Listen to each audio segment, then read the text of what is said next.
Chapter 9:13. As far as Batman knew, only the young lady could make such strange things. She was the most versatile. She was the only one who could integrate all kinds of messy energy from the magic lamp ring. Batman, who wanted everything to be under control, quickly checked the armor. After confirming that there were no oversights, he began the first test. Pain, a pain that seemed to penetrate deep into his bones. Even though his willpower was inhumanly strong and he had done a lot of mental preparation, the pain was still unbearable. In a place he couldn't see, a deep energy from a distant void replenished his body and helped him share the pain. Batman thought that he was gradually getting used to the pain and didn't notice this abnormality. After taking 2 deep breaths, he finally experienced the power of this armor. The dozens of testing devices in the Bat Cave were all maxed out. This wasn't a coincidence, but because the armor's value had exceeded the testing limit. Its strength could shatter mountains, its speed was so fast that it seemed like it could run to the moon, and its remaining endurance and reaction speed had reached a terrifying level. What an intoxicating power. The piercing pain made Batman complete the test quickly. Looking at this dangerous and deadly armor, the power that seemed to control everything and destroy everything was very fascinating, but he suppressed it with his willpower.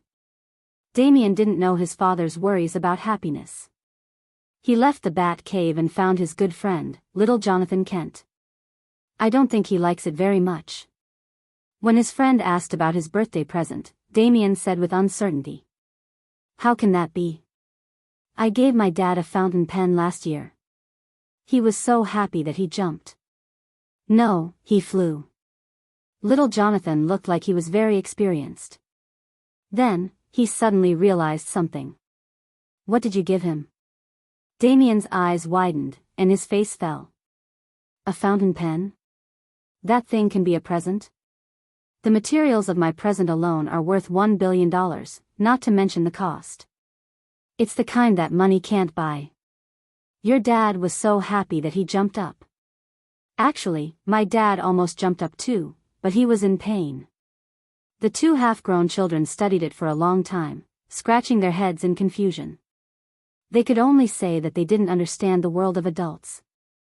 Just as they were about to return to their respective homes, they saw a large truck speeding past in front of them and quickly disappearing from their sight. Chase after them. Damian pulled little Jonathan and ran forward. Is Robin also responsible for traffic accidents? Idiot, there's a magic reaction in that car. Damian transformed into a cloud of black smoke and quickly chased after him. Little Jonathan's ability was intermittent, but after being stimulated by the Blood Brothers in the Sahara Desert, he seemed to have stabilized a lot and could maintain a relatively elegant flying posture. As the second generation of famous bears, they had been influenced by what they saw and heard, so they were very methodical in their work. They would not lose track of a suspect, nor would they be discovered because they were too close. The truck quickly left the city and drove into the country roads, creating a lot of obstacles for them to follow. When they caught up with it quietly, the truck had been parked in front of an auto repair shop for a long time. Don't go any further. Damian pulled little Jonathan back. There's a very powerful magician in there.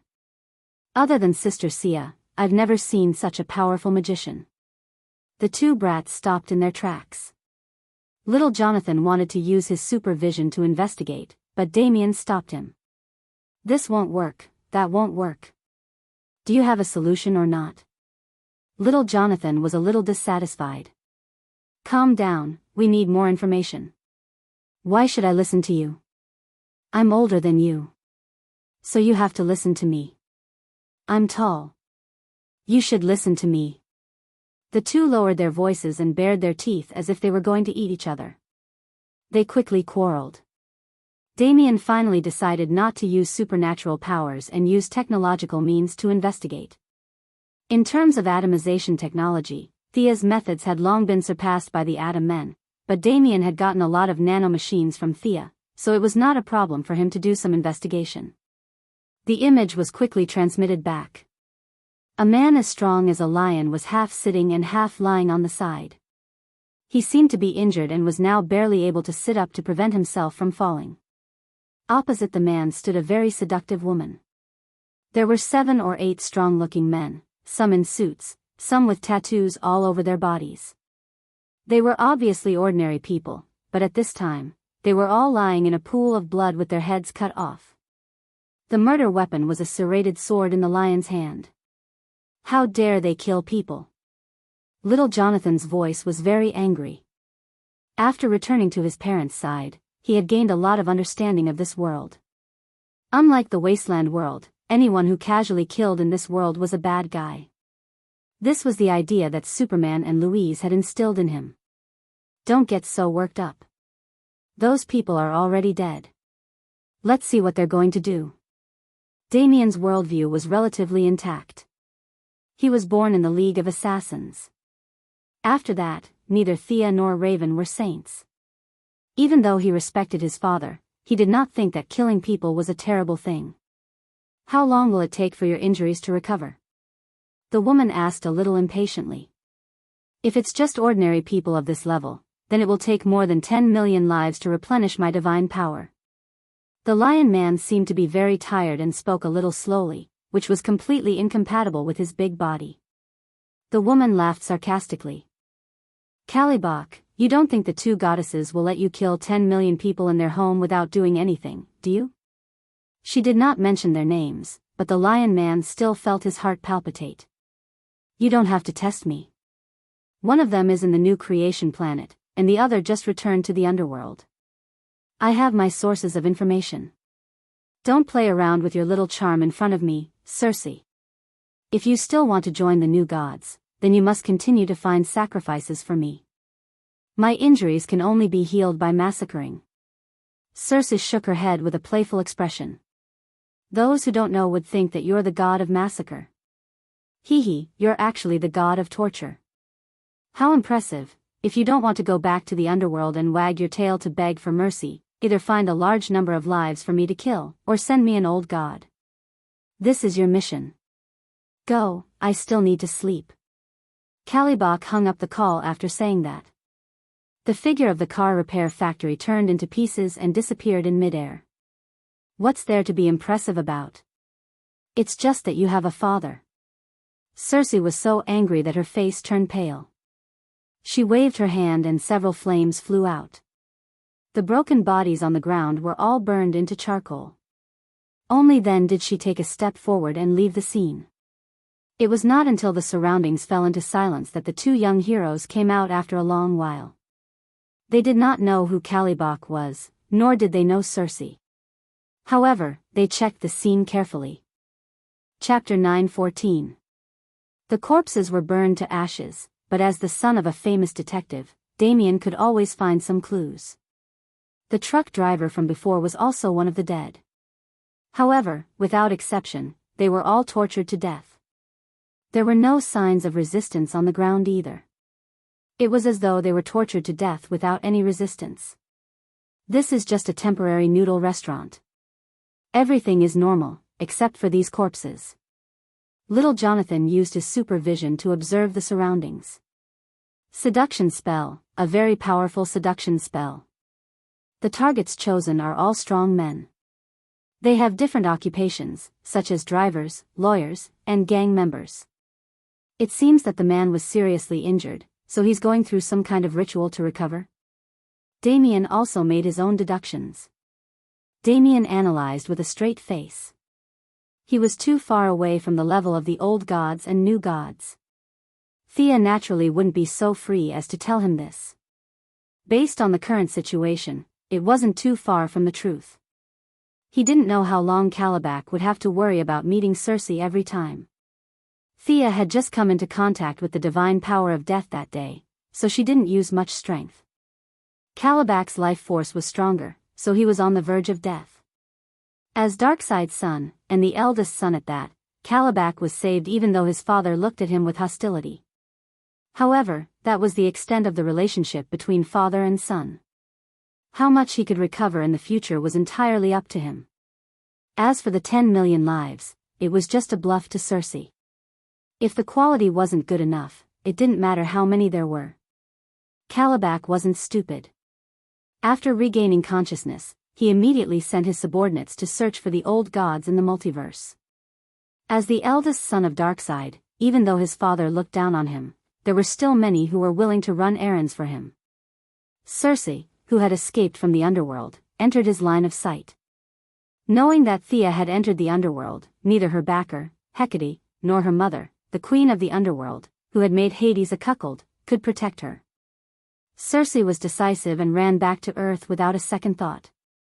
She couldn't walk the path of the old gods, so she could only look for the path of the new gods. Coincidentally, Calibac's subordinates found her, and they hit it off. Circe would help him find an old god to restore his divine power, and Calibac, as the self-proclaimed heir of Darkside, promised to accept Circe into the new gods faction. Their alliance was weak and had no guarantee, but under the strong pressure of the eldest miss, the two of them were still united. Calibac wanted to never step into this universe again. It would be much better to slaughter in another parallel universe. It would be safer and less troublesome. However, he was the eldest son of Darkside. He could not say that he was afraid in front of the evil lord. He could only brace himself and stir up trouble. He needed to show that he wasn't afraid of him at all, even though he had defeated him in one move. It didn't matter if others believed him or not, as long as Darkside believed him. Fortunately, Darkside knew what he was capable of and asked him not to lose the title of the Apocalypse Star. He didn't say anything like, "Bring your head to see me," or "Die hard." Calibac's luck was really good. He had chosen a time when Sia and Diana were not around to come to Earth. Then, he had found Circe, a guide, to help him. He was on tenterhooks as he wreaked havoc on Earth just to prove his bravery. Circe's charm was ineffective on him, but she was a beauty after all, so it could at least ease his mood. Otherwise, he was afraid that he would faint from the psychological pressure before he could even say a few words. Circe, the other person he was dealing with, was a narrow-minded person. She felt that everyone was narrow-minded. She didn't know that Diana didn't take her seriously at all. The eldest miss was so busy that she didn't care about her at all. Circe was scaring herself. She was so paranoid that even the slightest sound was an enemy. Calibac would occasionally show his face on Earth to prove that he wasn't a coward. Circe couldn't do that. She had nowhere to run. She was about to have a nervous breakdown. In order to find an old god to prove her allegiance, she racked her brains. She didn't know many of the old gods, only a few of them. She couldn't defeat the ones in the underworld, not to mention Hades and Zeus. Fortunately, there were enough gods in the Greek system. She went through them several times and finally found a good target. Hercules, the god of strength, was full of divine power. He was alone, and most importantly, he was a man. Circe was very confident in her charm spells. However, the god of strength wasn't an eggplant in the field. She needed a plan. The adults were busy with their own things. Damien and his friends also started to investigate the matter. The two naughty children agreed not to call their parents, so they excluded Jinglian. As for the young titans, little Jonathan wanted to ask them to do the mission together, but Damien rejected this suggestion. He felt that the extraordinary twins were more than capable of doing the mission. A month passed quickly. The Flash was cleared of his crimes with the help of his friends and was released from prison. Green Arrow accompanied his wife to live a primitive life on Purgatory Island. Thea was busy every day. The affairs of the underworld were complicated. Even if everything was on the right track, she still needed to pay attention to it. She couldn't relax at all. Ever since the Penguin Man was captured to dig coal, the Two-Faced Man died in an accident, and the clown fell into the mountain stream, Gotham fell into a blank period. Evil might be late, but it would never be absent. Black Mask rose in Gotham. His influence was huge. He was rich and powerful. His marksmanship wasn't inferior to Death Archer. Most importantly, his mask had the ability to control the mind. Batman fought with him many times with his strong will, but he didn't gain any advantage. After knocking down a criminal with a few punches, a hurried shout came from his earpiece. It was the old butler, Fu. The old butler explained quickly. Batman forced himself to listen to it. He didn't want to care about Black Mask anymore and rushed back. He entered the Bat Cave and took off his mask. The old butler rushed out. Young Master Damien, he. The old butler choked up after saying a few words. Superman and little Jonathan walked out from the inner room. Little Jonathan was still upset about his friend's disappearance. Damien doesn't seem to be on Earth. Jonathan has been accompanying his mother for the past 2 days. Superman didn't know how to comfort his old friend. He explained dryly. I will find him. Batman said firmly. He was saying it to the old butler and Superman, but also to himself. He pulled up all of Damien's records. More than 10 screens showed them at the same time. Batman started to analyze them bit by bit. Initially, it was the 2 children who went on the adventure together. However, 3 days ago, little Jonathan was called away by Louise. Damien didn't give up and continued to investigate. Batman had never seen Calabac and Circe. He pointed at the screen and asked little Jonathan, "Who are they?" Chapter 9:15. Little Jonathan shook his head. Not yet, but Damien said that this woman is good at magic. Rubbing his forehead, Batman knew that it wasn't the worst yet. He trusted his instincts and forced himself to calm down. If Superman said that there were no such people on Earth, then these 2 people were definitely not from Earth. After all, Calabac was more than 2 meters tall, had a big head, and his hair and beard were all connected. His appearance was too obvious, and it was difficult for people on Earth to grow up like him. They don't look like aliens either, at least this woman doesn't. Superman seemed to know what Batman was thinking and reminded him. As an old friend, and this matter also involved his son, Superman was very attentive. He even put aside the Fortress of Solitude and did a lot of work in less than 3 minutes after receiving the news.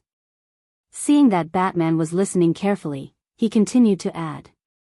From my experience, Thea probably knows these weird guys, but she and Diana are not on Earth at the moment. I've contacted her secretary, and it seems that she's not in the universe either. Maybe the White House has some information, but my identity is sensitive, so it's not convenient for me to go. Superman gave him a suggestion. Batman put on his mask again and nodded to show his gratitude to Superman. I can find her. After that, he piloted the Bat Fighter, opened the cave passage, and flew into the distance. Entering the main hall, he teleported to the New World School of Magic. Malcolm was drinking tea with Madame Xanadu. Astrology and divination were 2 subjects that were rarely studied in this era, and their worldviews did not match. You said that the stars symbolized disaster, but he insisted that it was a comet. They were not on the same channel at all. The 2 did not insist. If they wanted to learn, then learn. If they did not want to learn, then forget it. Away from the hustle and bustle of the world, they looked at the stars and played cards when they had nothing to do. As if sensing something, Old Ma's eyes suddenly became extremely sharp, and he raised his hand and a white light flashed. With a swoosh, a throwing knife flew out of Old Ma's hand. Batman, who had jumped in through the window, did not even look and grab the handle of the knife. Whether it was throwing knives or grabbing knives, they all used the techniques of the League of Assassins. Batman? What an honored guest. Of course, Malcolm knew who he was. Even though they had never crossed paths before, they knew of each other's existence.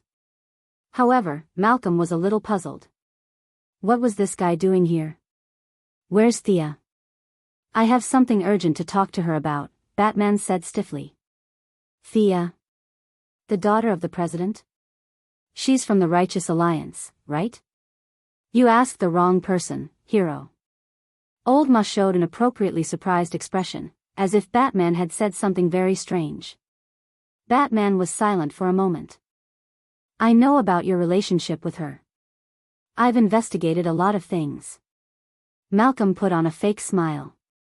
What a coincidence. I've also investigated a lot of things. I know your true identity. The 2 of them were at loggerheads with each other. Both of them had been disheartened by the death of their loved ones. They had similar life experiences and were both trained in the Union of Assassins.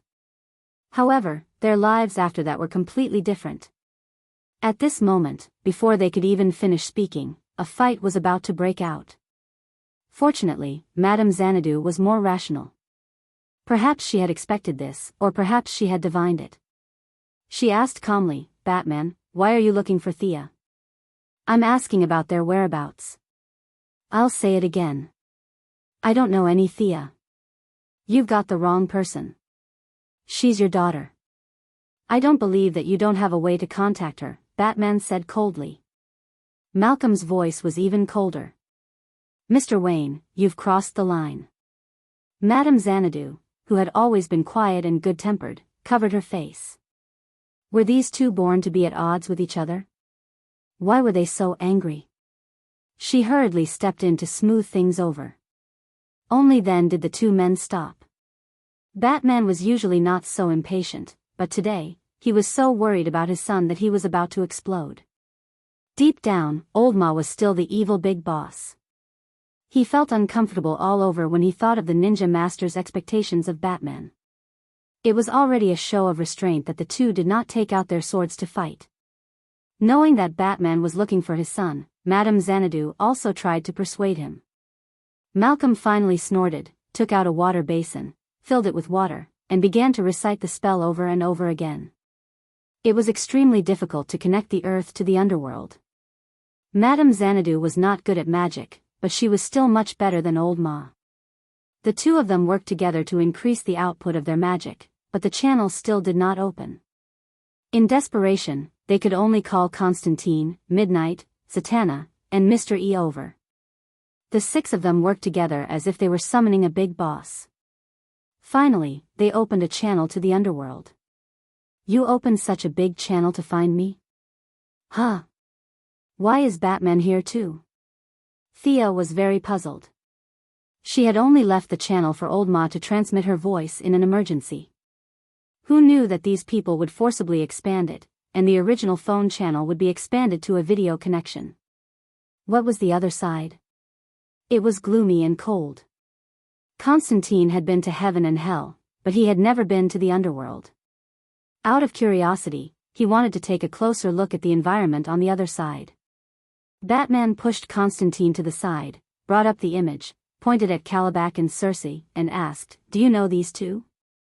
Thea was a little stunned. She looked at the image and said, "I do. The man is Calabac.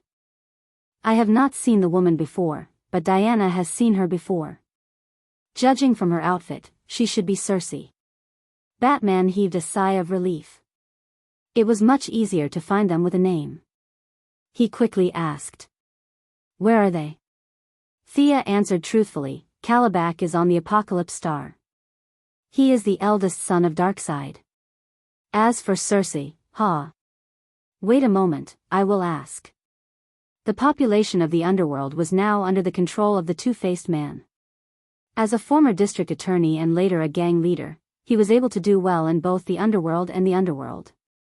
This guy was very good at organizing and coordinating. He was good at getting things done, but weak at fighting. Harvey Dante was now equivalent to the Secretary General of the underworld.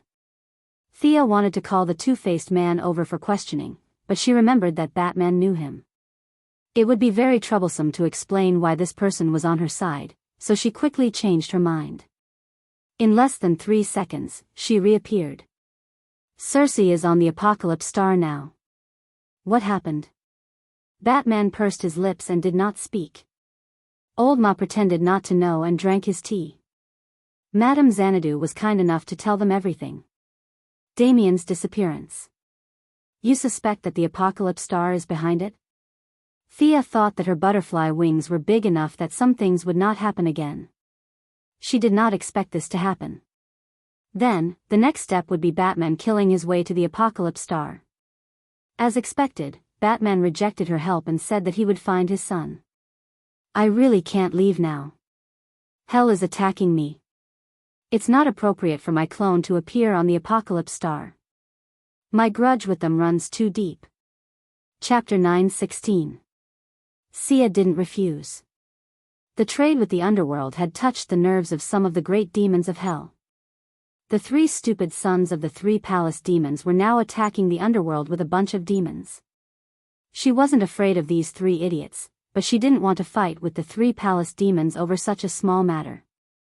Putting aside whether she could defeat them or not, the most important thing was that it was meaningless. As long as hell existed, demons would never die. They recovered much faster than gods, and they would be as good as new after 18 years. She had to control the scale of the war and show hell's might. She had to control the balance. As for accompanying Batman to Apocalypse Star, that was a joke. That wasn't saving people, but provoking them. Hell wasn't strong enough to fight on 2 fronts, not to mention that Damien wasn't dead yet. Even if he was dead, Hell was a direct subordinate organization. With Sia opening the back door, they could revive him. How big a deal was that? However, there was no need to tell Batman this. As the goddess of death, she absolutely couldn't appear on the Revelation Star right now. If she appeared, a mega battle would immediately follow. If the Heavenly Father, 3 imperial palaces, and demons were dragged into the battlefield, many of the multiverse would be rebooted ahead of time. Therefore, she could only let Lord Bat go alone. There was another advantage to Batman going now. The gods on Apocalypse Star were either dead or injured. None of them were in good condition. He could go to Apocalypse Star and save his son, earn some achievements, and then run away. In theory, there was room for maneuver. As a reserve member ranked within the top 50, she could already use a small part of the second Sister of Death's power. Thea reached out and drew an Ankh amulet. It couldn't be compared to the original, but its effect was similar. After thinking for a while, she took out a dagger. This was a divine weapon that Anubis had specially made for Darkseid. Horus's left eye. When Horus was young, he had given his left eye to Osiris, which later fell into Anubis' hands. In order to take revenge on Darkseid, the current god of death had used Osiris' teeth, Horus's left eye, and his own finger bone to create this divine weapon. It contained the blood feud between the Egyptian gods and Darkseid. Thea had a feeling that Batman would have a chance to stab Darkseid in the back. If Fatty Blue were to launch another expedition against the Egyptian gods for revenge, it would definitely help her consolidate the underworld. They might not be able to take the initiative to attack, but Hell wasn't afraid of any other power in a defensive battle. He threw the teleportation talisman and the dagger to Batman through the passage between the 2 worlds. Perhaps the Apocalypse Star will close the Mother Box's authority at the end. You and Damien can use this to teleport back to Earth. The dagger only has one chance. Seize the opportunity and find Damien. She spoke the last 2 sentences very seriously. Then, she told him the coordinates of the Mother Box of the Apocalypse Star before closing the passage. The few magicians automatically looked at the dagger. This blood-red divine weapon was surrounded by a murderous aura, which contained endless hatred. Batman didn't waste time talking nonsense with these magicians. Zatanna offered to help, but he refused. When he returned to the Bat Cave, he found that the members of the Bat family had been waiting for him for a while. He knew that it was the old butler Foo's idea. Not only Nightwing Dick, Red Robin Tim, Batgirl Barbara, and even the second-generation Robin Jason were called back. How's Damien? Any clues? Nightwing was the first to speak. When Batman told them the details, the 4 immediately said that they were willing to accompany him no matter how dangerous the situation ahead was. He refused without even thinking about it. Bruce, you're too stubborn. What do you think we are? You hide all your problems in your heart. Can your heart hold so many secrets? Barbara's words were tactful. The Red Hood wasn't so polite. Yes, you told us that the Joker doesn't know who we really are. What happened? You almost got us killed. You almost got all of us killed. Everyone who trusted you. Batman was silent for a long time. I trust you. The Red Hood snorted in disdain. I trust you. No matter how you look at me, you can't change that. But I don't trust myself. Batman took off his hood and continued. His face was no longer young. Years of not being exposed to the sun made his face look a little pale. No matter how good his diet was or how hard he worked, time had left its mark on his face. He was no longer young. I trust you. I poured all my effort into this identity of Batman. You can continue my duties. That's the greatest affirmation for me. Nightwing deliberated for a long time before speaking slowly. Why don't you ask the Justice League for help? If they help, saving Damian will be easier. Batman shook his head firmly. This is my business. It has nothing to do with justice or the safety of Earth. This is the duty of a father. I won't let any hero of Earth die on Apocalypse. Their expressions changed. They immediately guessed what Batman was going to say. That's why I won't let you go either. Your duty is to protect Earth and Gotham. Not to accompany an old man to save someone. Nightwing erupted like a volcano. Damian is like my brother. You're like my father. I'm willing to do anything for you. How dare you treat me like this? Batman looked him in the eye. If I don't come back, inherit my cape and cloak. That's what you should do for me. Tonight, Black Mask has a group of subordinates trading at the dock. You should leave. Then, he looked at them seriously. Barbara was the first to get on the motorcycle and leave the Bat Cave. Then, Red Robin and the Red Hood followed. Nightwing was the last to leave. You must come back safely. Nightwing's voice floated to his ear. Batman's back was facing him, so no one could see his expression. After they left the Bat Cave, he put on his mask again.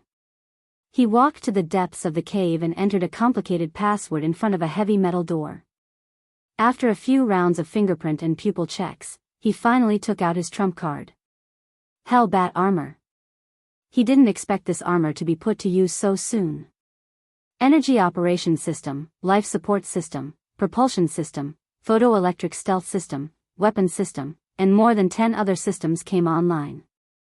With the help of the onboard computer, Batman quickly put on the armor. What followed was pain. Under the worried gaze of the old butler, Ah Fu, Batman opened the mother box. This was the loot from the last battle. He waved at the old butler, set the coordinates, and walked into the orange tunnel. He turned on the photoelectric cloak and entered stealth mode. Wearing the ink-black armor with a blood-red bat symbol on his chest, Batman quickly rushed out of the tunnel. Flames scorched the sky. Smoke from countless discarded materials rose into the air. Countless slaves were walking quickly with their heads lowered. The Apocalypse demons that Roland had seen in the New World were working as overseers.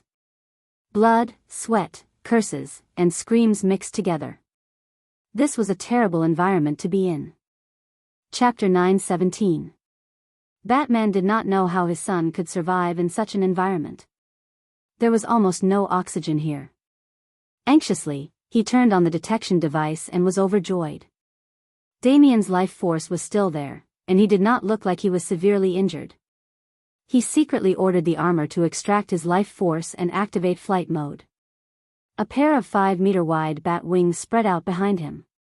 Amidst the light, he was like a large bird flying silently across the sky. Many of the Apocalypse planet's citizens felt something strange above them, but they could not see anyone. Robin, please reply if you hear me. Damian, I'm coming. Hurry up and reply. Amidst the tearing sounds, the communication device was hung up. Batman felt as if a ball of fire had ignited in his heart. Damn it. He cursed. On one hand, he was worried about his son. On the other hand, wearing the armor was really painful. Every second felt like needles stabbing into his body. The Apocalypse demons were driving the slaves into the volcano to appease the anger of the Apocalypse planet. In Batman's eyes, they were killing innocent people for their own entertainment. He could no longer control his temper. With a whoosh, he revealed himself and grabbed the necks of the two apocalyptic demons, smashing their heads together. Then, he used his speed to break the bones of more than 10 soldiers. He adhered to the principle of not killing. Even if it was the Apocalypse demon, he would not kill them. However, this did not mean that he would allow them to continue doing evil. These soldiers would probably have to spend the rest of their lives bedridden. That was if the Apocalypse Star had such benefits. Once the battle began, Batman would not hold back. He needed to vent his anger and the pain in his body through battle. Like a certain beautiful lady from a month ago, a bloody path paved with the corpses of defeated soldiers appeared on the Apocalypse planet. Batman did not say that he would fight Darkseid alone. He followed the signal from the tracker and went straight for the Apocalypse planet. The Apocalypse demons were not very intelligent, and they were ruled by fear. They only knew that this black guy was an enemy, so they stopped him at all costs. The Hellbat armor was a combination of the wisdom of all the people in the Alliance, and it was powered by Sia's god of death. Ordinary soldiers were no match for Batman at all, and the path of wounded soldiers was not inferior to the path of death that day. Seeing that there was no way to resist, someone immediately reported to the commander of the Apocalypse Star Army, Comrade Wasteland Wolf. What? Someone else is coming alone? The Wasteland Wolf's eyes were wide open. He couldn't understand.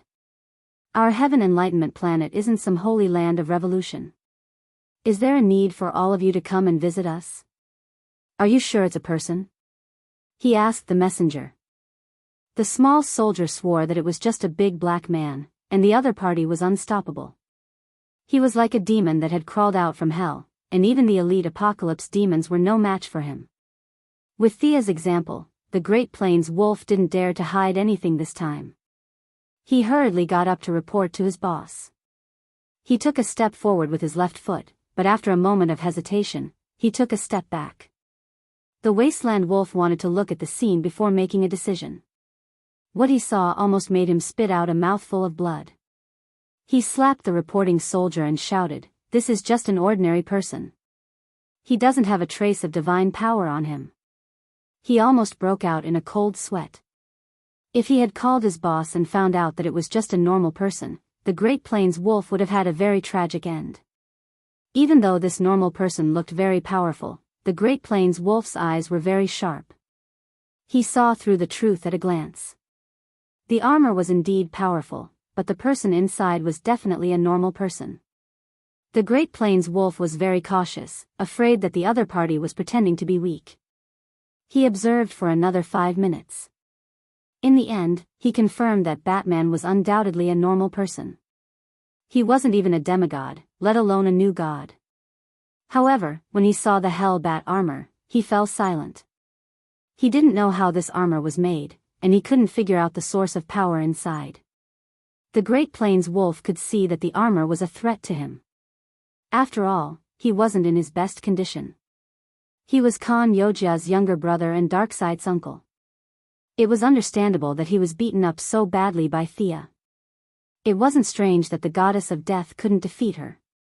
However, now that a normal person couldn't defeat her, he was in deep trouble. The Apocalypse Star's brotherly friendship came into play again. He was prepared to send someone else.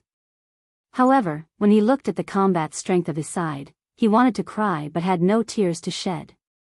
He found that his side was full of defeated soldiers. Mantis was heavily injured and still unconscious. Kalibok was heavily injured, but he had been awakened by Darkseid. As for how much combat strength he had left, it was a sad story. Guangdong had been removed from the list of traitors, and the mental hospital's core had been damaged. He had gone into seclusion somewhere to recover. The kind grandmother had also been sent out by Darkseid to rebuild the Nemesis team. She wasn't at home at all. Wyman Vandaba was a scientist, not a warrior. It didn't make sense for a warrior like him to hide in the back and send a scientist to kill the enemy. After counting with his fingers for a long time, the Great Plains Wolf found that everyone on his side was injured. The only ones who weren't injured were himself and the Great Warlock. However, he was still scheming. He ordered his subordinates to tell Kalibok that it wasn't a new god who had come, but a normal person, so that he could avenge his humiliation. Kalibok didn't know that his second grandpa was planning to set him up. He heard that it was just a normal person. Even though he couldn't figure out why a normal person would come to the Apocalypse Star, he still charged out with his serrated sword. Batman was furious when he saw Lionhead. This was the guy who had taken his son away. It was true that anger rose from the heart and evil grew from the side of one's guts. Without saying a word, he rushed up and punched the criminal in the head, knocking him down and then forcing him to tell him the information he wanted. This was a common tactic Batman had used in Gotham for 20 years, and he still did it today. He never expected that Callibok, who looked powerful and invincible, was actually just an embroidered pillow. After being rescued by Darkseid, he only had a sliver of health left. After being brutally tortured throughout the universe, he had recovered some divine power, but it was still far from his peak. Circe had some tricks up her sleeves. She had captured the god of strength, Hercules, and killed an old god, allowing Calibaka's divine power to recover faster. Unfortunately, the god of strength wasn't just for show.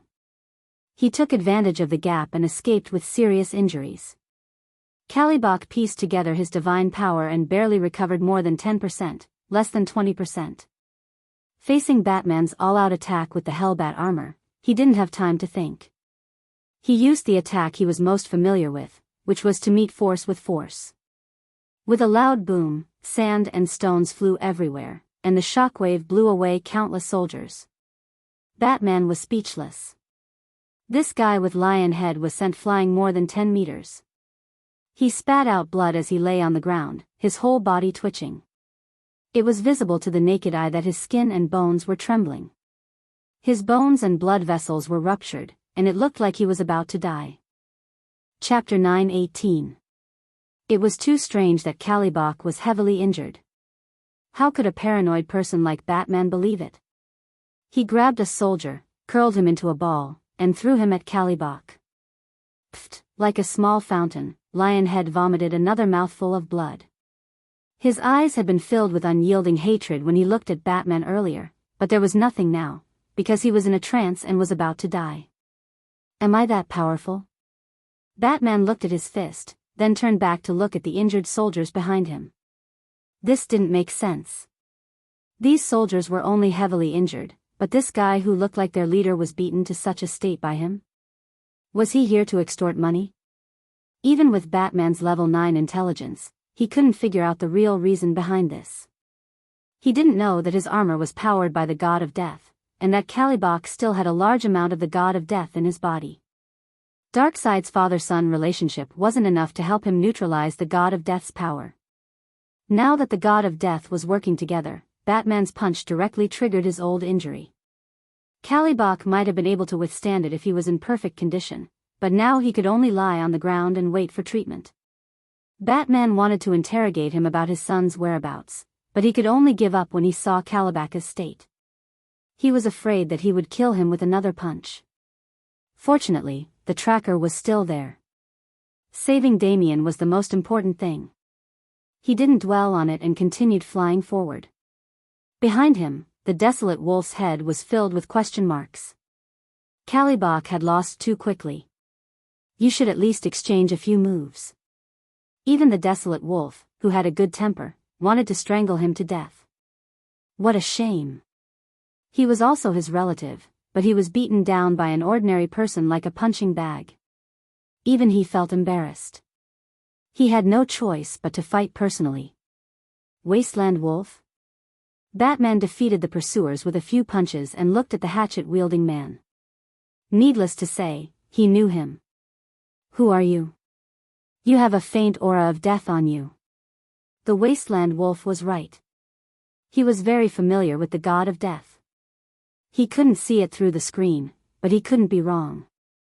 Unfortunately, Batman misunderstood. He said with a gloomy face, "That's your death." The Wasteland Wolf didn't waste any more words and swung his hatchet. Without the armor, it would be extremely difficult for Batman to hide. Unfortunately, the fierce attacks of the Great Plains wolf seemed to be in slow motion in Batman's eyes. The power of Godspeed was running rapidly inside the armor.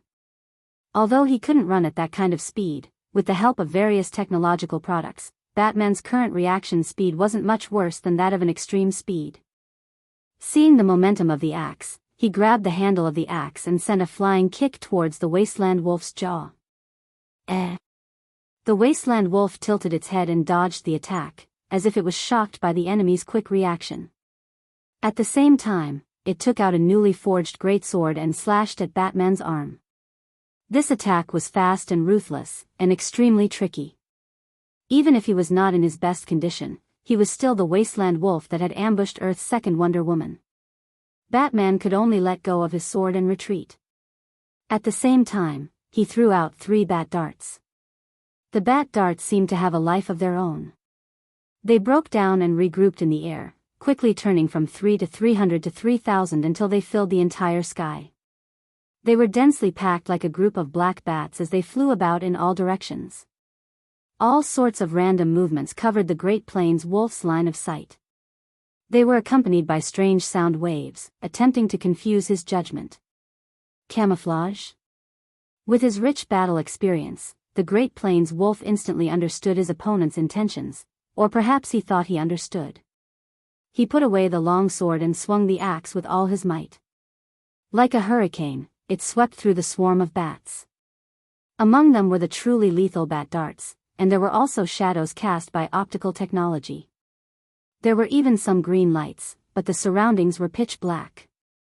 All sorts of lights and shadows crisscrossed, and the little bit of green was not obvious in the dazzling scene. You dare to use such little tricks? Before the Great Plains wolf could finish speaking, he saw Batman suddenly appear on his left side. When did he move to his side? The Great Plains wolf was using long weapons, and it was a little difficult for him to fight in close quarters.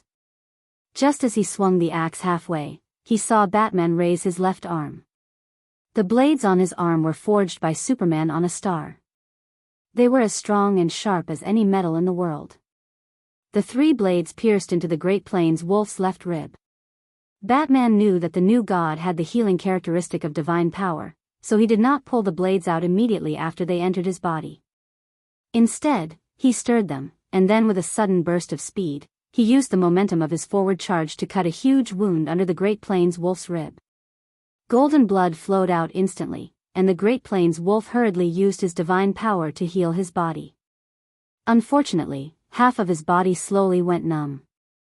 Not only did his divine power not heal his body, but it also clashed with the appendages on the blades, causing more damage to the wound. The Great Plains wolf was familiar with this divine power. Was this not divine power of the soul? And it was not just divine power of the soul. There was something else mixed in as well. It seemed to be similar to Darkseid's attributes. It was a pity that they had no intention of communicating. Otherwise, Batman would have told him that this was the nameless thing extracted from the area where Thea and Darkseid fought. The Blood Brothers could make poisonous smoke, and Batman was not far behind. Current technology could not even analyze what this thing was. It could only be used as a poison by the Assassin League.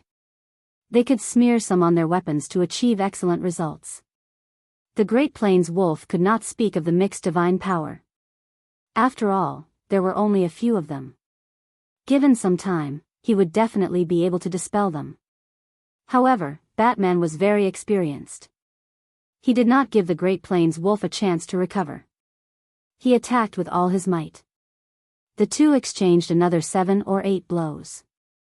Taking advantage of the numbness on the Great Plains wolf's left side, he added another wound to his enemy's back.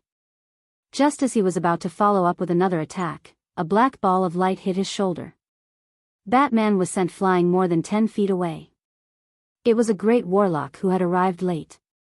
Seeing that the Great Plains wolf was in danger, he hurriedly used Shadow Impact to push back Batman.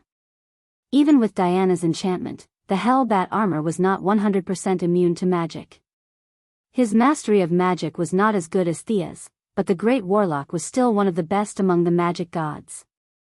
There were only a few people who were better at using shadow magic than him. Batman was an ordinary person, so he was naturally not in this range.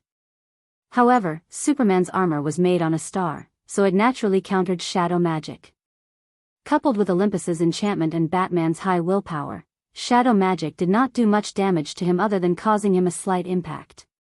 Seeing that he was unharmed, the Great Warlock felt a little guilty. He exchanged a look with the Great Plains wolf. They both had the same thought. This big black guy either has the divine power of death or the divine power of soul. Could the goddess of death be lying in ambush nearby? Thinking of how Thea had tortured them like vegetables, the two gods trembled a little. Their movements unconsciously slowed down. Chapter 9:19. Batman immediately realized this. He didn't know what the enemy was thinking and thought that all the bad guys in the evil faction were like this, guarding against each other and hindering each other. The bad guys in Gotham were like this, and it seemed like the Apocalypse Star was like this too. This was good news for him. Relying on the fact that magic didn't deal much damage to him, he attacked the Great Warlock fiercely and then flew towards Damien's location on the tracker. "Come back here." The Great Plains Wolf threw out a metal chain, wrapped it around his ankle and pulled him back. At the same time, he was curious about Batman's goal. He wasn't flying towards the palace, nor was he going to deal with the heavily injured new gods. Instead, he was flying towards a private house. The Great Plains Wolf suspected that there was an inside story that he didn't know about. He hurriedly asked the Great Warlock in the telepathic channel. "What's in that direction? What's he going to do?" The Great Warlock was also confused. He had just entered the battlefield and didn't understand the situation as well as the Great Plains Wolf. Both of them came to the Apocalypse Star to play. The two gods studied for a long time but still couldn't figure it out. The only one who knew the whole story, Kalibak, was knocked unconscious 30 seconds ago. They could only fight with Batman in a daze. They didn't want to kill the enemy. As long as they could trap the enemy, they would win. They were fighting very conservatively. Batman calmly analyzed and realized that he had to break out of this situation. Otherwise, he would be chased and beaten up, and it would be useless even if he found Damien. The Great Plains Wolf had accumulated hundreds of millions of years of battle experience and could be considered extraordinary. Although he was beaten like a dog by Thea, that was because of the difference in attributes. At the same level, it wasn't an exaggeration to say that the Great Plains Wolf was invincible. Although Batman was conceited, he didn't think that he could beat the other party. The Great Warlock became the key to breaking out of this situation. It wasn't that magic gods didn't know how to fight in close range. After all, they were at a high level and more or less dabbled in all aspects. For example, Thea could fight in close range and Diana could also cast spells. The Great Warlock naturally had the ability to fight in close range as well. At this moment, the Great Warlock Desard was holding a dagger and dancing up and down, cooperating with the Great Plains Wolf to attack Batman.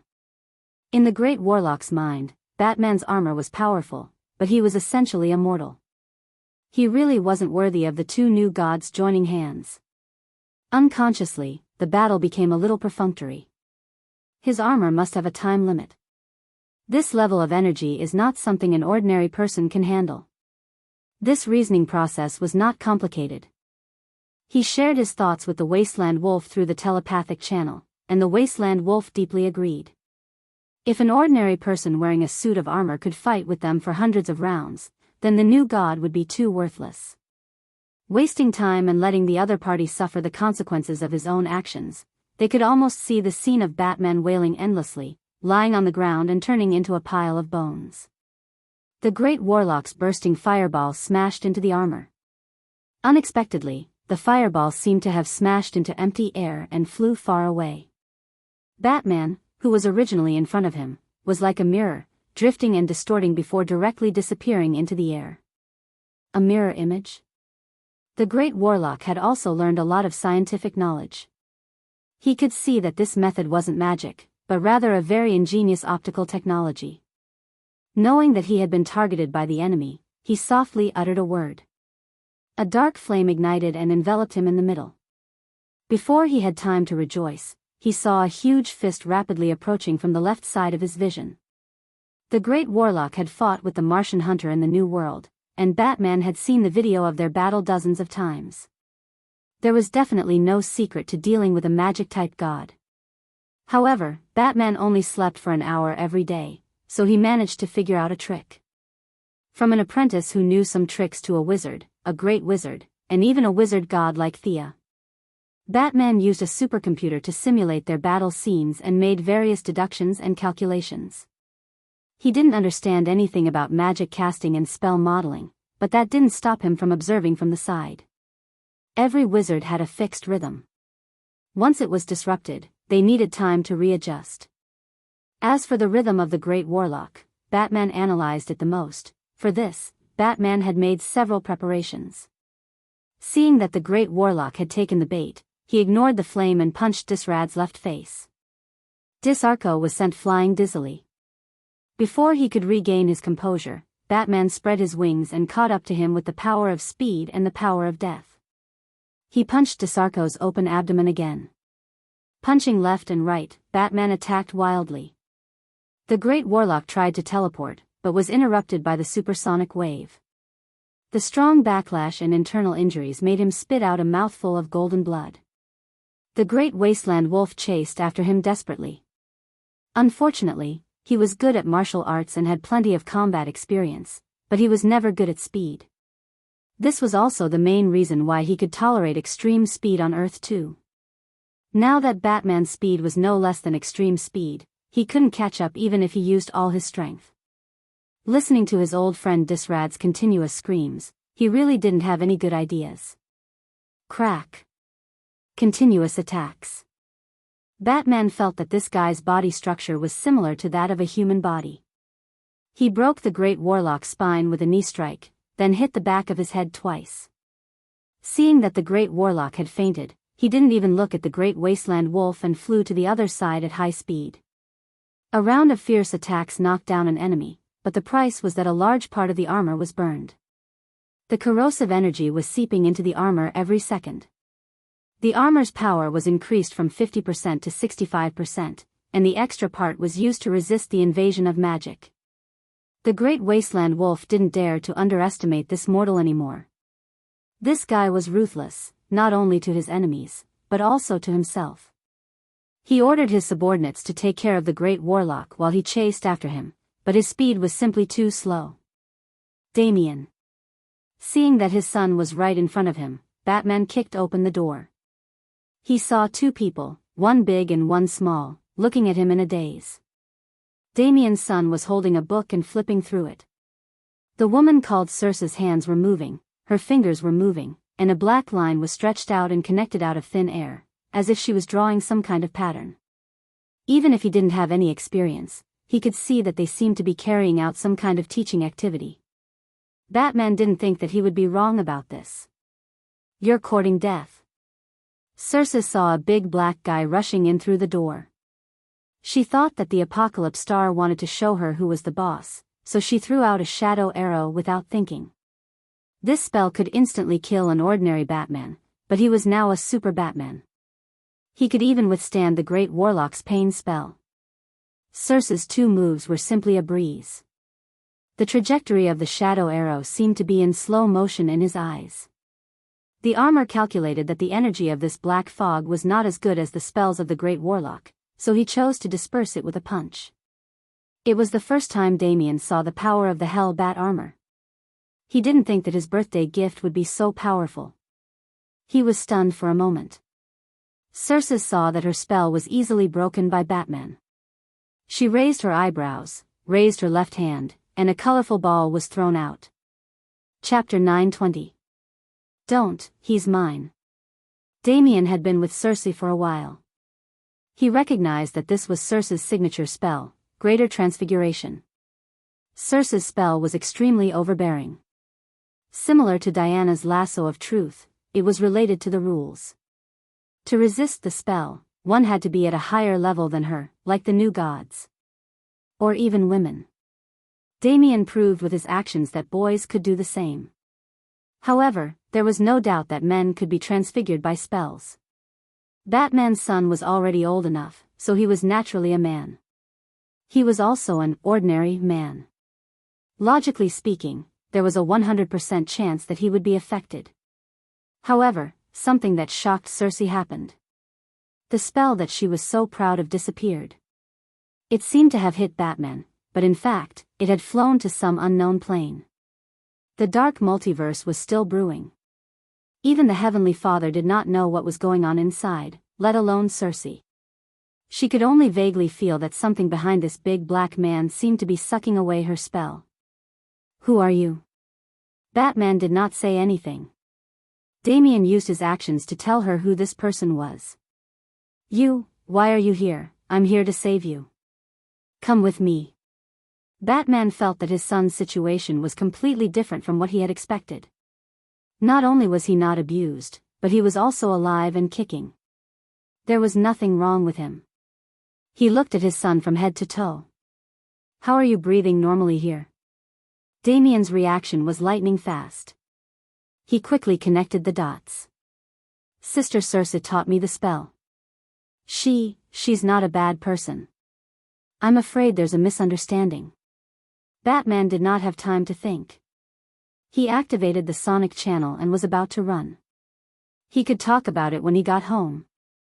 However, just as the orange-red passageway rose up, a thunderous punch crossed the distance between them and struck down. It's Darkseid. Batman had seen the evil lord before. However, at that time, Thea was in front of him, so he did not feel much pressure. Now that he was facing it himself, even though he was still a distance away, he could feel the endless power contained within. The attack came extremely quickly.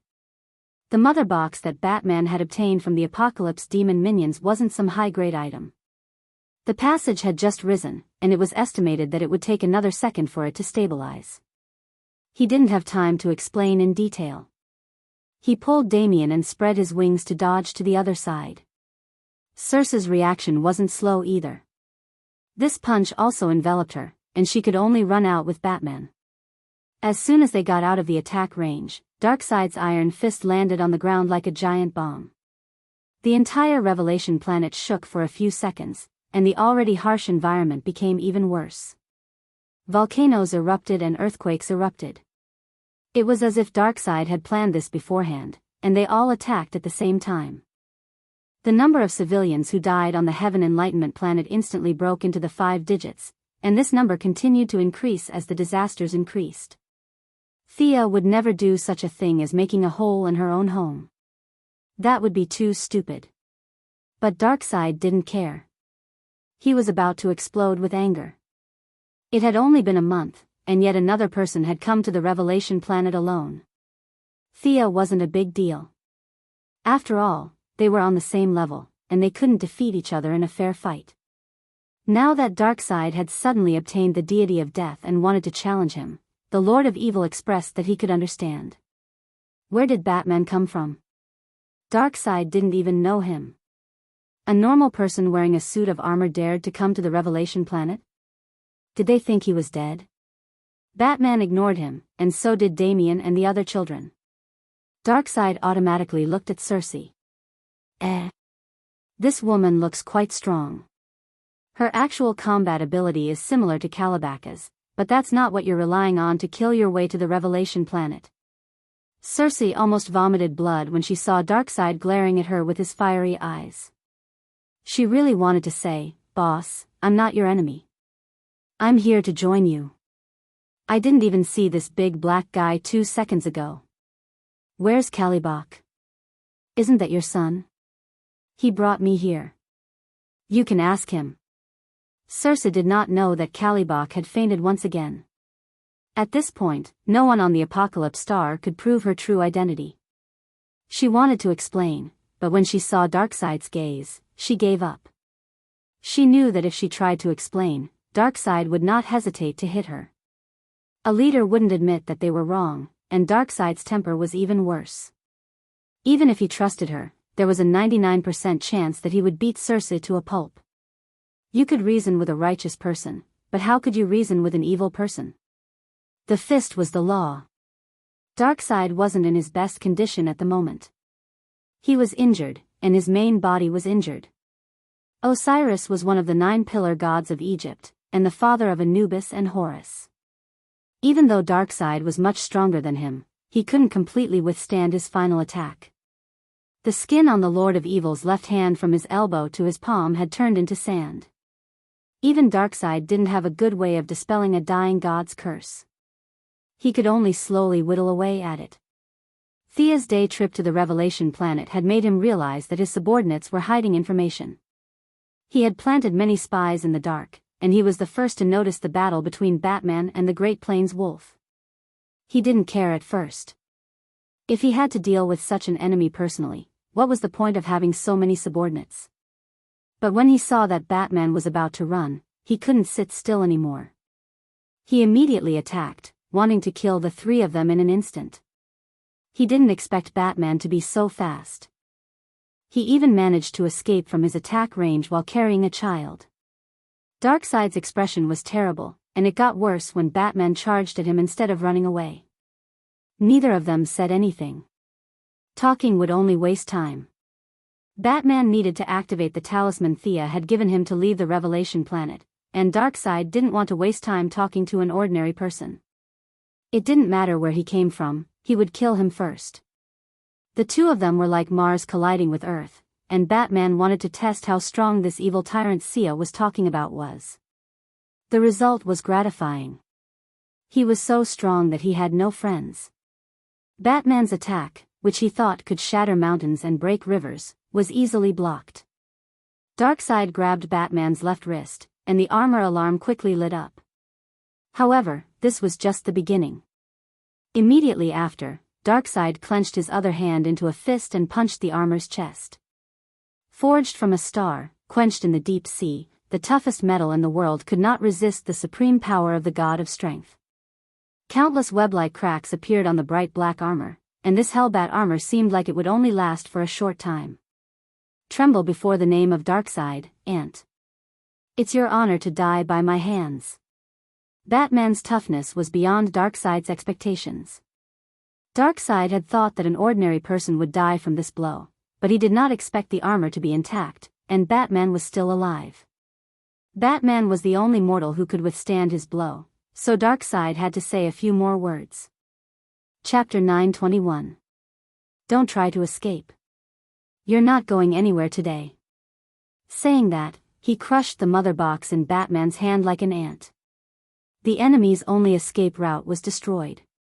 Darkseid could almost see the despair and fear on Batman's face.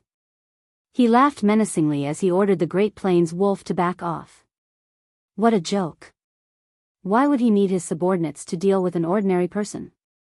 Did he still want his face? I don't want to go anywhere for now. Darkseid thought that he had the upper hand. He turned his head to talk to the Great Plains wolf.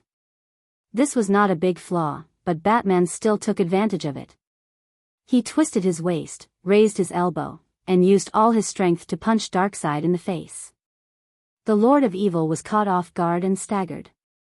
However, he was far stronger than Batman. He only took half a step back before he could stop himself. You've angered me, you ant. He grabbed Batman's arm and threw him to the ground. There was a dull thud, and a large number of armor fragments scattered on the ground. The armor's defense was at its maximum, but it still could not make up for the difference in strength. Darkseid was punched by Batman. Although he wasn't actually hurt, he was still embarrassed and was about to go berserk.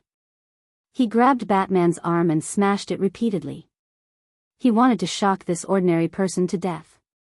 Batman was quickly mobilizing the armor's power.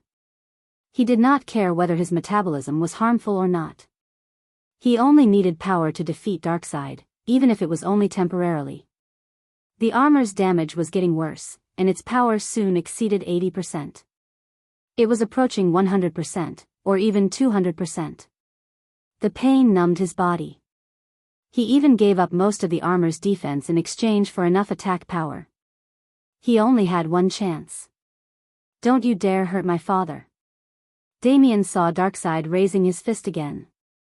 He did not have time to think about the huge difference between the two of them. He threw out 2 bat darts. The darts could not hurt Darkseid even if they were 100 times faster or 100 times sharper. However, Darkseid still cared about his reputation. He raised his left hand and swatted it horizontally as if he was swatting a fly. This move was not only aimed at Damian, but also at Circe. The witch was not happy about it. However, she was also an extremely intelligent person.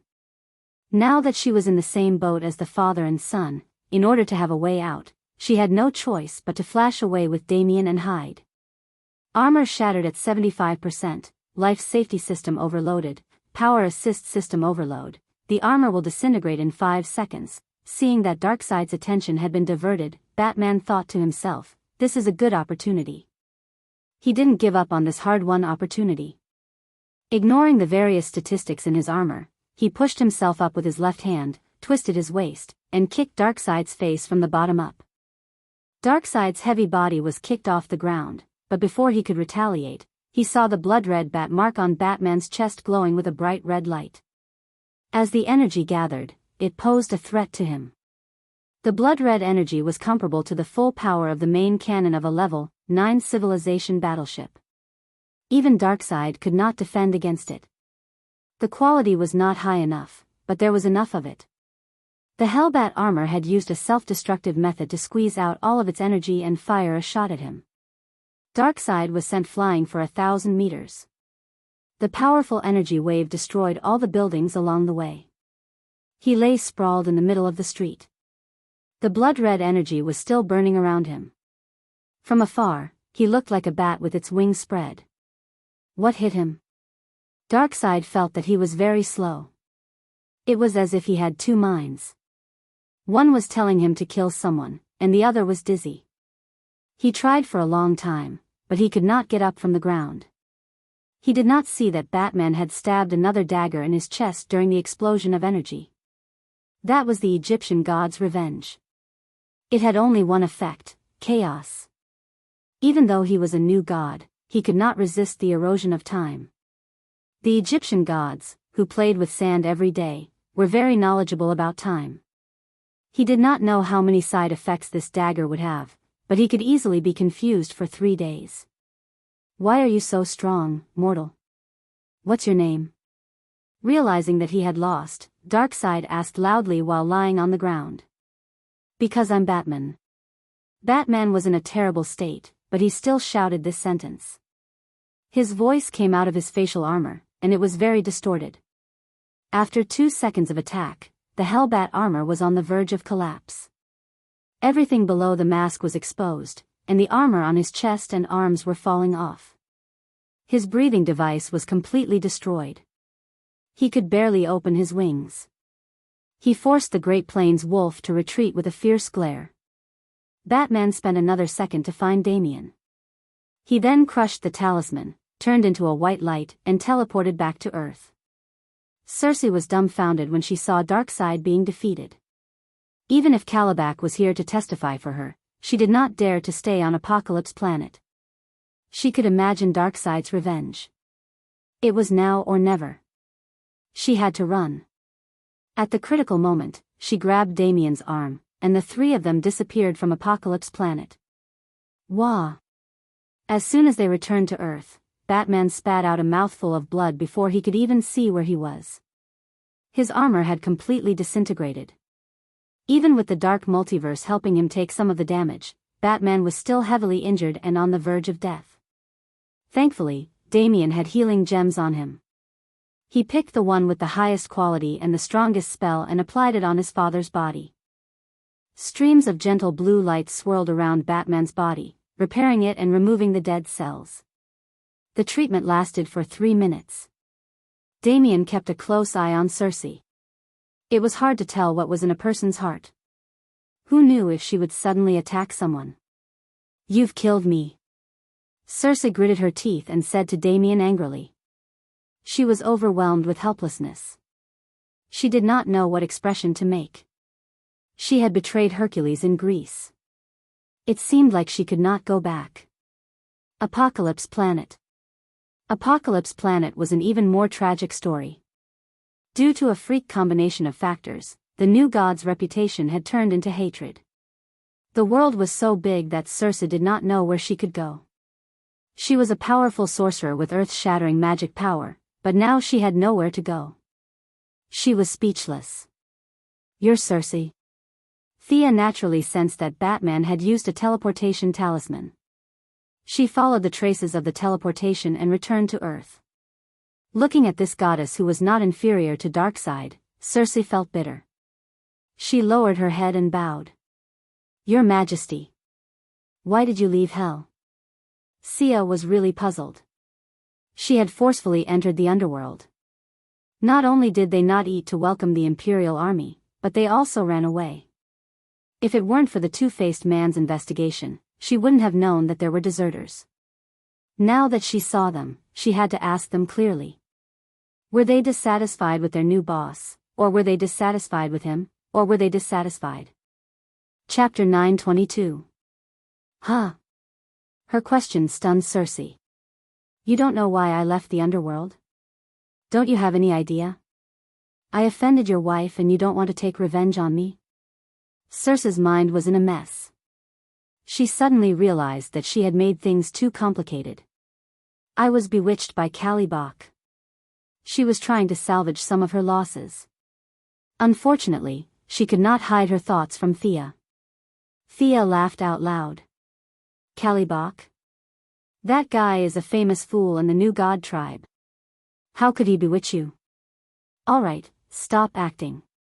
I won't pursue your offense, but you can't return to the underworld for 100 years. Stay on Earth. Go down. She waved her hand and forcefully teleported Cersei away. Cersei was definitely capable. With her powerful magic, her combat power was not inferior to the new gods. Unfortunately, she was Diana's nemesis in the original timeline and had gone against Wonder Woman countless times. In this timeline, the two of them also did not see eye to eye. From a personal point of view, Thea definitely could not recruit her. She checked Batman's injuries. It was not a big problem. His lost life force was being replenished. His mental exhaustion was greater, but he could recover after a few days of rest. She then turned to Damien. Tell me, what's going on with such a big commotion? The matter was complicated and simple at the same time.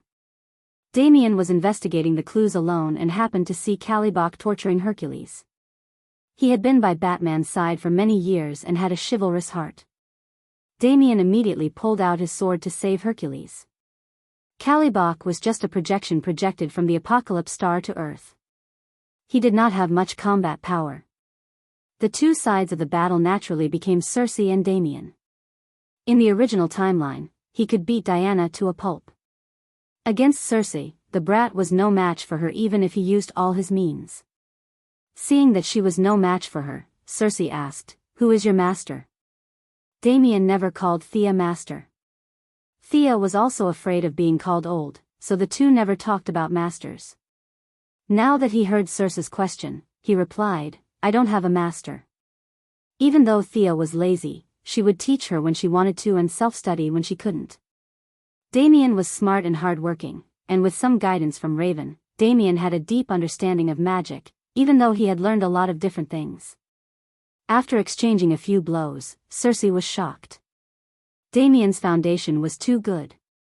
After knowing that he didn't have a master, Cersei thought that he had groped his way to where he was today. Cersei's transformation magic was indeed unique. Damien was half forced and half willingly dragged to Planet Revelation. The two of them had just started teaching each other when Batman came knocking on their door. Thea knew the rest of the story. Eldest Miss didn't comment on this. This was the story of Guxiang and Jinluan Fuwang from another world. Alright, that woman isn't a bad person. If you want to learn it, then learn it. Her transformation technique is indeed not bad. Thea didn't have any prejudice against sections. She could live for hundreds of millions of years, and she didn't expect Damien to pass on his legacy. There were still a lot of things waiting to be dealt with in hell. A month passed quickly, and Batman recovered. Damien once suggested that he rebuild the Hell Bat armor, but he rejected it. That power is too deadly. You shouldn't get involved. He was afraid that his son would go on a path of no return for power, so he repeatedly advised Damien to give up on the idea. Damien even specifically asked for Thea's opinion. Eldest Miss nodded and fooled the naughty child. Batman's words could only fool children. If he didn't secretly make another set for himself, he wouldn't be worthy of being called Batman. The affairs of Hell came to an end. Under the influence of Guangdong's secret assassination and a large number of rumors, the three stupid sons of the three palace demons fought among themselves in the middle of the war. Hell launched an all-out attack and drove away the Hell army. Peace was restored between the two worlds. With her huge reputation, an official army was finally established. There were 200,000 Death Knights, 9,000 Liches, and more than 500 Dracolic. These were all elites. The number of soul walkers and banshees was rapidly increasing. As for the low-level undead warriors, they couldn't be counted at all. The military force of hell that belonged directly to her finally had some scale. Thea was finally able to find her way forward after she was done with the trivial matters. In order to turn the two-dimensional world into a three-dimensional world, she recruited Lady Styx to hell. Dragging a long-lived species to hell was like hanging herself. This native alien was scared out of her wits. It was as if there were countless murderous intents in hell that wanted to kill her at every moment. Unfortunately, she couldn't leave yet. According to Thea's words, Lady Styx could only continue to improve her spiritual power after experiencing the stimulation that went deep into her bones here. Since you didn't feel anything in the arena and weren't willing to face life and death, you might as well come to the land of the dead. I don't believe that you won't improve. Thea locked Lady Styx in a small black room for 3 days. The effect of this cruel treatment was outstanding. The pair of small eyes between Lady Styx's eyebrows finally grew to a normal size. Following that, her spiritual power skyrocketed. Four pitch-black eyes stared straight at Thea, as if trying to measure the difference between the two of them. You don't look too good. Seeing that this fellow's power was about to explode, Thea used her spiritual power that was 10 times stronger than hers to suppress it. After giving her a heads up, she gestured for her to continue communicating with the two-dimensional world. Lady Styx's face was pale. The backlash from her spiritual power wasn't too great, but the psychological pressure was too great. She had already reached the limit of her species. Even so, she was still powerless against Thea, this she-devil. She didn't want to betray her. She just wanted to fight for some equal status. She didn't expect the difference in power to be so great. Her heart turned cold. Since she couldn't resist, she might as well do her job. However, Lady Styx didn't like the aura of hell. She hesitated and asked, "Your Majesty, your territory is good, but it doesn't seem to be alive.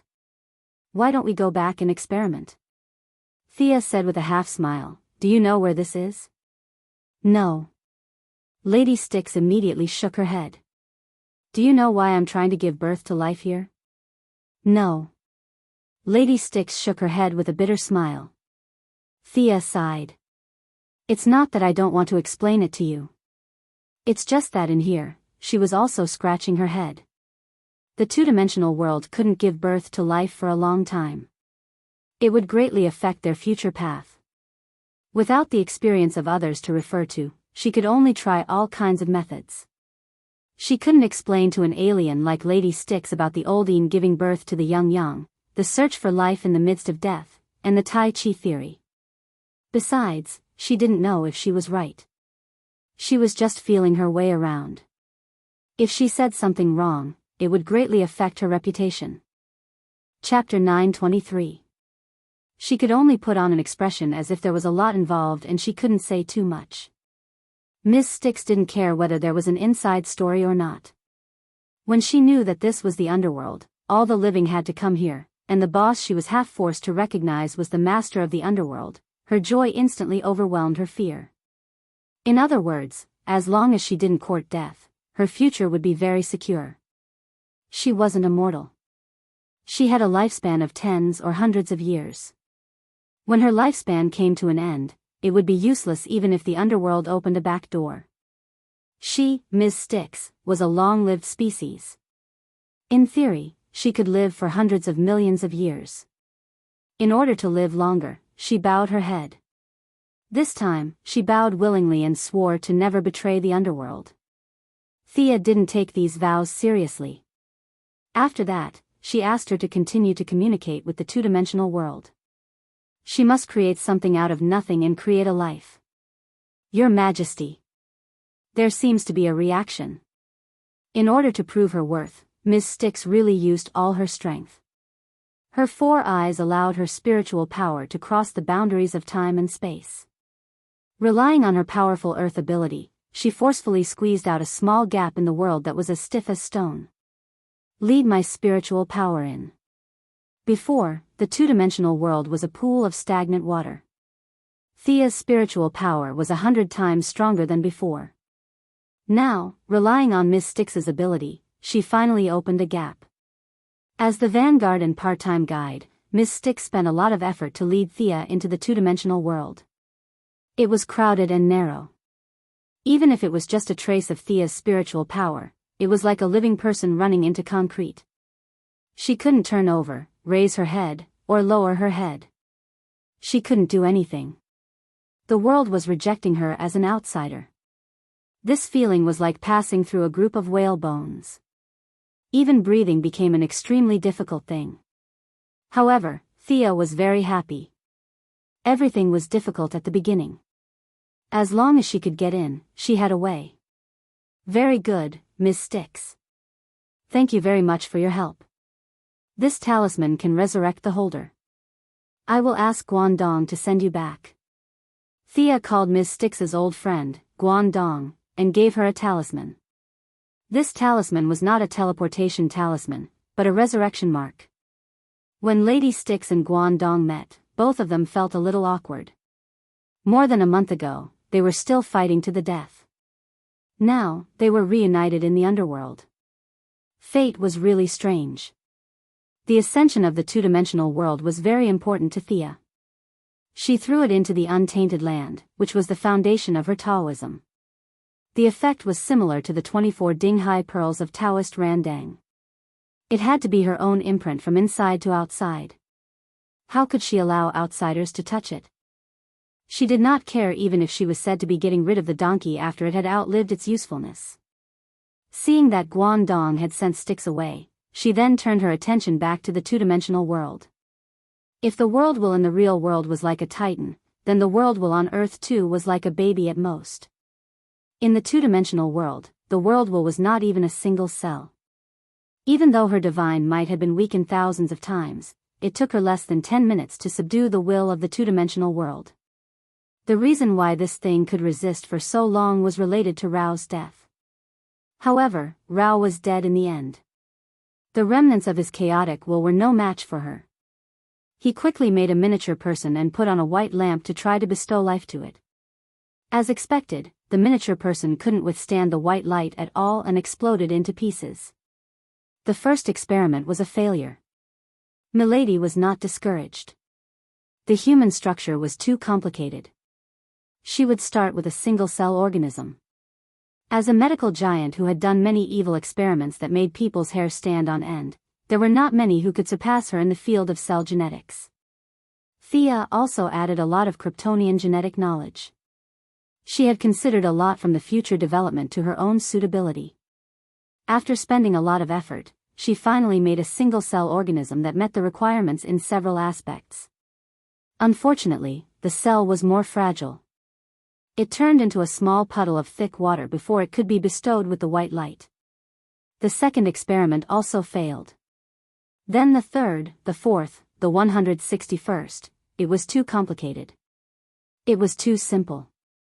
It was too strong. It was even worse if it was too weak. Humans could not do it. Beasts could not do it. Birds could not do it. Even fish could not do it. In the end, Milady was so tired that she sprawled on the throne and panted. She really couldn't think of any good ideas. She was going to go back to Earth and learn from others. It was rumored that Diana's body was made of mud and then given life. She was going to go back and study that body. She called Diana back. The Valkyrie finally got to enjoy being a female general on the new planet of creation. She gave orders to this and that every day. The ratio of melee fighters in the Magic Legion reached a new high. What's the matter? Did you find Batman's son? Diana entered the room and took off her cloak. She was very manly. She raised her glass and drank a large mouthful of water. Batman is very brave. Let me tell you. The two goddesses were actually quite gossipy. Thea told Diana everything that had happened. Won't Darkseid be pissed off? Will he take revenge on Earth? Diana was happy to hear about it at first. But when she thought about the consequences, she couldn't help but worry. Batman wasn't wrong to report his identity. Even if he didn't, he could have traced back to Earth with the Mother Box technology. That's for sure. That's why we need to be prepared. Thea wasn't talking about this for no reason. Diana was staying on the new planet of creation every day. This was not good. Not good at all. Diana and the Heavenly Father had a lot of clergies. The Heavenly Father was still an old bachelor. His wife had died hundreds of millions of years ago. He was also very charming. He looked like a middle-aged man who had experienced the vicissitudes of life. All of these attracted Diana.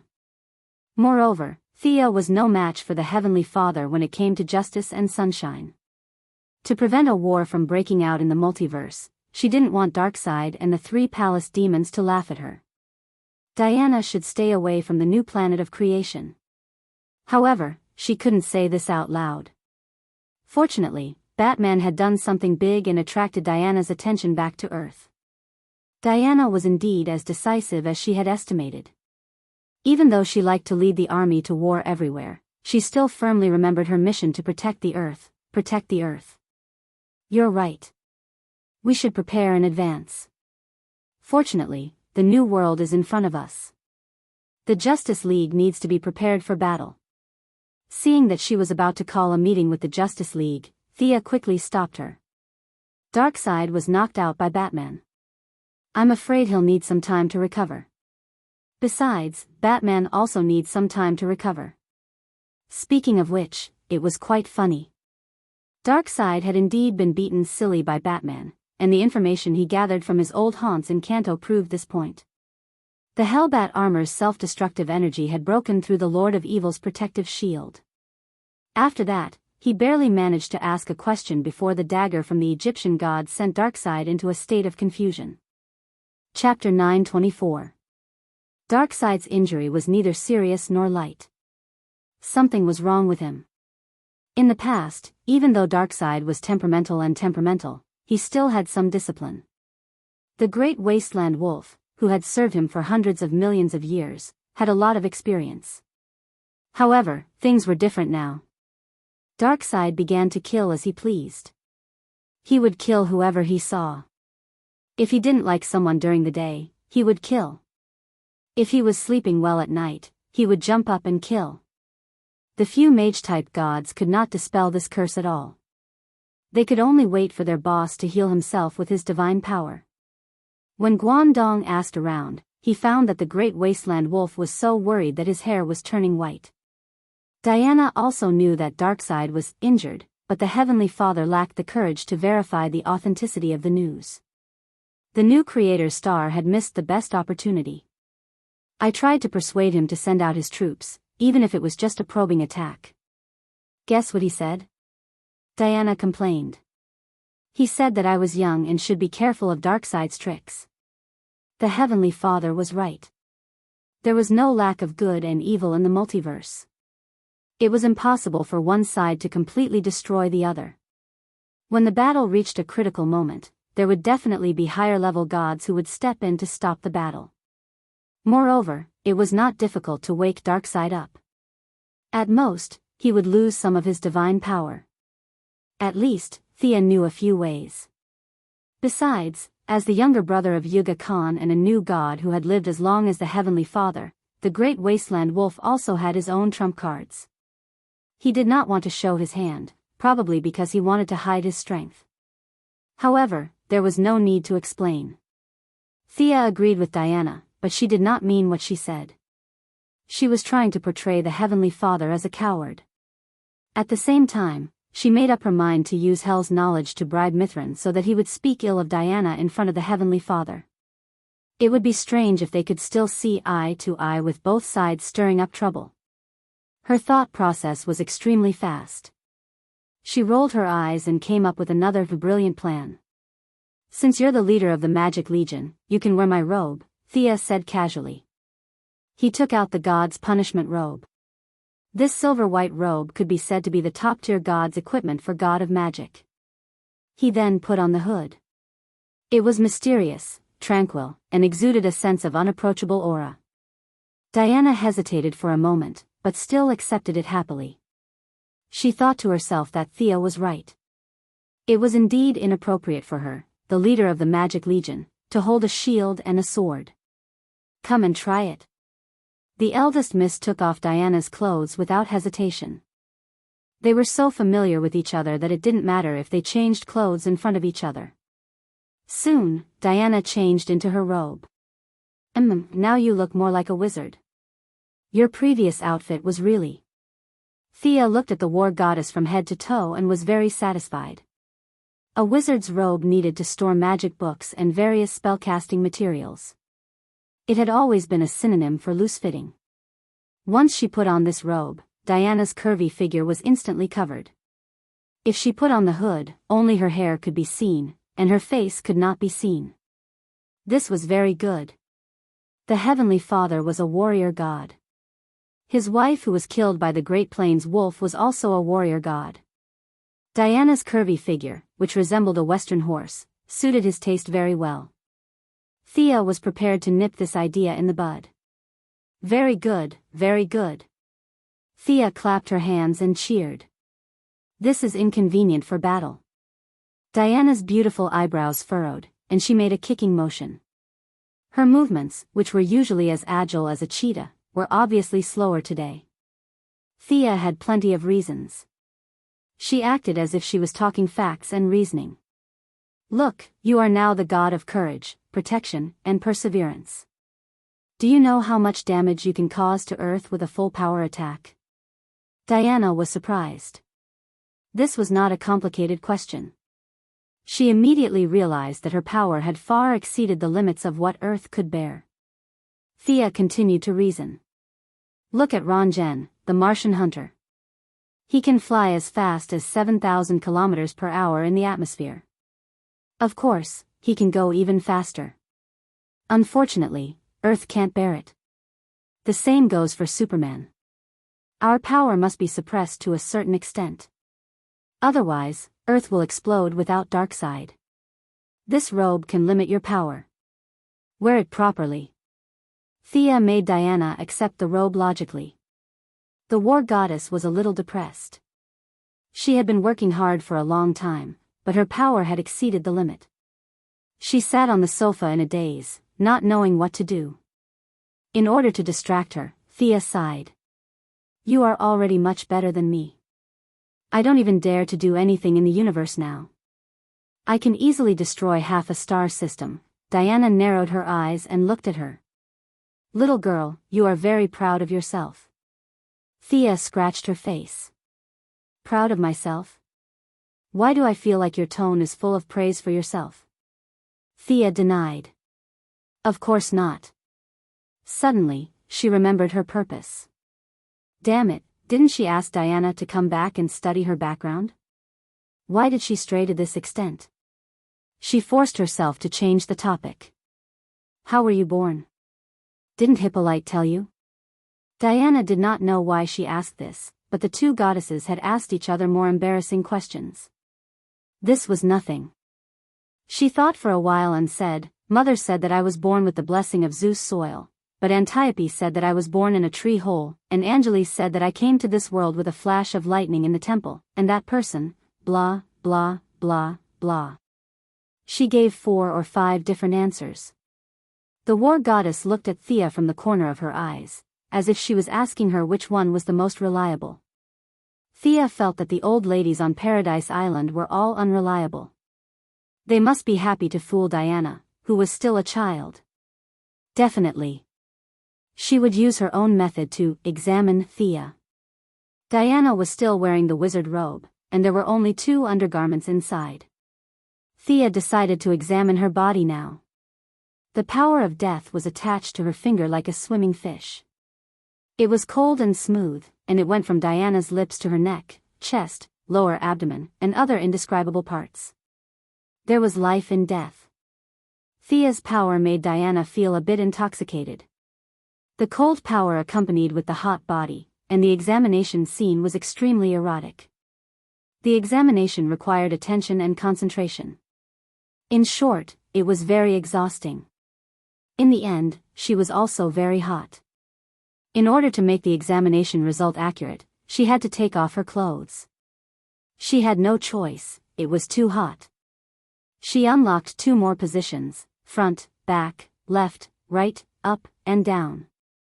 It was not until the next morning that the examination result was finally out. Hee, Zeus, that old pervert, what kind of soil are you talking about? Nonsense. He was the one who did it with Hippolyte. You are definitely not soil, unless Zeus is 2 levels higher than me. Chapter 925. Thea muttered as she wiped the water off her fingers. Even though they had never fought before, she could roughly estimate that she was now half a level higher than Zeus. If she couldn't do it, Zeus wouldn't be able to do it either. For example, the stone golem created by Lady Styx was the result of top talent and top ability. Gods wouldn't be much stronger than her. Zeus, this perverted demon, dared to do it but didn't dare to admit it. For the sake of his glorious image, he made up a lie about Hippolyte praying to the heavens for an heir. Diana's strength was about to catch up with Zeus. Whose creation could catch up with the original owner? All these achievements showed that she was a living person, not a person made of mud. If there was such mud, Thea would definitely ask Zeus for 10,000 pounds. Diana didn't care if she was made of mud or not. After living for so many years, she might have struggled to sleep when she was a child, but now she had already gotten over it.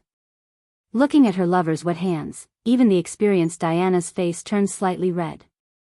She hurriedly changed the topic. Can you deal with the dark version of Thea now? It's hard to say.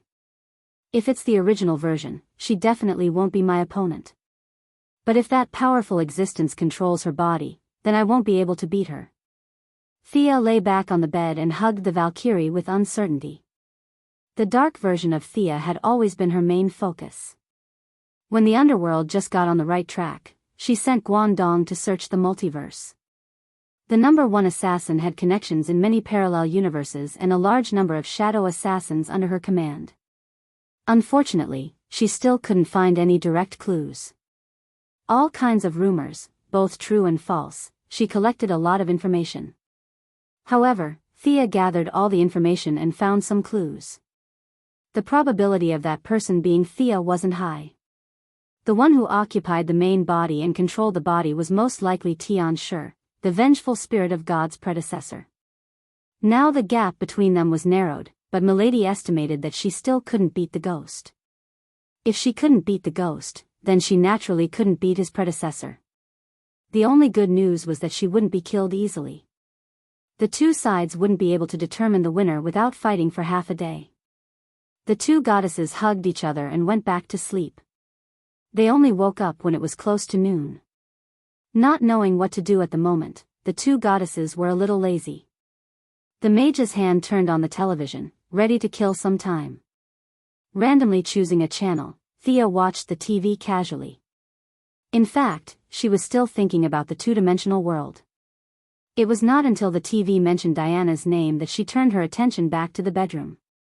A beautiful woman with red hair was sitting in a wheelchair, and a young reporter was sitting on her right with a microphone. This was obviously an interview program. The red-haired woman seemed to be reminiscing about something, and her voice was a little erratic. Diana Prince is like an angel. Back then, I was withdrawing money from the bank, and a superpowered villain was wreaking havoc. I was already under a pile of rubble, and a stone pillar was about to fall on me. Just as I was about to die, she covered herself in holiness and blocked the pillar, saving my life. The young woman paused for a moment, as if she was reliving the scene of that day.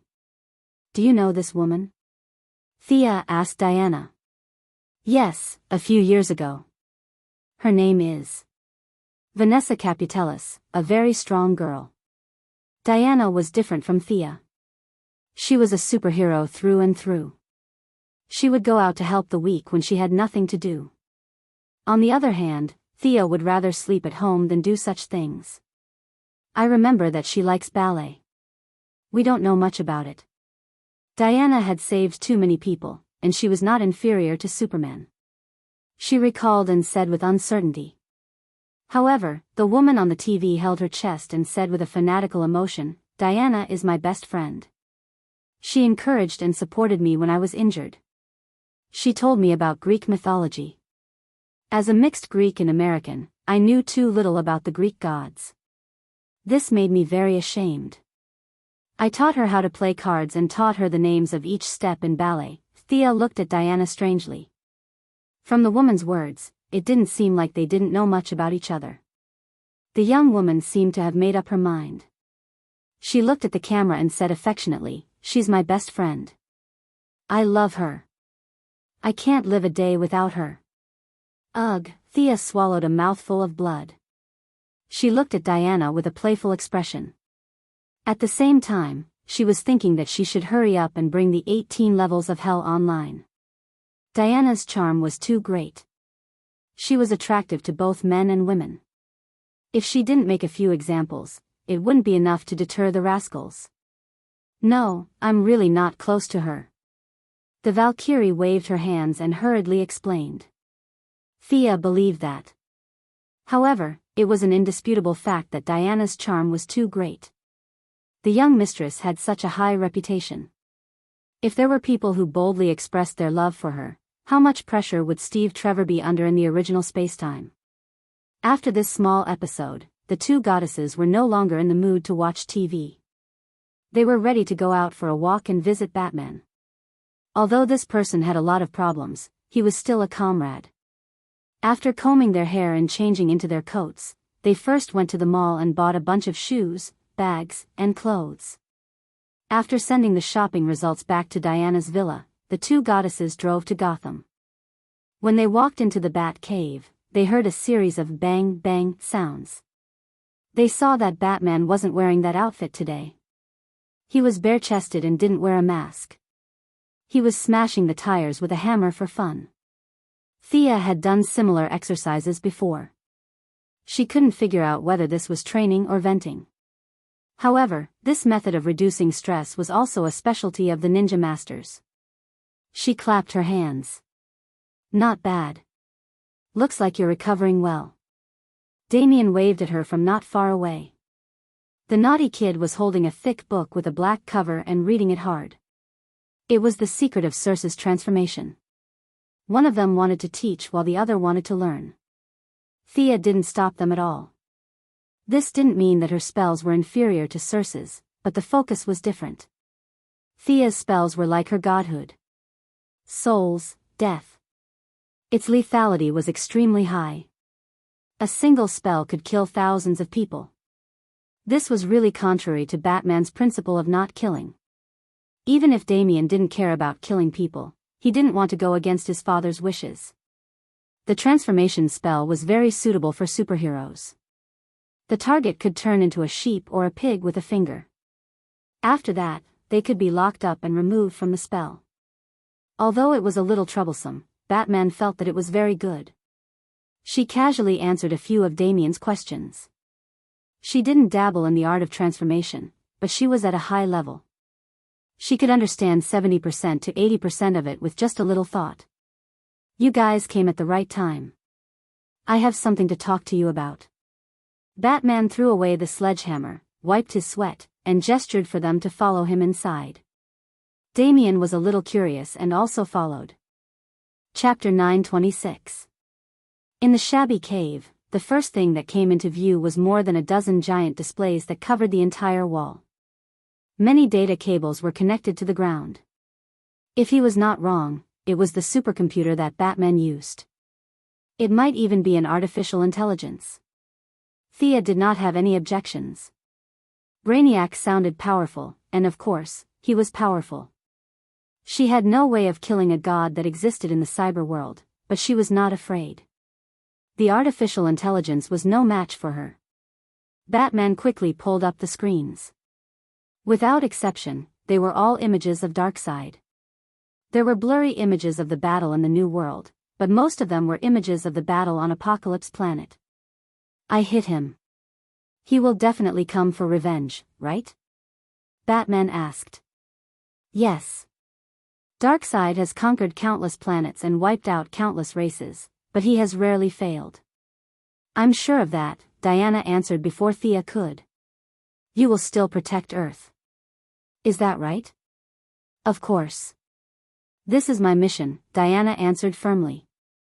Thea smiled and replied, "Don't give yourself too much pressure. We have defeated Darkseid before.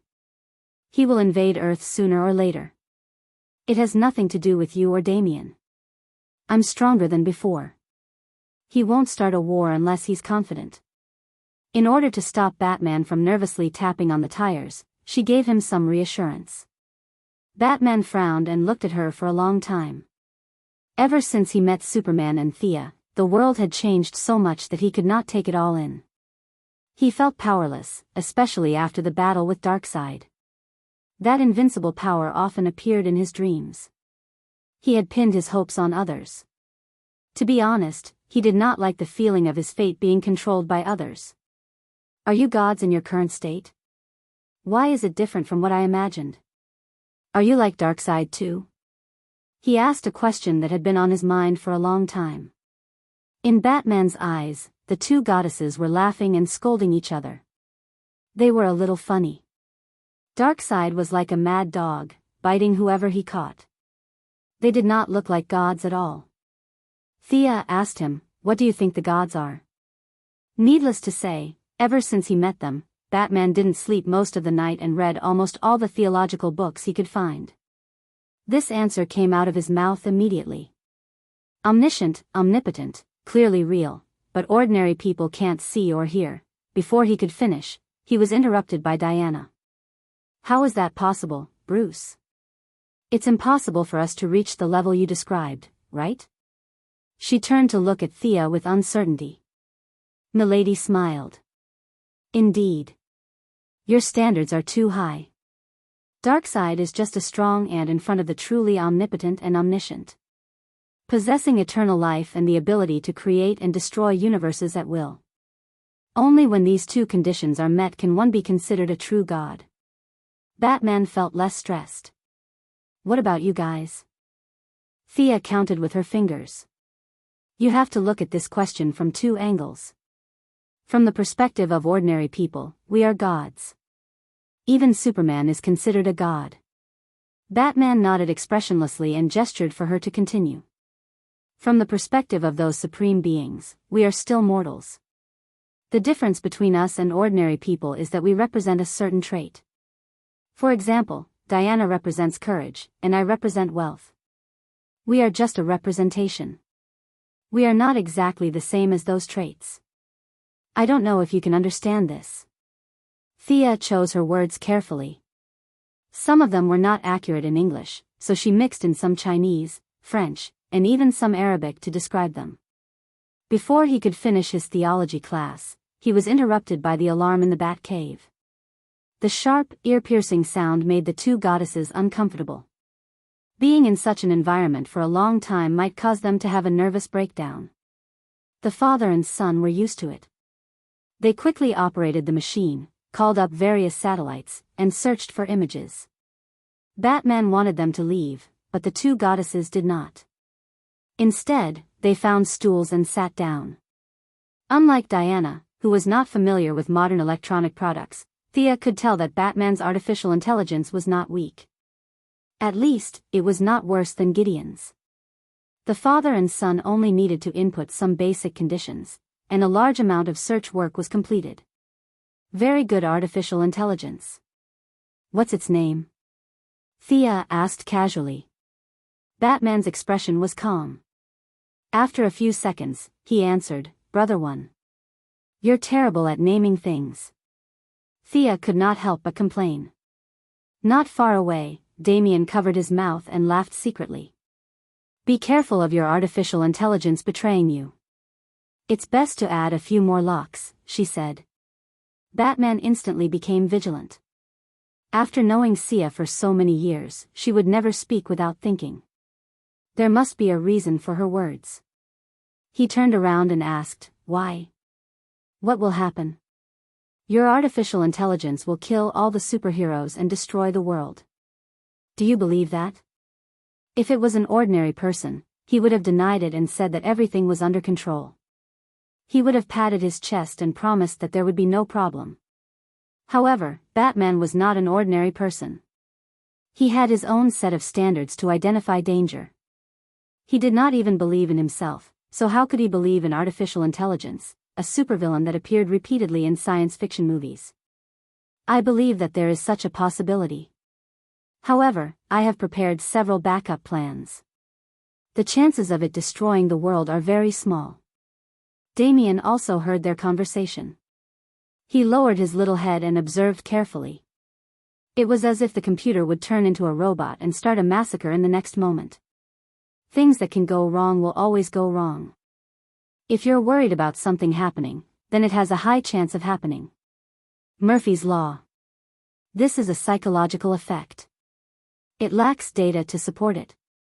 If this assumption is made, then there are too many sources of danger in reality. Batman's answer was not very certain. Thea decided to expose the big news. You've seen the Council of the Time Masters. They dominate time. One of the timelines, to be precise, is 35 years later. Your artificial intelligence will cause the moon to crash into the earth and destroy all mankind. All the superheroes will be sacrificed and transformed into machines. Batman shook his head decisively this time. He glanced at his supercomputer. How is that possible? Even you can't defeat a machine? If Thea nodded and said yes, Batman was ready to pack up his supercomputer and throw it to planet Tianqi. If his supercomputer was so powerful, there was no need for him to stay up late at night to think about Darkseid. I used the word possible. There is such a possibility. The future is full of uncertainty. It's hard to say if the future will turn into a dark apocalypse that we can't predict because of a small matter. Chapter 927. Diana and I don't just have to protect Earth and this universe. We also have to protect other parallel dimensions. We might not be there all the time. You going to Planet Apocalypse is an example. Thea almost said that with great power came great responsibility, but that was what she meant. You mean to destroy it in advance? There's no need to give up eating for fear of choking. Batman understood Mandarin, and he completely understood the idioms that Thea occasionally used. Find someone you trust, such as Barbara, Tim, or Mr. Excellent. Open the source code to them and have them add some protective measures. Also, make sure that you weren't there at the time and didn't make any records. Thea gave him an idea. This involved the issue of trust. She didn't recommend herself. Instead, she recommended Batgirl and Red Robin. They were definitely the people that Batman trusted the most. Thea's words implied that she was on guard against him. Batman wasn't angry that she was guarding against him like he was a thief. In fact, he was deeply convinced. This was a very good idea. Batman nodded in agreement. After the brief interlude, the artificial intelligence also found the target. The image was very blurry. It was a picture taken by a civilian surveillance camera.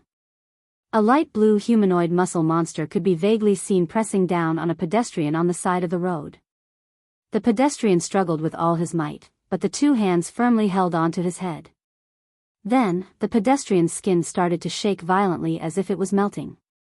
Finally, it turned light blue. The pedestrian's muscles swelled, his clothes were torn, and something flew out of his chest. After that, the two people disappeared from the camera. What was that thing that flew away? Damien whispered. The heart, but it's a little deformed. Thea saw it clearly. Diana asked Batman to play it again. Was it a coincidence? Or was it a psychic? Brother One has a threat level algorithm that I wrote. There should be a reason why it listed this as the highest level. Batman was still looking at the details frame by frame. Thea had some guesses in her heart, but she wasn't sure. There were too many people with unknown superpowers in this world. Give me the address, and I'll go and catch one. Before she could finish speaking, she saw a purple light ring fly out of Diana's bag. As an honorary member, and in addition to giving face to the young mistress, Queen Zamlin had given Diana a purple light ring. Carol Ferris, a warrior of the Purple Lantern Corps, was crying on the screen. Hal Jordan is dead.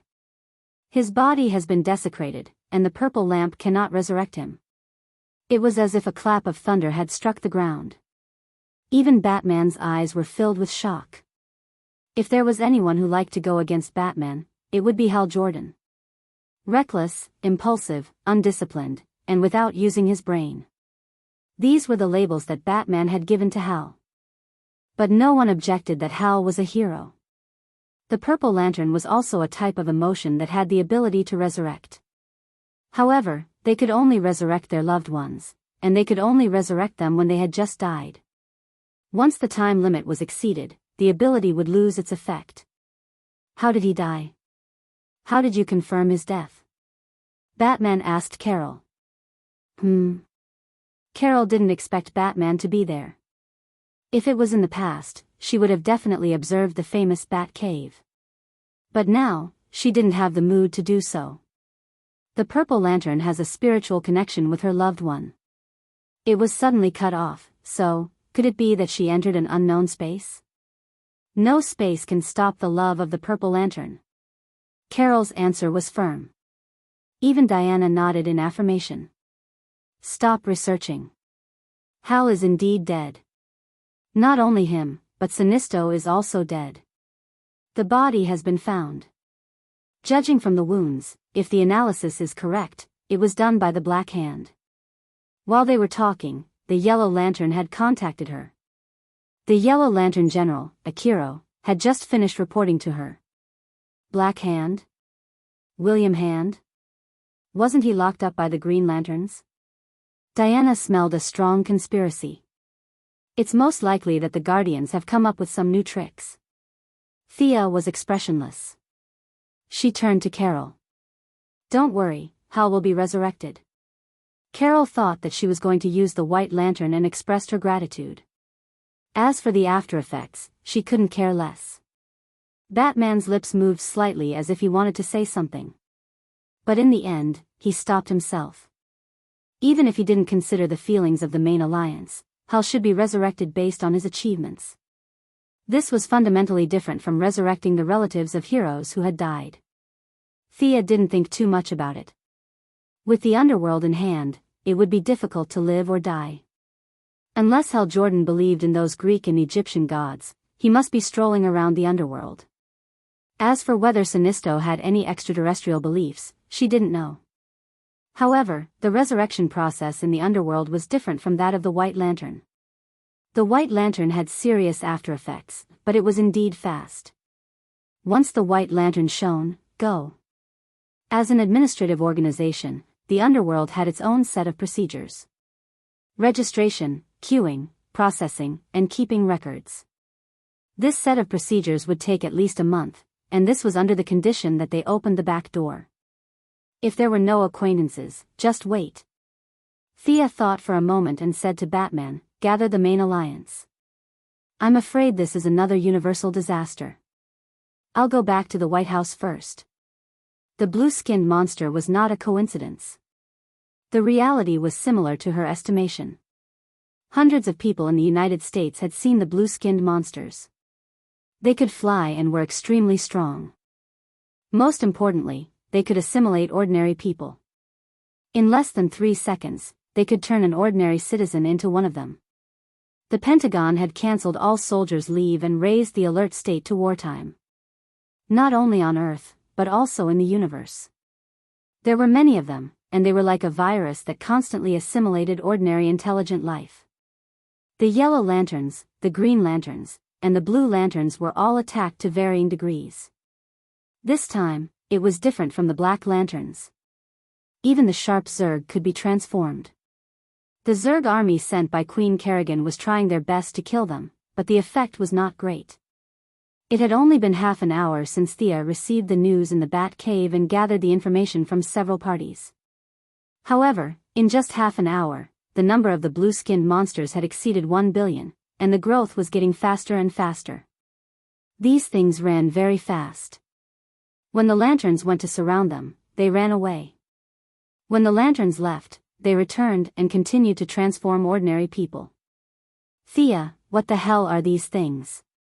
Moira felt more and more that it was difficult to be the president. There were too many problems. The aftermath of Raoul's incident was barely settled, but now there was another problem. She was already in her second term as president. In the past, the candidates of both parties had already started to build momentum. They colluded with each other in the primaries, exchanged various interests, and even smeared the reputation of the previous president. But now, there was complete silence, as if they had all lost their minds. Some of the aides even joked that if this trend continued, due to reasons that could not be explained, she might be in office for another term. Chapter 928. Thea had also advised her mother not to do it if she felt too much pressure. Now that things had come to this point, no one dared to laugh at her. Who would dare to laugh at her? The President of the United States was the riskiest job in the entire universe. There are these things all over the universe. The ones on Earth are just the aftermath. Facing her mother's nervous face, she said confidently. The Third Army. If she remembered correctly, this should be the name of these blue monsters. They were a new product created by the Blue Guardians for the sake of universal peace. The mechanical hunters were the first army. These robots followed the preset orders and massacred the entire 666 sectors, making the Guardians think that machines were unreliable. The Green Lantern Corps was the second army. They used emotions as weapons, but in the eyes of the Guardians, the Green Lanterns succeeded and failed because of their emotions. They were too free and unrestrained, and they repeatedly treated their orders as waste paper. Hal Jordan was a living example. The army of assimilators that had vitality but no thoughts served the Guardians completely. This was the so-called Third Army. The Third Army sounded arrogant, but in fact, it was just to pave the way for First Lantern's appearance. In the original timeline, Black Death Emperor killed First Lantern instantly. Now, only Thea could fight. Fortunately, the battle was in space, and Earth would not be affected. Don't panic, it's not a big problem. That was what she told her mother.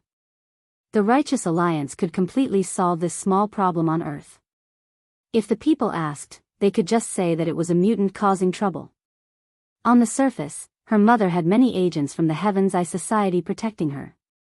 In the dark, she also had Death Knell and Poison Ivy. Thea also asked Guangdong to send 2 shadow assassins to help. With such a strong defense, there was really no need to worry too much. Thea teleported to the Righteous Alliance and found that they were not idle either. Batman had captured an assimilator and was dissecting it for research. The brain has become a new substance. It has no heart. There are signs of activity in the eyeballs, but the brain has almost no thoughts, so it's impossible to determine if it has thoughts. When Thea entered, Batman had just finished dissecting it. Even though Superman said that he could see through it, he still did it according to his own method. I've contacted several forces in the universe. This disaster has little to do with Earth. It's basically a problem in the universe. Batman calmly asked, what else? Thea was surprised. What else? This is the Green Lantern Corps' problem. It has nothing to do with Earth, so don't worry. But I've calculated that if this thing is allowed to wreak havoc, in 3 months, all life in the universe will be wiped out. So, I'll leave Earth to you, and I'll settle this matter in 2 days. After Thea finished speaking, she left Earth and returned to Odium, the main planet of Blue Lantern. The battle situation here was much more intense than on Earth. The Third Army was attacking ferociously. The Yellow Lanterns, Blue Lanterns, and Green Lanterns were defending together. As time passed, the offensive and defensive positions had long shifted. The enemies were endless, and their own forces were beginning to deplete. Defeat was only a matter of time. As she landed, a silent black ripple swept out. The Third Legion was like a group of toys. Under the power of the goddess of death, they were like countless ants. There were enough of them, but unfortunately, they were useless. With just a slight raise of his hand, these soulless, almost mindless dummies fell to the ground in droves. Where's Ganser? She asked the Saint after looking around but not finding her target. The Saint brought her a piece of bad news. Lord Gonda and Lord Set have both returned to the main planet of Ura. They were running around again. These little blue people were really troublesome. Thea had no choice but to go to Ura again. In the end, she found that not only Ganser, but even the little blue people from before had disappeared. The Green Lantern Corps was being attacked by the Third Army. She helped them repel a wave of attacks and instructed them to retreat to the main planet of Blue Lantern. As for whether they listened to her or not, she said it was up to her. Where did these guardians run off to? Standing alone in space, Thea scratched her head. Anka's amulet allowed her to teleport anywhere, but the problem was that she didn't know where to go. Who knew where these guys were hiding and doing bad things? Without specific coordinates, no matter how powerful her teleportation technique was, she wouldn't be able to get there. Fortunately, she had learned a lot from Batman, so she had a lot of backup plans. Guardian Haruba was under her control. This little blue person had information about the seal of the first lantern in his memory. She only needed to teleport according to the coordinates. However, she didn't know if the coordinates were wrong or if she had read fake information. She wandered around the empty void for a long time. Forget about the seal, there wasn't even a stone. Did this guy hide fake information in his head? She didn't know whether to laugh or cry at this answer. She could only teleport to the main planet of Sharp and start reading the memories again. She was now a big shot. Her reading speed and ability were several times more profound. Soon, she found the problem. There were problems with the Guardian's memories, and there were many contradictions. However, this guy had lived for hundreds of millions of years and had experienced too many things. Sometimes, if she didn't look carefully, she wouldn't be able to see the problem. There was nothing else to say. She could only continue reading the memories. She was very unhappy. She told Batman that she would solve it in 2 days. In the end, this group of guardians found a place to hide. She couldn't hit the enemy even with her earth-shattering divine power. Needless to say, she was very depressed. No matter how unhappy she was, she had to take it step by step. She started reading the memories without stopping. At the same time, whether it was Earth or the main planet of Blue Lantern, a few battles happened. The Green Lantern ring was already a thing of the past to Thea. She couldn't even be bothered to pick it up if it was thrown on the ground. However, for some people, it could change their fate. It was a sharp weapon that could reach the pinnacle of life. Simon Baz, the Arab American, was treated differently countless times because of his appearance. When he was driving, he was pulled out by the police to be interrogated and searched. In the departure hall, he was taken away by a group of fully armed people for questioning. When he took public transportation, he was looked down upon for no reason. In short, as an Arab American, he had lived in a highly oppressive environment since he was young. Although later, aliens invaded repeatedly, resurrected the dead, and descended on Earth, causing countless disasters. In comparison, the 2 buildings that his Arab American fellow crashed into were not a big deal. However, this didn't change his situation at all. Aliens came and went, and the dead continued to return to their coffins. He was different. He needed a job, a salary, and food. This guy was very unlucky. He casually stole a car, and after 2 minutes of fun, he was chased by dozens of police cars and several helicopters. During the chase, he learned that the trunk of his car was full of bombs. Just as the Third Army was wreaking havoc in the universe, the Pentagon was on the highest level of alert, and it quickly attracted the attention of all parties. The local garrison, the National Guard, the CIA, the FBI, the Heaven's Eye Society, the Alien Administrative Committee, and many other agents all came out to capture this unlucky guy. Chapter 929. The mothership arrived immediately. In order to take care of the military's emotions, Digger had now returned to the military ranks with the rank of colonel. After 2 years of experience, the next step would be to become a brigadier general. It could be said that Digger's fate was 1,000 times better than Green Arrow's in the original timeline. Take down the suspect. Wearing a long black trench coat, an eye patch, and his hands behind his back, Digger looked dignified. 5 individual mechas flew out of the mothership. Miss Voodoo took the lead and knocked down Mr. Simon Bartz with a few punches and kicks.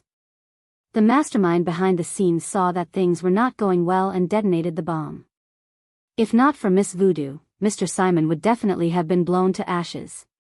After a few simple questions, he learned that it was just an ordinary car bomb. Digger was a little disappointed. It was not that he was not patriotic, but the target was too small and boring. He handed the suspect to Amanda and continued to support other places in the mothership. Amanda did not pay much attention to an Arabian car thief. Such a small character was in her missing file every day. If he did not sign 7 or 8 documents every day, it meant that he was not doing his job well. However, just as his subordinate finished interrogating him, a green ring flew over and took him away with a whoosh. Amanda was unhappy this time. Many years ago, when Aubin Sue crashed on Earth, it was also the ring that flew away and chose Hal Jordan. After that, the battle at Seaside City happened right under her nose. If it wasn't for Sia, Black Panther would have died. If Thea was there, she would have told Black Panther that this was the ring from back then. Honesty had not changed at all. Hal Jordan was sacrificed. His ring seemed to obey a will and returned to Earth and chose a new owner. Simon Bartz was not taken far by the green light ring before he was intercepted by the Alliance. With his level, he could not beat a superhero, not to mention all the other superheroes except Thea. However, his luck was heaven-defying. The few of them were not hostile to the Green Lantern, and the assimilated people of the Third Army were wreaking havoc nearby, drawing away most of the troops. Simon Bartz relied on the wisdom he had developed in countless pursuits since childhood to shake off the Flash and ran back to his residence alone. Realizing that his home was not safe, he hesitated for a moment and rushed to the hospital. His brother-in-law, who was also his good friend, had been seriously injured in a car race. Even though he had used the most expensive medical cabin of the Quinn Group, after several resuscitation attempts, he had still ended up in a vegetative state due to his injuries. His sister, whom he had relied on since childhood, had lost all hope in life because of this. Now that he had obtained the legendary omnipotent green light ring, he felt that he should do something for his family. It was already late at night, and there were only a few people on duty outside the ward. He quietly opened the window and jumped in. He raised the ring and pointed it at the patient who had been sleeping on the bed for years. He said in a low voice, "Quick, restore his consciousness." The ring flashed with a green light, then completely extinguished. "Help me, he's my family. I beg you, please wake him up. This is my only request. He's my friend. He's the only person my sister can rely on. Please." The green light flickered in and out of the ward, like a naughty child playing a game. As a fugitive, Simon Bartz didn't know how much time he had left. He still hadn't given up hope. If one time wasn't enough, he would do it 10 times. If 10 times weren't enough, he would do it 100 times. He felt that the ring was omnipotent and could naturally wake up a vegetative person. A strong obsession crossed the distance in an instant and floated to Thea's ear. The young lady was trying hard to read Haruba's memory, and the sudden call made her slightly stunned. How did the green light ring call her? Did you get the wrong person? Moreover, the blue light could heal, but the green light had no healing effect. This caller thought that the green light was omnipotent. How ignorant. Although modern people couldn't understand it, the green light ring and the other lights were very materialistic. They were proper technological equipment, not wishing machines. The young lady didn't know whether to laugh or cry. She carefully analyzed. At her current level, the cause and effect of many things were very clear. She could understand the whole story with a little thought. It's Hal Jordan's ring. She pondered for a moment. If it was just Hal Jordan, it wouldn't matter. Whether he died or not had nothing to do with her. But this ring was different because she had worn this ring before. Although the time she wore it was very short, from her point of view, there was a cause and effect between her and the ring. Is it such a small matter? All right, as you wish. Thea talked to herself. This was between her and the ring. It had nothing to do with Hal Jordan or Simon Baz. She didn't even need the power of death to wake up a comatose person. She only needed a small part of the soul to complete it. To her, this was a task that couldn't be any easier. With a flick of her middle finger, a small cloud of gray energy crossed the distance and returned to Earth, to Simon Baz's ring. Give up, Lantern Simon.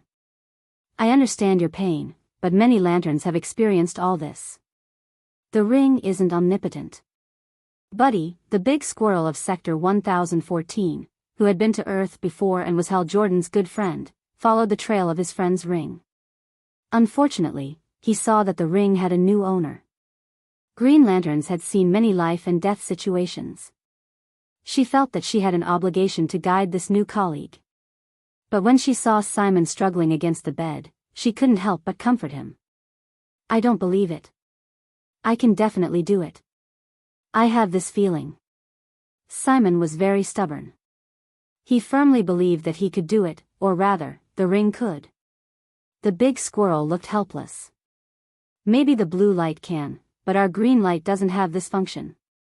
She couldn't figure out where Simon's confidence came from. She was still trying to help. With a big furry tail and a chubby body, Buddy was one of the few Green Lanterns that Thea liked. She naturally knew about the blue light and also knew about Thea, who seemed to be very mysterious and powerful. However, she had more feelings for the Green Lanterns, so she rejected the blue light's invitation.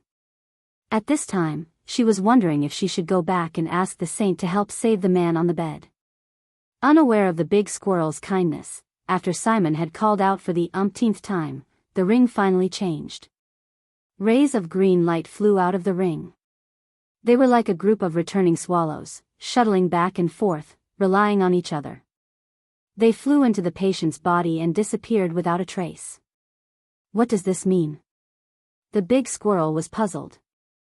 As an experienced Green Lantern, although she was still a distance away from the title of the greatest Green Lantern, she had seen Hal Jordan, Sinisto, and even the artist Kyle Rayner, who was known as the Lantern.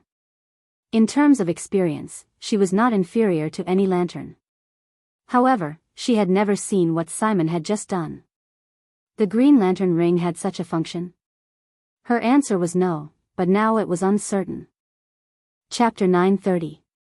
Big Squirrel Buddy waited patiently for half a minute until the green light completely dissipated, but the patient was still in a deep sleep. His breathing and expression were the same as before.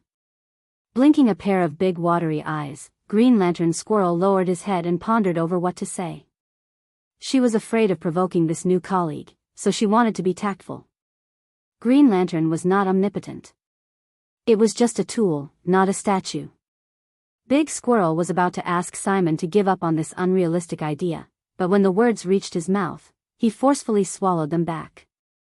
Because the patient had woken up, the effect was immediate. Buddy could guarantee to the squirrel god that the patient had been in a vegetative state a second ago, but in just a second, he had completely woken up. Other than being a little weak, Big Squirrel guessed that it was probably due to hunger. There were no cognitive and behavioral problems. Oh my God, you're really a miracle worker, Simon. The title of miracle developer had accompanied Simon Bartz for his entire life, and his legendary life had begun when he met a big squirrel. Without saying much to his brother-in-law and good friend, Simon felt that since the ring had responded to him and completed an impossible task, then he should also be prepared to gamble with his life to solve the current crisis that Earth was facing. If possible, he wanted to avenge the original owner of the ring, Hal Jordan. When Simon Bartz embarked on his path as a superhero, the Earth had already become a pot of porridge.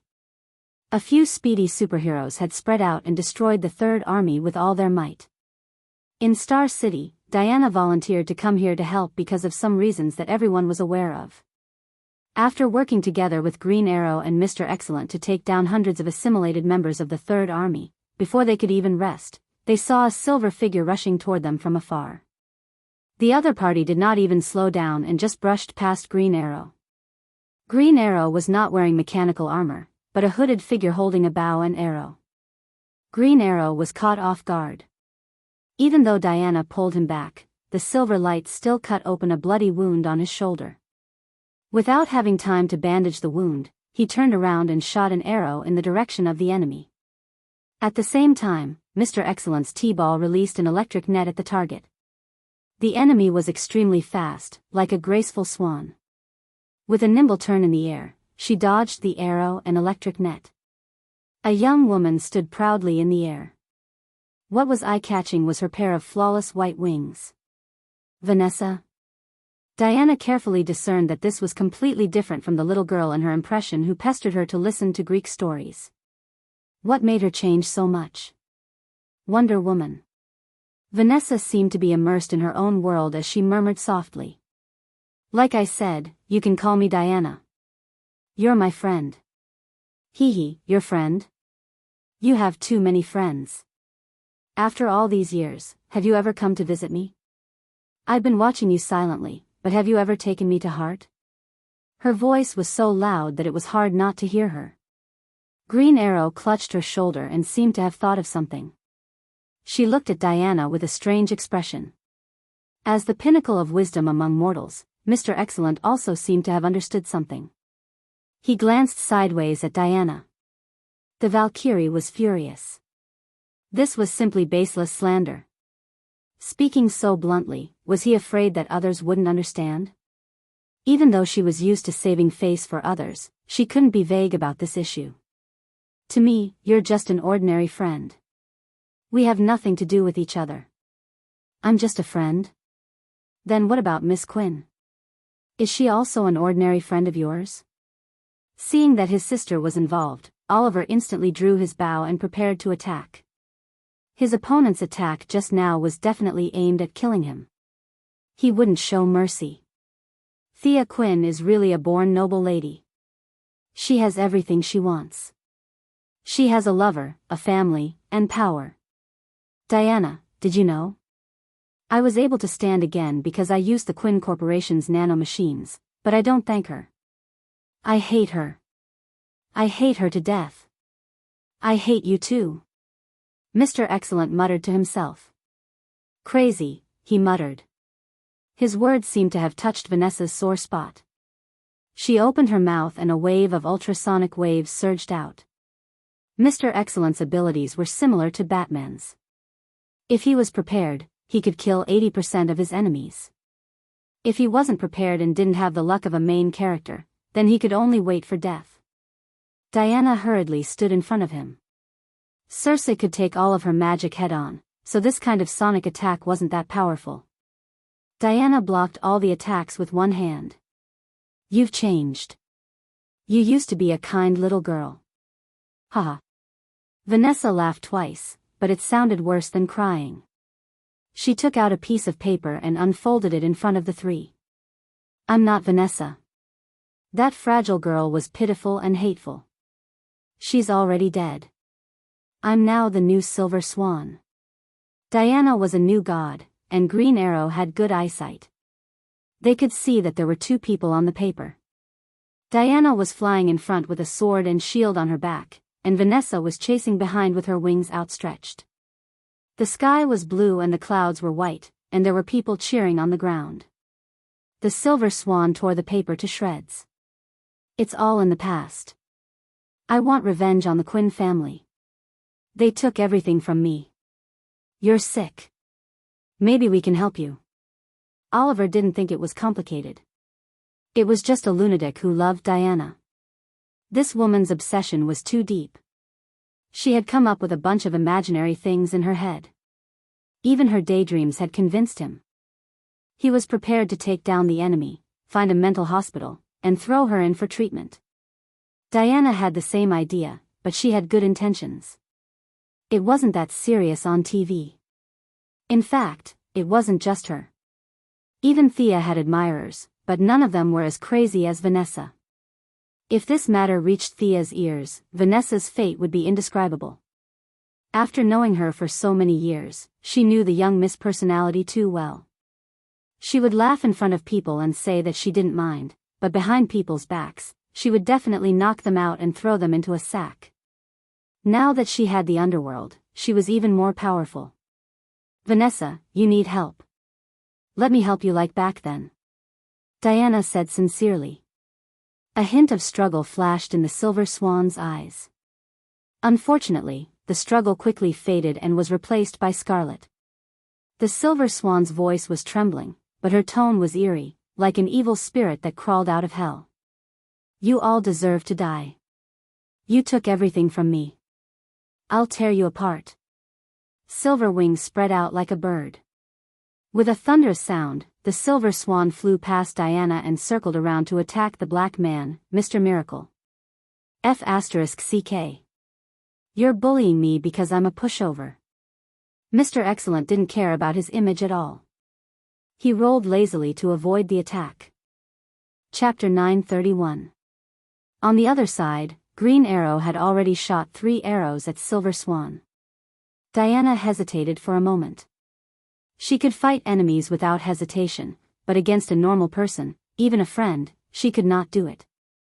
Fortunately, her combat power was high now, and her attributes were superior in all aspects. With a casual glance, she found several flaws in Silver Swan. Her opponent was just a ballet enthusiast, and Green Arrow's archery was undeniably the best in the world. She dodged the arrows awkwardly, mostly relying on her high speed to dodge. Diana took 2 quick steps forward, and under Silver Swan's horrified eyes, she grabbed Silver Swan's ankle and dragged her down from the sky like a dead dog. Hold her down, I'll check. There seems to be a problem with the implanted device in her spine. Mr. Excellent looked more like a researcher than a superhero. His T-sphere contained almost all the common functions of modern technology. He quickly opened the operation interface, aimed at Silver Swan, and began scanning. I suggest you let her go. A short, middle-aged man wearing glasses walked out from the shadow of the building. The middle-aged man's hairline was a little high, but his aura was not weak at all. His head was held high, and he looked at them with a slightly scrutinizing gaze. Stop, stranger. Green Arrow drew her bow again and spoke first. Diana did not steal the limelight from him due to various considerations. The middle-aged man ignored the arrows, and raised his hands calmly, indicating that he was unarmed. I'm just a normal person, I don't have the ability to fly in the sky like you.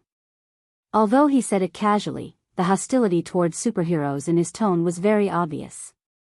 Let go of Silver Swan, unless you want to see Star City turn into a sea of fire.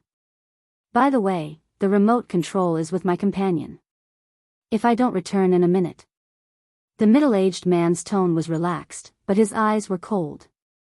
Oliver looked at Diana. He hoped that the Valkyrie had some supernatural ability to defeat this middle-aged man, and then subdue the companion he spoke of. He's just a normal person. He has no abilities, no magic, and no technological equipment. Diana first observed the middle-aged man. At her level, there were many things that could not be hidden. But I can't see if there are any enemies around me. There are many things that Thea can do that I can't. Diana was a little depressed at the mention of this. She was a very pure warrior, and she had only started learning magic recently. He was good at lifting buildings and towing ships, but it was difficult to find an enemy in a residential area with complicated terrain. Without the super speed of the Flash, Superman's X-ray vision, and Thea's time stop, Diana can smash a planet with all her strength, but her search ability is really not strong. Why are you threatening us with the safety of Star City's citizens? We don't even know each other. Diana tried to find some clues from the enemy's words. The other party was not fooled at all. Let go of the Silver Swan, madam. You should go find the bomb. That's what a hero should do. Why are you doing this? Don't you know that Earth is facing a crisis now? The Righteous Alliance was eliminating the Third Army on a global scale. She really did not expect someone to cause trouble at this critical moment. Did these people think that the Third Army would let them go? Madam, you have your duty, and I also have my mission. I don't care how many people will die on Earth, but let me remind you that there are only 30 seconds left. My companions are watching me from afar. If my freedom is restricted, then Star City will become a sea of fire. Call a few more companions, I have installed 6 bombs. Diana had no choice but to let go of the Silver Swan. The Green Arrow used a skateboard, and Mr. Excellent's T-ball had the ability to fly. The 3 of them split up. Diana called the Flash and Felicity, who were also in Star City. The other party's installation was very obvious and did not hide at all. The 6 of them searched the city and quickly removed the bombs. When the dust settled, the middle-aged man and the Silver Swan were long gone. The identity of the Silver Swan was not difficult to find, but the identity of the middle-aged man was a question that lingered in their minds. Felicity quickly used the Quinn Corporation's database to search. Whether it was the medical cabin or the cooperation with many government and military departments, the Quinn Corporation's database was the richest in the world. In the beginning, when faced with the attacks of hackers from all over the world, the hundreds of network experts that Felicity had gathered could not withstand it at all. Later, Thea had to open up some artificial intelligence access to the corporation's network department to resolve the crisis. The huge satellite and database data were compared. The middle-aged man did not jump out of a crack in a rock. His identity was quickly found out. Caden James, a very famous hacker. I once used, no, imitated, oh, no, I should say I used a small program that he wrote. Felicity was still joking. She was not familiar with the Green Arrow in this time and space, but she still knew her. Even though she had been on land for many years, she was still exuberant when it came to her old job as a hacker. Why is she looking for trouble with us? Diana also knew Felicity and knew that she was Thea's good friend. This question stumped everyone. The Flash, the Atom Man, Felicity, and Mr. Excellent, who came to help, split up to investigate. Caden James was recently arrested by the Heaven's Eye Society for the crime of endangering national security. Felicity had more contact with the military and the government, so she was the first to find a clue. 10 days ago, a sum of $30 million was transferred to his account. The Atom Man, who had a close relationship with many banks, followed closely behind and found clues. 13 days ago, he was rescued from the Heaven's Eye Society by a person single-handedly. The Flash also found something. He enlarged the image on the screen. A tall man wearing purple soft armor and a white cloak held 2 samurai swords in his hands as he moved about freely. The Heavenly Eye Association's trained agents didn't have the ability to fight back at all as they were slaughtered like chickens. Following that, the purple-robed man took Caden James and left. This guy should have been nearby just now. He's Caden's partner, right? His martial arts are so strong. It's hard to believe that he's an ordinary person. The 2 big shots, Diana and Oliver, were not good with electronic devices. They could only watch from the side. To be able to beat Nightwing without using a bow and arrow, Oliver was more than qualified to call himself a martial artist. Even though his learning process had been honed by being beaten up and had characteristics that could not be replicated, his insight was commendable. According to Thea's joke, her brother had a pair of civilian version of the Sharingan and was born with great dynamic vision. At first, he was weak and had no one to teach him. He basically relied on these eyes to learn his martial arts while he was being beaten. Chapter 932. Although Oliver and Diana were much weaker than each other in terms of combat ability, unlike Thea who had become a martial artist despite not liking martial arts, Diana liked to fight and kill. Now, she could tell that the ordinary person on the screen was extraordinary after just a few moves. His movements were not fast, but they were deadly and efficient. He did not waste a single bit of energy. This person had already used the ingenuity of his moves to the extreme. She had long heard that Guangdong was the #1 assassin in the New Gods and was skilled in hundreds of millions of combat skills. Later, before going to the Bat Cave, she casually heard that he had been recruited by Thea. She did not hesitate to call him over for a spar. The result was awkward. He suppressed his strength and competed purely in martial arts. Diana was no match for him even when Guangdong went easy on her. The Greek combat skills she was so proud of were easily broken by him. Now that she saw this incomparably powerful Earthling, she secretly compared him to Guangdong. Unfortunately, she could not determine whose martial arts were better. Prometheus. This guy is very famous in the assassin world. I don't know why he's with Kane. Mr. Excellent and Batman hit it off, so he could access some of the information on the Bat Cave. He quickly found Batman's description of this person. Proficient in all combat skills, proficient in all known weapons. Many tools are hidden in his armor. A master tactician. Suspected to have the special ability to learn other people's martial arts. Once defeated Madame Shiva 3 times. Mr. Excellent read Batman's description to the others. The investigation was carried out quickly, or rather, the other party did not plan to hide it. Felicity found 2 videos on one of Kane's servers. A middle-aged man and a young man. They were both shot to death by green arrows without exception.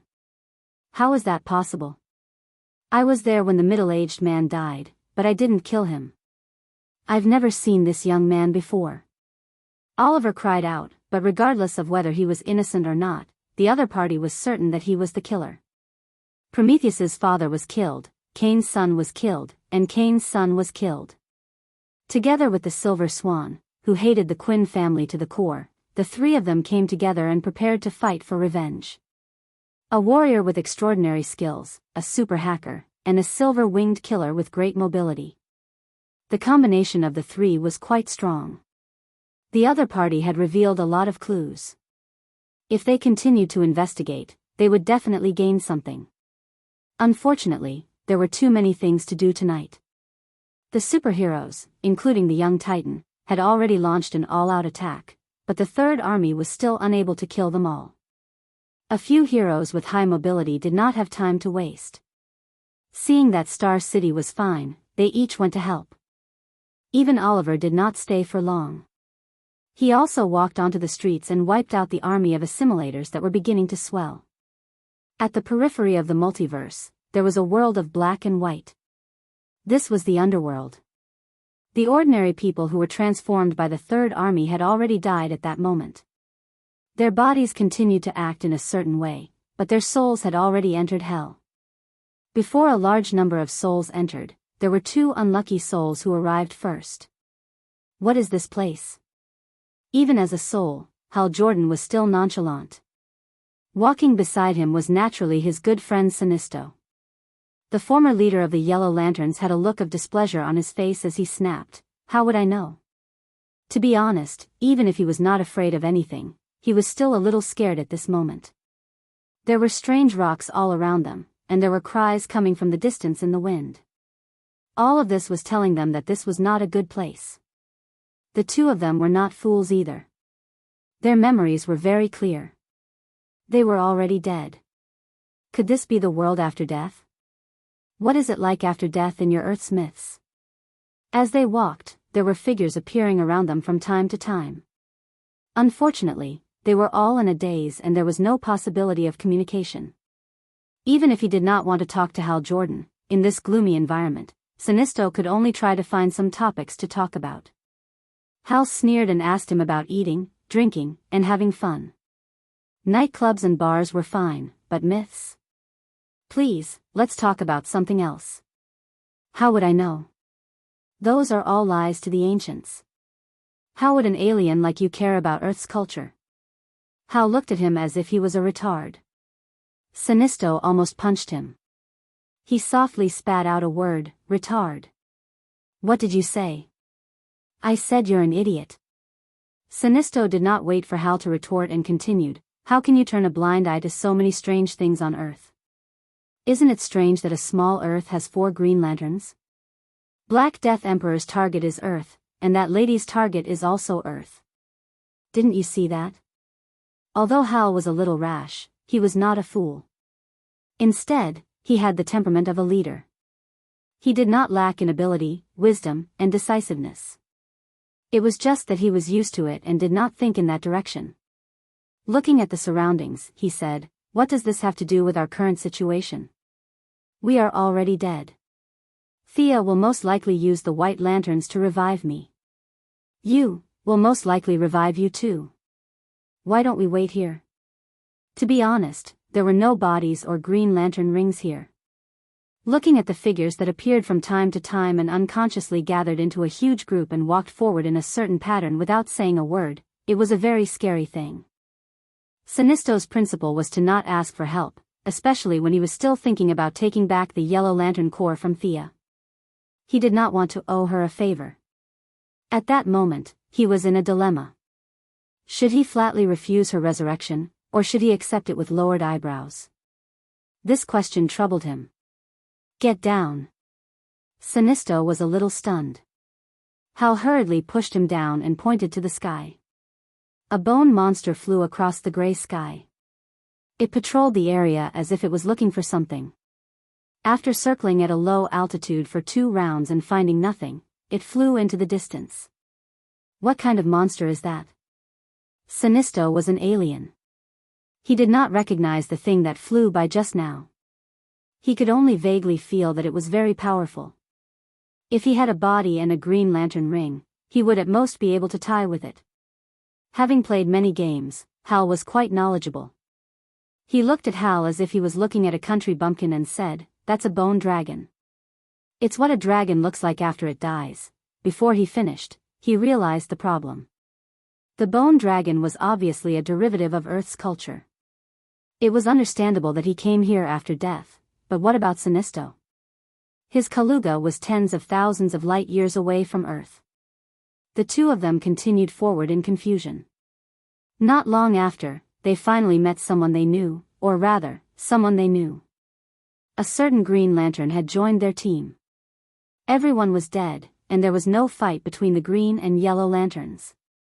Since they were in an unfamiliar environment, they naturally had to go together. Hal's doubts grew. This Green Lantern was even further away from Earth. Could it be that the area they were in was the common home of all the dead in the universe? Chapter 933. Time lost its meaning here. They didn't know how long they had been walking, but the group slowly expanded. A new Yellow Lantern, a Green Lantern, and a Blue Lantern had joined. They had all died after Hal and Sinisto. From their narration, Hal also learned about the Third Army and realized that it wasn't a coincidence that Black Hand had attacked him and Sinisto. Unfortunately, he was already dead. Other than cursing at the Guardians, he couldn't do anything else. Not all lanterns could maintain their sanity and blend in with the group of souls. They followed the group and walked along the dirt road. As for what awaited them ahead, no one knew. It was their first time here. The sound of horse hooves rang out beside them. Even though he told himself to keep a low profile, Hal couldn't help but look up. The eyes of the knight on the horse glowed. They looked at each other and realized that the other party was still conscious. The knight was stunned at first, but then he suddenly thought of something. He raised his left hand gently, and the group that had been moving forward since ancient times stopped in unison. The knight lowered his hand as if he had done something insignificant. He took out a piece of parchment from behind him and looked at Hal's face carefully. "Is this you?" The appearance of a skull was similar to that of a living person. In fact, it was the same the other way around. The knight wasn't very sure and could only ask Hal for confirmation. It was a piece of yellowed parchment that looked like a wanted poster. Hal's face was on the paper, and there was a number at the bottom that looked like a bounty. This thing was very similar to an anime that Hal had seen on Earth about pirates. The big pirates in the anime were all wanted posters like this. The undead knight's eyes didn't have any ruthlessness or ferocity. It was as casual as meeting a neighbor at the stairs and chatting casually. Sinisto was extremely cautious, his eyes as sharp as knives, as if he wanted to find a flaw in the undead knight's words or actions. Hal was lying when he said that he wasn't afraid, but this person was naturally bold. Even the Black Death Kingdom dared to rush forward. There really wasn't the word fear in his dictionary. He looked at the wanted poster. It was a black and white picture of himself. Unless he had a twin brother, the other party was definitely looking for him. "I am. Why are you looking for me?" He wanted to raise his voice to appear more heroic, but unfortunately, he was in his soul state. His loud voice hadn't been brought over from his body. The knight was overjoyed. His terrifying skull shook with excitement, and his lower jaw opened and closed, indicating that he was very happy. Just as Hal was wondering if this guy would turn hostile in a few seconds, the undead knight took out another wanted poster. "Do you know this guy?" Hal took a look and was overjoyed. Wasn't this Sinisto? When he turned his head, he realized that Sinisto was preparing to hide in the crowd. Unfortunately, there was no place to hide. With the thought that if he was unlucky, others wouldn't have it easy either. Hal immediately pulled out his old opponent, indicating that this fellow was Sinisto. The undead knight took the image and compared it with the two of them for a long time. In the end, he shook his head. He could not be sure. The knight wasn't an earthling when he was alive. After his death, he went through a selection process and rode on this strange thing called a horse. His duty was to patrol the underworld every day. Now that he was searching according to his superior's orders, he couldn't find any similarities between these two guys and the ones in the image. He sighed and said in an uncertain tone, "Let's go. Follow me to see my superior." Hal and Sinisto wanted to resist, but without a body, the two of them had no fighting strength. Seeing that the other party's attitude was rather amiable, they knew that there was no benefit to falling out with him. They could only obediently follow him. They waved goodbye to the few extras. No one could tell whether it was a blessing or a curse. The two of them followed the knight to another small path. After walking for an unknown period of time, they stopped in front of a huge shrine. When they entered through the side door, Hal saw a huge stream of people lining up to enter in an orderly manner. As they didn't enter through the main door, they didn't see the huge statue of a certain beautiful lady in front of the main door. They had worried for nothing. After entering the shrine, they passed through a long corridor. In a small room, the undead knight reported a few words to a skeleton in a long robe. Then, he walked away briskly. The eyes of the skeleton in the long robe glowed. He also took out 2 wanted posters and looked at them. Without saying anything, he gestured for them to wait here before pushing open the side door and walking out. The two of them looked at each other and lost interest in bickering. There was no heartbeat or footsteps here. It was so quiet that it made them feel uncomfortable. However, their souls were stronger than the average person. They searched the room but didn't find any clues. They left alone. In the end, they didn't dare to leave. In the end, they leaned against the door and listened to the commotion outside. In the empty hall, there was only one voice echoing around. The two of them were a little far away and could only hear some words intermittently. Hami, merit, return to the human world. Budisha, useless. Take him away. Aliyah, life, excellent. Go to heaven or return to the human world. Let her choose. Take her down. The voice passed the judgment very quickly. They only listened to a few sentences, and more than 10 sentences were carried out. Most of them were useless. Only a few could return to the human world. Very, very few could go to heaven or hell. Sinisto didn't understand these terms. Although Kaluga couldn't compare to Krypton, it was still a planet with a technological civilization. All myths and legends had disappeared thousands of years ago. Although Hal was unconventional, he was still an earthling and wasn't unfamiliar with heaven or hell. He was just curious about this place. Did all the life in the universe come here? Was it a good thing or a bad thing that he and Sinisto were treated differently? The two greatest Green Lanterns muttered in their hearts. Time passed very slowly. They were like criminals waiting to be judged. The Flash had once told Hal about his experience of being sentenced to prison. At that time, Barry felt that every day was like a year. After that, he looked at his watch all the time in prison. That feeling of confusion of doing a lot of things, but in the end, only a second had passed. Hal finally experienced it today. He once mocked the Flash because of his super speed. Now, looking at himself, he wasn't much stronger. He could only sit and wait. Calm down, Hal. It shouldn't be a bad thing. Sinisto looked at him scratching his ears and cheeks like a monkey. He felt embarrassed and couldn't help but scold him coldly. Before Hal could refute, the door was pushed open. A voice with a hint of mockery entered his ears. It really isn't a bad thing. Green Lantern Hal Jordan, I've heard a lot about you. A middle-aged man in a dark suit walked in. Even though he had never seen him before, Hal recognized him just by looking at his half-destroyed face. Two-Face. Why are you here? Chapter 934. Hal looked left and right. Was he not dead? This was somewhere in Gotham. Everything before was fake. Was it the Scarecrow's fear gas or Black Mask's mind control that caused him to hallucinate? You're in luck. I only have 1 minute, but you'd better remember everything I say. Take this, go out, turn left, and walk through a corridor. After that, you'll be in the third room. Line up and go through the procedures." After saying that, the two-faced man handed each of them a slip of paper. What the hell? Hal took it and looked at it quickly. The handwriting was beautiful, strong, and extraordinary.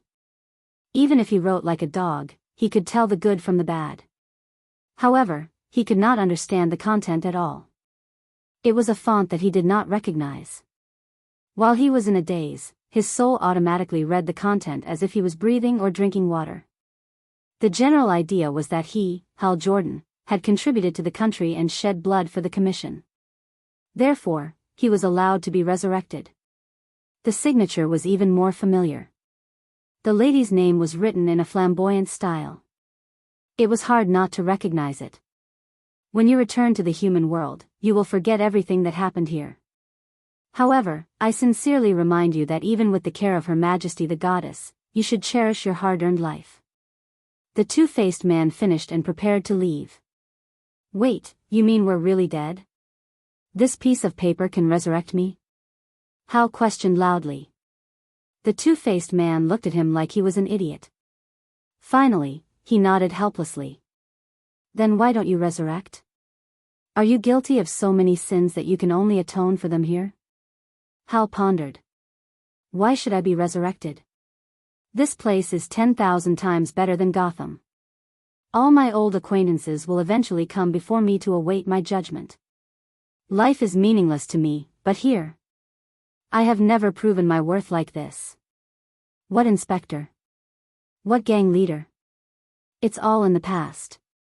I'm just Harvey Dante. The two-faced man was beaming with joy. There was no more madness, no more conflict between good and evil. At this moment, he was like a successful person giving pointers to Hal, a loser in life. He looked as if no one could understand his loneliness. The two-faced man shook his head gently. With a snap of his fingers, a new corridor appeared in front of them.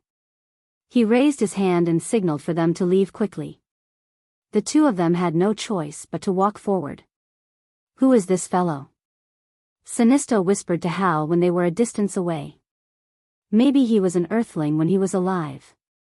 Hal was not sure if this guy was the two-faced person he knew.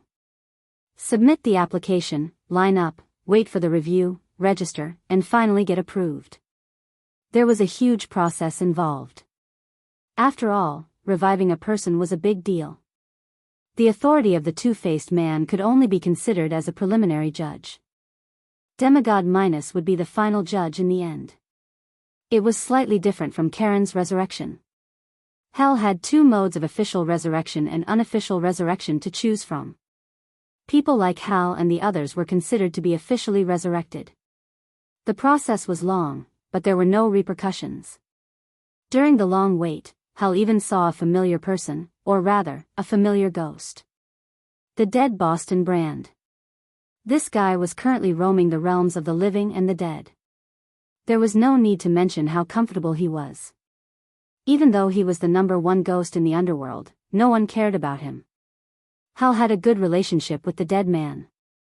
Sinisto knew that he would be resurrected soon, but he did not want to owe too many favors. Now that he was talking to the two people, he could only pretend to be invisible. The dead man did not talk too much about the young lady with Hal. He only talked about the things on the surface. The process in the underworld was so complicated. He would come over to chat with Hal when he had nothing to do. He gestured for the two of them to wait. Hal did not expect this companion to have such a powerful background. The goddess of death. Just the name alone was impressive. Sinisto was left with no choice. Thea was so powerful. Could he still snatch the Yellow Lantern core back? Even if he could, he would not dare to do so. The Corrigans were not long-lived. He would still end up in her hands. Even if he succeeded in seizing power, the consequences would be too severe. The two greatest Green Lanterns were killing time in the underworld. They silently criticized the underworld for its low efficiency while eagerly waiting for their own resurrection. At this moment, the physical world was already in chaos. The Guardians absorbed the power of the first lantern and used their own cells to create assimilated people. Then, they all disappeared. Before they left, they even kidnapped Ganthercide, who came to question them. Thea killed a batch of assimilated people who attacked the main planet of Ura. However, they could not stop the assimilation speed of these things. In less than an hour, a larger wave of attacks came. The Night of Darkness destroyed the outer defense of the planet. A few Guardians with sores on their heads and pus on their feet did not repair it for half a year. The Third Army that came like a tide caught the Green Lanterns off guard. Several important facilities were lost one after another. If not for Thea's timely arrival, they would have been destroyed. Now that they were facing a larger attack, they could only choose to retreat. Retreat to the main planet of the Blue Lantern Corps. Retreat quickly. Let the new medics go first. The reserves are an important supplement to the Green Lanterns. John, protect them. Kyle Rayner's limelight was stolen by the young lady in this time and space. However, his light was still as bright as the stars. That was to say, the Guardians had run away. Otherwise, he would have been the greatest Green Lantern. Guy Gardner and John Stewart, two of his fellow countrymen, although they entered the profession earlier than him, their achievements were not as good as his. The Green Lantern ring that Ganther had forged for him, coupled with Kyle's abundant emotions, the combination of the two would allow him to fight against countless enemies by himself. The Green Lanterns were quite experienced in evacuating the main planet of Ura. After all, it was less than half a year after the Night of Darkness. They methodically covered the recruits and slowly retreated to Ura. Along the way, the Blue Lanterns, Yellow Lanterns, and Green Lanterns continued to provide support. In the end, Mogo, a self-conscious baby-tooth planet, directly joined the battle. With the help of the Blue Lantern, a blue light with a diameter of hundreds of kilometers swept across the sky. Hundreds of millions of pursuers of the Third Army were wiped out. Kyle, please come with me. Her Majesty the Goddess is looking for you. The Saint's face was full of sincerity as he pulled Kyle Rayner to the temple. Kyle Rayner almost stumbled. He and the Saint had a very good personal relationship. Both of them were very emotional people. As Kyle's official girlfriend, Solanik, the daughter of Sinisto, even suspected that there was more than friendship between them. Slow down, Saint. I just finished a big battle. The goddess has been waiting for you for a while. Please believe me, it's really urgent. Kyle was even more embarrassed when the goddess was mentioned. He had the same thought as Batman. Was Thea a goddess or a human? She was a goddess, but she stayed on Earth every day. She went shopping from time to time and made headlines. Although she was a human, the Saint worshipped her to the point of prostrating himself before her. He would often pay his respects to her. Chapter 935. It was difficult for Kyle to determine whether the relationship between the two was that of colleagues, superior and subordinate, or the relationship between a god and a believer like the Saint. However, the situation was critical now, and he could only bite the bullet and pay his respects. Along the way, the Saint was still talking about Thea's miracles. As someone born in a free and democratic country, Kyle Rayner's heartfelt admiration for his good friend was not a matter of joy or anger. It was a personal choice. Everyone had their own way of living, and he had no right to interfere. However, he would not kneel to a living person. Distance creates beauty and faith. When one was too close, one would naturally lack respect. Now, even if Thea rebooted the entire universe, he would not bow his head to her. This had nothing to do with personal feelings. It was completely the nature of modern people. Hi. Kyle looked at Sia, who was in front of him. She was wearing a checkered shirt and jeans. She looked no different from the way she was dressed on Earth. Compared to the Saint beside him who was directly bowing to him, he could only greet her without any awkwardness. Fortunately, Thea did not dwell too much on etiquette. Her main body was still on the main planet, but she had only cast a projection for the sake of setting up the situation. Thank you, Saint, for allowing me to speak with Kyle alone. The saint didn't say anything and walked out in a very pious manner. Don't be nervous. I have many things to say today. Mr. Rayner, please take a seat. Thea gestured for Kyle to relax. She had done a lot of mental preparation for today's conversation. It was not for the current situation, but for a deeper purpose. We don't know much, but we both come from Earth. I protect Earth and the universe. Everything is fair. In order to obtain more power, I can only go to a higher position. She made a very sacred opening statement. Kyle nodded to show his approval. Compared to Thea, he was a new superhero who couldn't be more new. The universe is vast. Even the Green Lantern can't defend against it. There are many other universes as well. I can't guard this void forever. The stronger I am, the greater the area I can protect. The cloudy mountain mist shield sprayed out again, and Kyle could only nod his head. This universe needs a new guardian. The future will be very dangerous. It will endanger the people around you and the entire universe. Are you willing to do this and take on this responsibility, Kyle Rayner? Her expression was so serious and holy that even an atheist like Kyle felt a shock to his soul. Perhaps she really was a deity? Was the disguise just to experience life? Your Majesty Goddess. The way he addressed her was a little bitter, but he was familiar with it. What can I do? As long as I can do it, I'm willing to protect this universe. However, I don't have much power. Thea had also considered leaving Kyle Rayner to fend for himself. The two of them had no relationship at all. All the talk about doing it for the peace of the universe was nonsense. She herself did not believe it. The universe was like a tide, rising and falling. It would never be peaceful. But if Kyle Rayner couldn't get the white lamp, he couldn't enter the wall of origin. At Thea's level, she could feel the lack of emotional spectrum getting more and more serious. To be honest, this universe was on the verge of collapse. If she didn't enter the wall of origin to make up for it, the result would be a universe-level Big Bang. Just the white lamp wasn't enough. Personal emotions were like dust compared to the universe. Even a planet's will like Mogo was like an ant. Someone needed to rush into the wall of origin with 7 lamp beasts to make up for the lack of emotions. For Thea, this was similar to carrying explosives to blow up a bunker.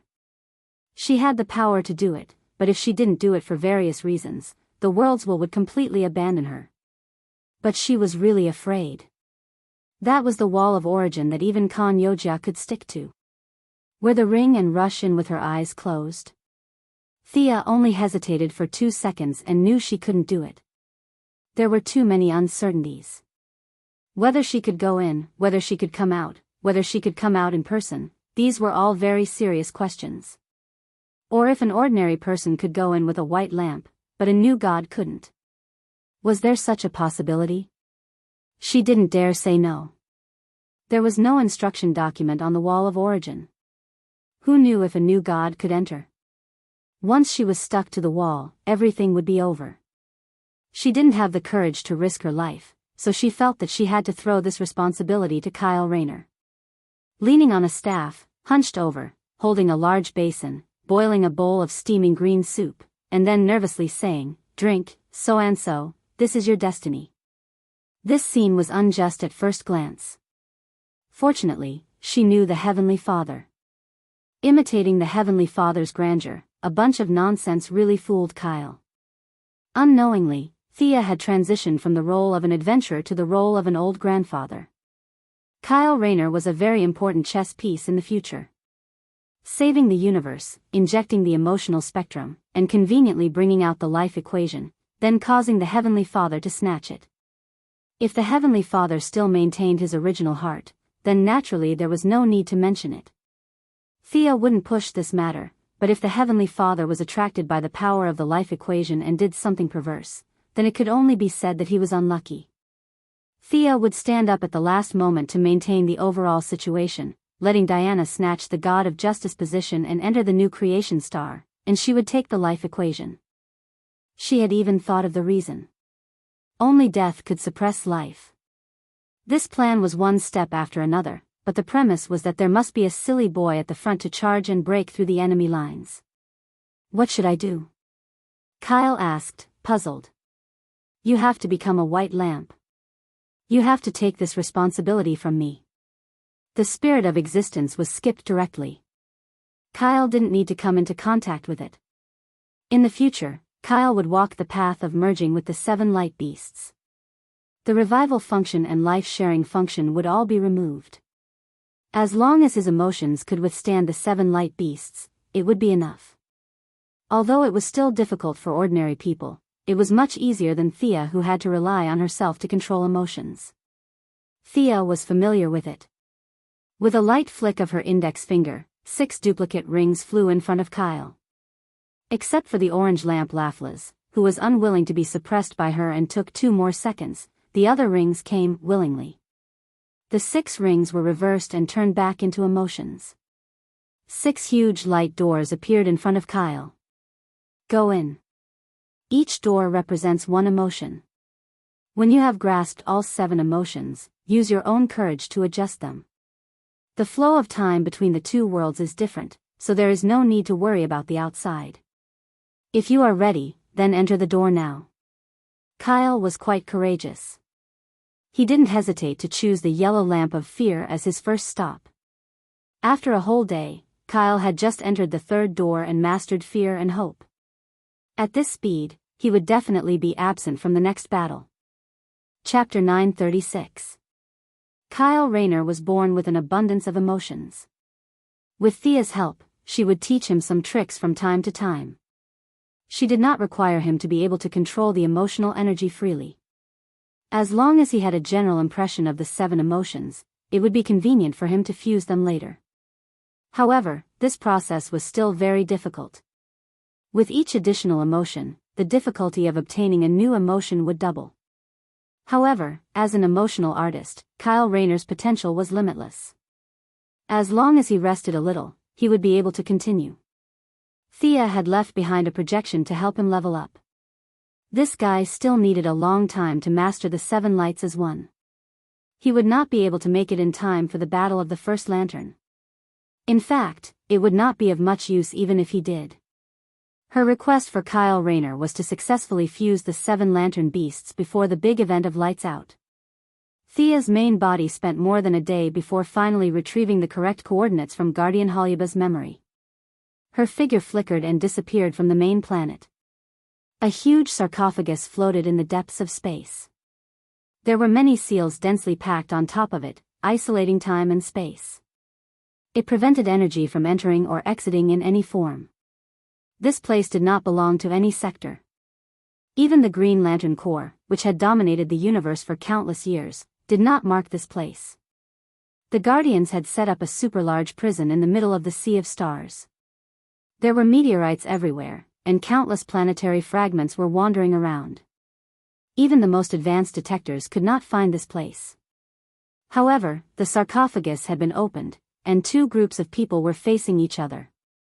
4 Guardians who had escaped from the Black Death Emperor were discussing something in low voices. Although Gantherseed was still struggling, he was tightly bound by energy chains. 2 energy pipes passed through the 2 of them and connected to a colorful lantern not far away. A tall figure with a 7-colored glow could be faintly seen in the lantern. He was roaring at the Guardians. On the other side of the lantern stood 8 short men. They had blue skin and were a meter tall. All of them indicated that they were of the same race as the Guardians. However, their clothes were tattered like refugees. The leader of the group was an old man whose beard almost reached his feet. Are you crazy? Wasn't sealing the first lantern a joint decision? His energy is too dangerous, it's an uncontrollable factor. The big-headed Guardian, who had spoken to Thea several times, was expressionless at this time. He glanced at First Lamp, who was still trapped in the lantern, and slowly said, "Everything is for the peace of the universe. Emotions are the source of the turmoil of the universe. Because of greed and anger of life, it triggers the courage to resist. All of this is a cycle. Only by breaking this cycle and eliminating the emotions of all life can the universe usher in true peace. As the First Lantern Guardians, your duties will end today. Come and join us. Nonsense. You are insulting our sacrifice and perseverance for hundreds of millions of years. You made us guard this prison for hundreds of millions of years, and now you are saying that everything is wrong. You don't deserve to be a guardian. You have lost your nature and power, the blue man with the long beard retorted loudly. My brother, you're wrong. Could it be that you still haven't seen the truth? Life is equal. They have the right to decide where they go. The guardians shouldn't interfere. Gans, who was tied up like a dumpling, also spoke from the side. The three groups of people of the same race began to quarrel fiercely. In the eyes of the guardians and the first lantern guardians, they were the high and mighty masters. Ordinary people could only accept it passively. They shouldn't and couldn't raise any objections. Gans was much more open-minded. He suggested that the guardians should completely give up their power and move behind the scenes. Such words were scolded by both sides, thinking that he had forgotten his duty. The three groups of people blamed each other. The young mistress hid in the dark and listened for a while. She felt that the guardians had lived for so many years in vain. They had never recognized their position and forced their minds to fill in a bunch of responsibilities. The few of them argued over and over again. In fact, whether the universe was destroyed or not had nothing to do with them. You guys hid so well. After doing so many bad things, aren't you afraid of going to hell? Thea calmly walked out of the void. She first opened her eyes to look at First Lantern. The result was not bad. This guy was not strong. He was even weaker than Lady Styx. However, she also knew that he had lost his ring. Plus, he had been imprisoned for billions of years.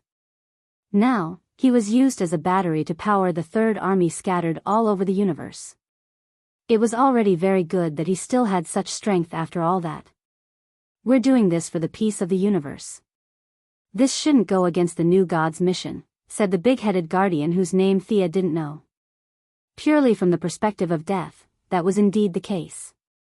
The world of death didn't need emotions. Ridiculous. Thea looked up at the sky and laughed.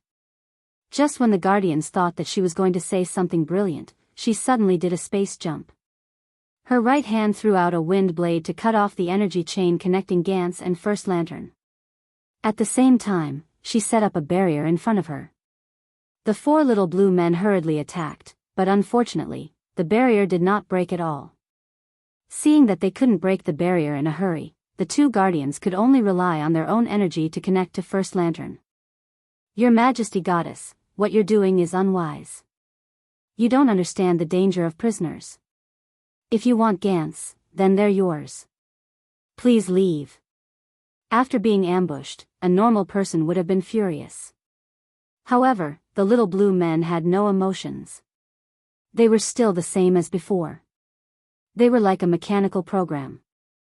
I'm neither omnipotent nor omniscient. However, I know this guy. He's a transmigrator. He traveled from tens of thousands of years in the future to your era, 10 billion years ago. Am I right? Thea grabbed Gans and calmed down a lot. She pointed at the colorful figure in the lantern and asked. The prisoner grinned and laughed silently. The four guardians' faces were blank. The prison guards didn't know what she was doing and chose to watch from the sidelines. Only Gans nodded. Your Majesty Goddess, you're right. He brought us the technology to make lantern rings. We still don't fully understand that technology. Thea nodded slightly. She said to Gans, I'm very sorry. Based on your tone, for the peace of the universe, I have to apologize. Gansei was stunned. He didn't understand what she was talking about. Just as he asked, what, he saw Sia's jade-like fingers stabbing straight into his chest. Why are you trying to kill me? Before he could understand what was going on, he realized that the opponent wasn't attacking his body. She was attacking something of a higher level. Suddenly, he thought of something and began to resist with all his might. The four guardians, said, and the 8 prison guards also attacked together. Chapter 937. If she was still the goddess of soul, she might not have been able to withstand so many attacks. The Guardians' individual combat power was not inferior to Superman's. Now that the 13 little blue men were attacking together, their power was extraordinary. With so many people working together, even the wasteland wolves would be defeated. However, from her perspective, these attacks were not bad. She maintained the shield with one hand and searched Ganth's soul with the other. No. That's mine. Mine. First Lantern in the distant lantern was very aloof. He looked at them as if they were a group of ants, but Thea's sudden attack disrupted his plan. He began to struggle. Thea smiled because she found something in Ganth's soul. Although he resisted tenaciously, her level was really high. Ignoring Ganth's resistance and First Lantern's roar, she pulled out a dazzling 7-colored ring from the soul. This was the universe's first emotional ring. It was not a green or yellow light, nor did it belong to any single spectrum. It represented all the emotions in the universe. The ring did not belong to her, so it resisted with all its might. However, as a rootless duckweed, how could it resist the goddess of death? Thea cleared her mind and focused on pulling out the ring from Ganth's soul. The ring was mixed with countless threads. Under the forceful pull, the threads pulled at the soul. Ganth's face was full of pain. Bear with it, I'm very fast. What's wrong with you guys? Why did you hide this kind of ring so deep? She pulled as she complained. The soul would more or less be damaged, but this was not a problem for her. Ganda was not an ordinary person. At this level, the soul of a long-lived species was very strong. Most ordinary people would have fainted or been seriously injured, but Old Man Ganser was still able to yell and scream. As if realizing that she was determined to win, Ganda gave up resisting. Thea's movements were greatly accelerated. She had cut half of the hundreds of soul threads. Success was in sight. How dare you touch my things? You're just a primitive person. You don't deserve it. First Lantern was furious and finally revealed his trump card. With his order, the Third Army all over the universe stopped and turned towards First Lantern's direction. It was similar to the conversion process, but this time it was more thorough. Flesh, bones, and skin all turned into a ball of gelatinous substance. Then, an imperceptible light was born from it and flew into the distance. In an instant, the Third Army that covered the universe announced its end. All the assimilated people turned into lifeless mud. Morality, life, wisdom, everything related to the living was turned into a light. A light may be weak and imperceptible, but when this light spread across the universe, it was a spectacular scene. The Guardians used First Lantern's energy to function for the Third Legion, and First Lantern also used their Legion to help him escape. Both sides deceiving each other, and to say no one was more insidious than the other. Even though their souls were long gone, their flesh and blood still retained the emotions of the living. Some were passionate, some were greedy, and some were full of love. Their emotions were extremely weak, like fireflies in the night sky. When this number exceeded 1 billion, 10 billion, and 100 billion, even the gods could not ignore it. The Third Army carried the Guardians' dream of universal peace. They turned into beams of light and flew over from all corners of the universe, emitting colorful brilliance. It was like a sea of light rushing towards First Lantern. Quick, strengthen the prison. The Guardians did not expect First Lantern to have such a big move. They did not care about Thea and worked together to strengthen First Lantern's prison. The 8 First Lantern guards worked the hardest. The little blue man with a long beard clenched his teeth so hard that the veins on his forehead popped. He seemed to be using some kind of secret technique just to split a little more energy from his body to strengthen the prison. Unfortunately, their strengthening was like a drop in the bucket in front of the beams of light. They were long-lived species and could fight against 10,000, but in front of 100 billion, they were just mortals. It was not only the intelligent life that fought against them, but also First Lantern, who had been plotting for a long time. Haha. You primitive people tremble in front of me. In First Lantern's crazy laughter, the prison was shattered. The long-bearded guard, who worked the hardest, fainted from the energy backlash. The last defense set up by the Guardians was like a thin layer of paper, and it was broken with a gentle push. And this only consumed a small amount of energy from the sea of light. The remaining energy began to gather in First Lantern's body, and his strength began to grow. Thea looked at him from the corner of her eyes. First Lantern had expanded from the size of a normal person to a few hundred meters tall. The nerves and blood vessels in his body were replaced by colorful emotional light, and his face was majestic and oppressive. If Hal Jordan and the others saw this guy, they might be shocked. The energy gathered by billions of intelligent life was not something that could be defeated by the Lantern Ring. No matter how united they were, it was useless. Not to mention 7 lanterns, even 70 lanterns would be useless. There was a qualitative difference between them. The probability of an ant defeating an elephant was almost negligible. Only a higher-level beast could defeat an elephant. But this guy was only a few hundred meters tall. He had no problem scaring the lanterns. Looking at the energy that was so dense that it was almost solid, it was as if the universe trembled when he moved his arms. First Lantern could defeat 1,000 or 10,000 lanterns with this energy. But in Thea's eyes, it was a little flashy. The energy was too superficial, and he was unable to restrain it, which resulted in his huge body. Darkseid was only 3 meters tall. That was the height of his race. Thea also maintained a height of 1.8 meters. It was not that they could not become a few hundred meters tall, but it was meaningless except for being laughed at by people of the same level. For someone like First Lantern, who had too much energy and could not restrain it, speed was definitely his shortcoming. Other than becoming a big target, he was not of much help in a battle of the same level. Is this the ring that you've traveled through billions of years to get your hands on? Thea suddenly exerted her strength. She did not care if it would cause damage to Ganda and violently cut off all the soul connections. A ring that emitted countless colors of light appeared in the palm of his hand.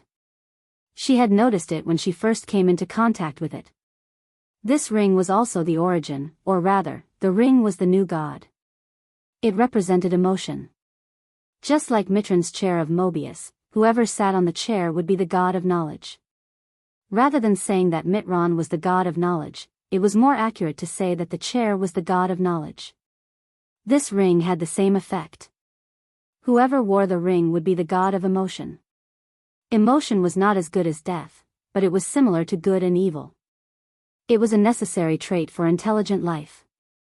If there were no emotions, then it wouldn't be considered a life. Now that Thea had reached the limit of the divine seat, she had to give up a divine seat to obtain a new one. Chapter 938. In Holyaba's memory, she saw the entire process of the first ring's forging. First Lantern, as an ambitious young man, first came to the Guardians who were still young and inexperienced 10 billion years ago. With some sweet words, he taught them how to forge rings using the emotional spectrum. The first ring not only contained the emotions that the Guardians abandoned, but also First Lantern's ambition.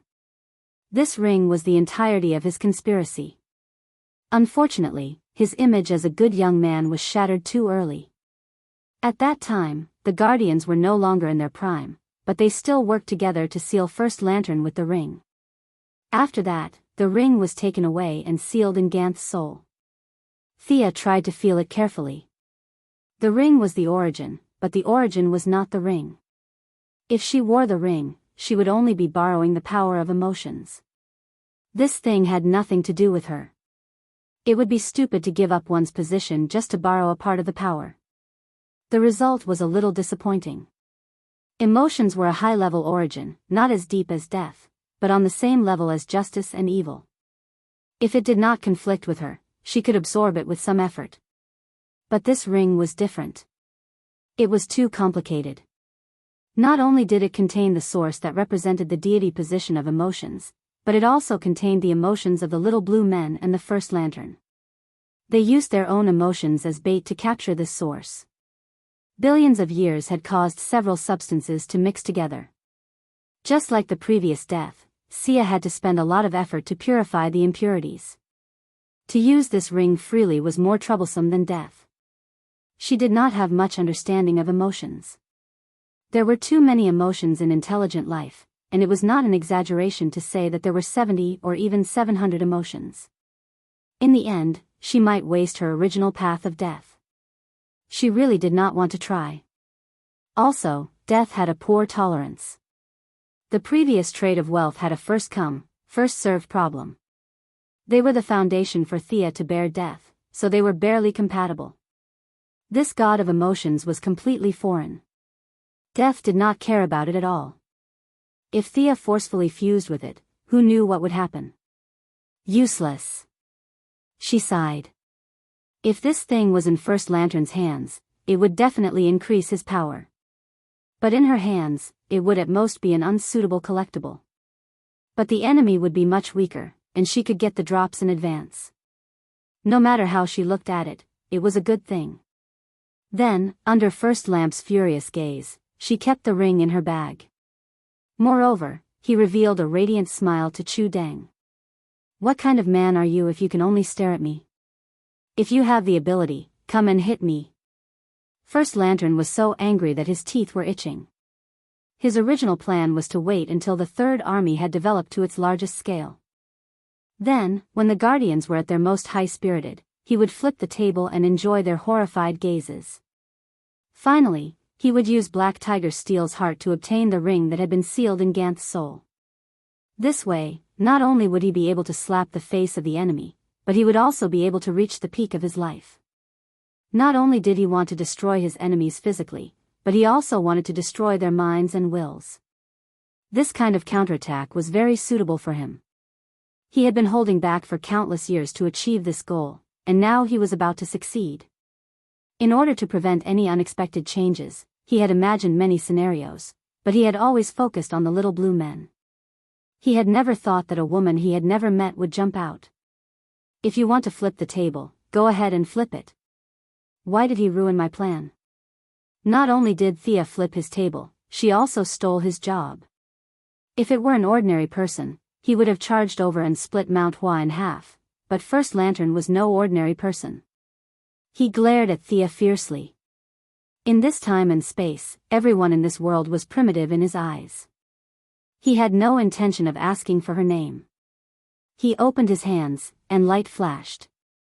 Red, orange, yellow, green, blue, and purple mixed with many emotions flew out from his palms. The strands of emotion were like countless butterflies. They danced and used their insignificant strength to grab at the void.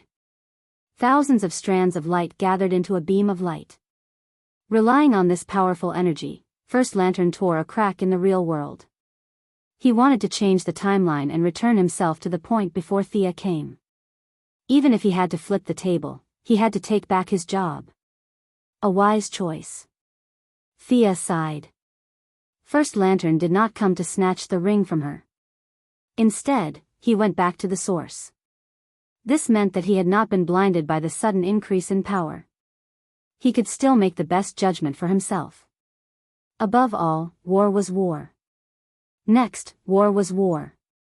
At this level, fighting was the same. Even with Darkseid's bad temper, he would try his best not to fight if he could. Going back to the timeline and not fighting with Thea, eliminating all the unfavorable factors before the Germinal organization, this was a very smart choice. However, he still underestimated Thea. This move was invincible against Sinisto and Hal, but it was nothing in front of Thea. You're unlucky to have met me. In this day and age, those who dared to set foot in the timeline more or less had something to rely on. If First Lantern dared to attack, Thea also had her own ways to counter. This was her timeline, and First Lantern came from thousands of years in the future. Thea naturally had the home field advantage. Furthermore, she had someone in the timeline. Speed and Ballistic received the order. Time was tight and the mission was important, so they did not have time to change their avatars. 2 streaks of blue light ran out. In the blink of an eye, they cut off the connection between First Lantern and the timeline. Converging into a beam of light was indeed terrifying, but its essence was still a beam of broken light. Individual emotions were extremely fragile. As long as one had patience, even an ordinary person could solve it. The two of them divided the work well. They ran like crazy. They cut the timeline while Thea closed the gap in the real world. Before First Lantern could understand what was going on, he was already forced out. First Lantern had never seen an extremely fast person before, but that did not stop him from attacking these two ants. The huge amount of energy gave him the ability to change reality, but the two extremely fast people were hiding outside of time, so he did not have a place to attack. As a combination of emotions, his speed was as slow as a turtle. Changing reality, twisting the timeline, and a few extraordinary powers could not be used. Facing an extremely fast person, he really did not have a good way to deal with them. The emotional impact was very strong, but if he could not hit the enemy, it would be a waste of effort. First Lantern tore the timeline again, but he was still blocked. Thea directly used legendary magic to test the waters. Hundreds of flaming meteorites were pulled out from the void. This was not her first time fighting in space.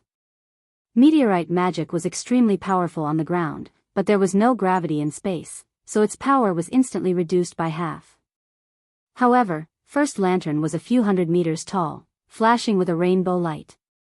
He was so ostentatious in front of the goddess of death. Thea felt that if she did not smash his head, she would be letting down his big body. As for the lack of gravity in space, that was also a small problem. Thea imitated First Lantern's mental power and made a beacon. Then, all the meteorites seemed to be pulled by some kind of force and crashed straight into First Lantern. Chapter 939. Facing the overwhelming meteor shower, First Lamp was not afraid at all. There was even a look of disdain in his eyes. He waved his left hand, and the violent fire elements were appeased. The heavy earth elements were disintegrated, and the sharp wind elements also stopped howling. Everything has emotions, and these things of yours are no exception. As a scientist, First Lamp did not know what magic was, but he knew how energy was formed and could control the emotions of elements. Magic was no secret to him.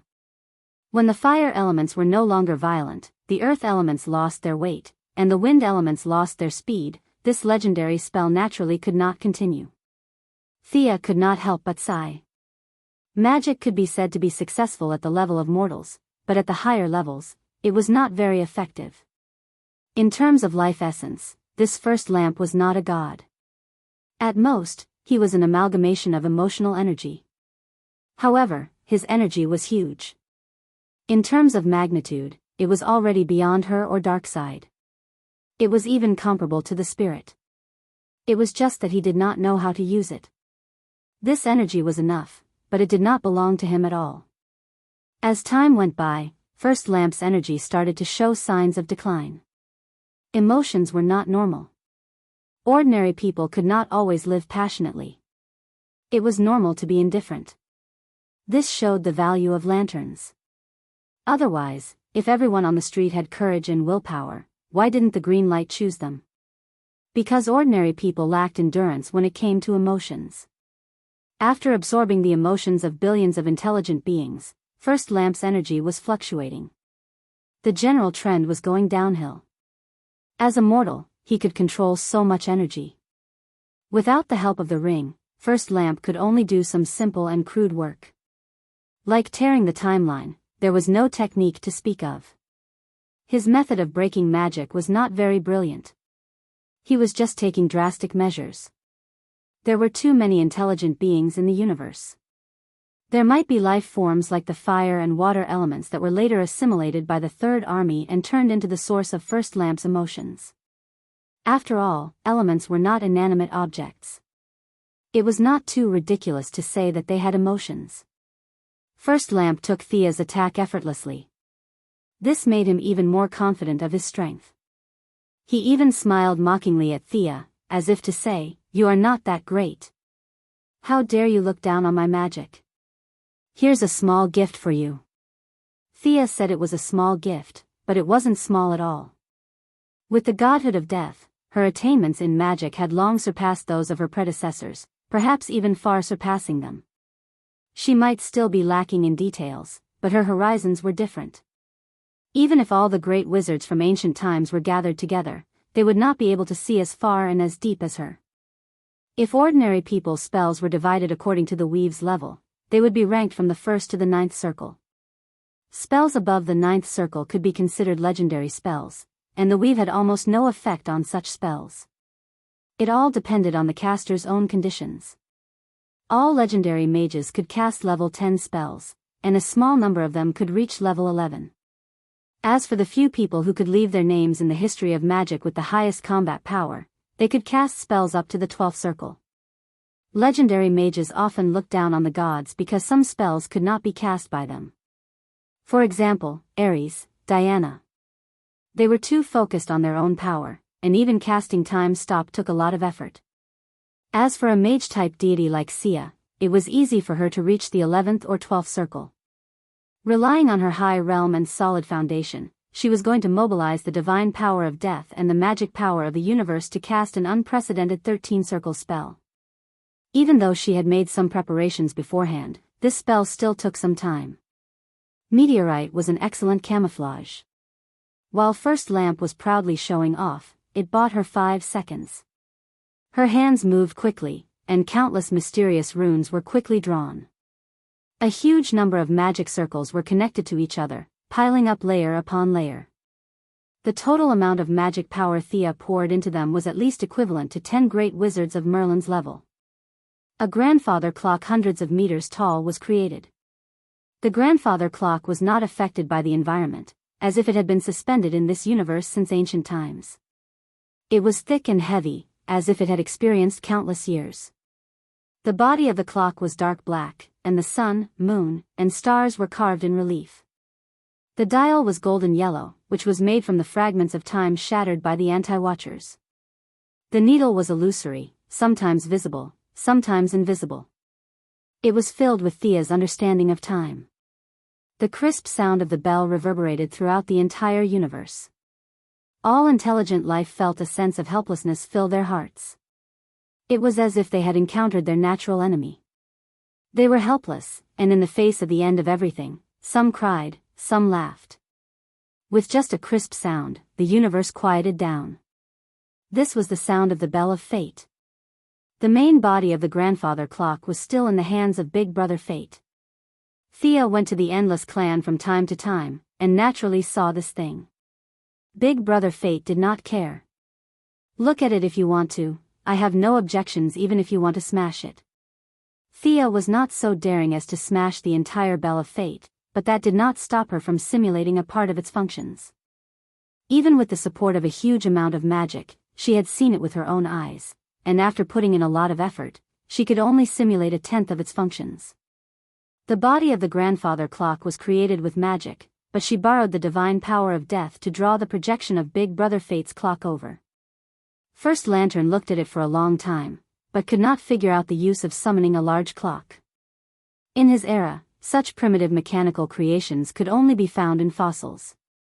He snorted, boring trick. Although he said it was boring, he was actually very afraid. As the embodiment of the emotions of all living beings, he had super high resistance to all kinds of abnormal conditions. However, his resistance to the source of damage like fate was very weak. It could even be said that it was thousands of times more powerful. First Lantern of the original spacetime was instantly destroyed by Black Death Emperor. The problem was that his embodiment only had strength, but no realm to support it. The grandfather clock seemed to be mocking him. The golden dial shone, showing his childhood in a trance, the scene of him being imprisoned by the protectors. It also showed that he would meet his death today. How could it be? You must be kidding me. First Lantern did not hesitate. His body rose again. No matter what this broken clock was, he was confident that he could shatter it. He had traveled through countless years to this point in time. He wanted to be a god and enjoy the worship of all living beings. He did not want to be a stepping stone for primitive people. Anger, greed, fear, courage, hope, pity, love. The 7-lantern core could not represent all emotions. There were many more, such as hatred, pain, numbness, regret, excitement, and joy. These were the source of his strength. Chapter 940. Countless positive and negative emotions merged together. Without the ring as a foundation, First Lamp was controlling the emotions of all beings as a mortal. He felt like his head was about to explode, and he was extremely frustrated. It's all because of this clock. He ignored Thea, and colorful lights began to shine. Space seemed to be torn apart. First Lamp used all his strength and punched the clock. This punch was not physical strength, but emotional strength. It contained his own greed, the fear, hope, courage, and other emotions that the little blue men had abandoned, and more of the emotions that the Third Army had captured from all the intelligent beings in the universe. Dong! The grandfather clock rang for the second time after it was summoned. The young mistress had already run back to the underworld before he was about to ring the clock. The little blue men did not know how powerful it was, and were watching the show from afar. The sound of the clock whistled past. There was no earth-shattering aura, nor was there a magnificent scene. Other than the long-bearded guard who had already fainted, the other 13 little blue men all spat out blood. Ced was afraid that Gonla would be hurt, so he put up a shield in front of him, but how could fate resist? Ced's shield did not work at all. The sound of the clock was like a breeze, gently brushing past their hearts. The next moment, it felt like they were carrying a huge mountain on their backs. The sound of the clock caused their spiritual strength to fluctuate, rising and falling. It was the first time these immortals had seen such a strange attack. Even with billions of years of knowledge, they did not have any effect. They all fainted without a sound. Thea ran away, and the guard fainted. First Lamp, who bore the brunt of the attack, was the unluckiest. Others only fainted due to mental trauma, but because he was an amalgamation, he was hit 1,000 times harder than normal. 1/5 of the emotional energy that made up his body was instantly scattered, and his huge body shrunk. First Lamp tried his best to restrain the uncontrollable spiritual strength, and barely recovered his consciousness. But the energy that was scattered could never be recovered. Their fate was over. There were very few existences who could resist fate, but First Lamp was not one of them. Even though he had a huge amount of energy, he was still a scheming mortal who had transmigrated from thousands of years in the future. The Bell of Fate felt that it had been provoked. This was the first time it had seen someone throw a punch at it. Following its instincts, it began to fight back. The needle on the golden dial started to spin. It was not spinning very fast, but First Lamp felt that his time was starting to blend into this timeline. No. You can't do this. I don't belong here. Previously, he had tried his best to tear apart time. Now, it was finally his turn to taste the consequences. You were chatting quite happily just now. Don't you like the timing? Then you can stay here. Time did not like to be toyed with, nor did it like to be offended. Those who tried to control time would have to pay the price in the end. For First Lamp, he had not yet been born at this point in time. If he was solidified, what awaited him was obliteration. He began to resist with all his might. Previously, he had tried all sorts of ways to squeeze into the timeline. Now that the timeline was forcefully pulling him in, he began to push back. This was the wonders of fate. The golden dial seemed to have infinite power, firmly grabbing the first light and pulling it into the timeline. The other party naturally resisted with all his might, but at this moment, Thea quietly ran back. He was overjoyed when he saw this. The Bell of Fate was much stronger than she had imagined. If First Lamp did not have more tricks up his sleeve, he would be dead for sure. The Black Death Emperor could cut off all his emotional connections and then kill him with a single scythe. Thea and the Black Death Emperor walked different paths and could not be copied. But she had her own way. Looking at the temporarily trapped First Lamp, she laughed heartily. She took out the blood-soaked night sky sword and stabbed at First Lamp's head. The murderous aura on the sword was almost tangible. Sia didn't need to pose or make any feints to deal with it. First Light was now like a target. Although its body had shrunk by 1/5, its head was still more than 10 meters tall. It could be stabbed with its eyes closed. This sword was like thunder, crossing the distance of space and carrying with it the power of death. No matter how many emotions you had, or how many intelligent beings you had, her target was the source. As long as the main body was killed, all the other emotions would disappear instantly. If he took this sword head-on, he would definitely die. After all, the Black Death Emperor's scythe was remade. The recipe was different, but the taste was still the same. First Lamp understood that he had to dodge this sword. He burst out all his potential and gathered a sea of emotions in his body. Countless positive and negative emotions were no longer mediated. Instead, they were allowed to oppose each other and then exploded. There was no sound, no fire, but relying on the violent explosion, First Lamp not only escaped the pull of the Bell of Fate, but also left Thea's attack range. As the price, his body exploded from the middle into two halves. Countless emotional energy turned into nothingness and returned to the world, but more of it was sucked in by the Bell of Fate along with the other half of his body. No. First Lamp was like a resentful woman, futilely shouting at the Bell of Fate. Everything was a foregone conclusion. Although he was not fixed in this timeline, he was missing a part of himself. Although this timeline would not erase him, he was a complete anomaly. It was the same for his original timeline. It was neither there nor here. Both of his feet stepped on a different timeline. A large amount of information began to rush into his brain. His originally clear memories began to blur. He felt that he was a scientist hundreds of millions of years in the future, and then he felt that he was a lucky person who picked up a ring in this time and space. First Lamp had never heard of Zhuang Zhou Meng Dai, but the meaning was still the same. The future, the present, the two memories entangled with each other. There was the people in the future cheering for him, and there was the imprisonment in this time and space for hundreds of millions of years. Which one was the real him? The young lady saw that he was in a daze. Without thinking, she raised her hand and summoned her divine power for another sword strike. Under the influence of the strong external force, First Lamp temporarily gave up on philosophical questions. The part that he had lost was considered lost. Now that his body was still there, his energy body operated and returned to human form. However, his body was reduced by half again. He was now only 80 meters tall. Facing Thea's fatal attack, he made a prompt decision. If he could not beat her, he had to run. He looked at the Bell of Fate with hatred. This giant bell was still standing there, as if it was saying, "Little guy, come and hit me again if you dare." First Lamp could only shout that he could not afford to provoke her. He had a faint feeling that if he was given some time, he could still find the missing part. Fate was fair to everyone. In fate, there were fixed numbers and variables.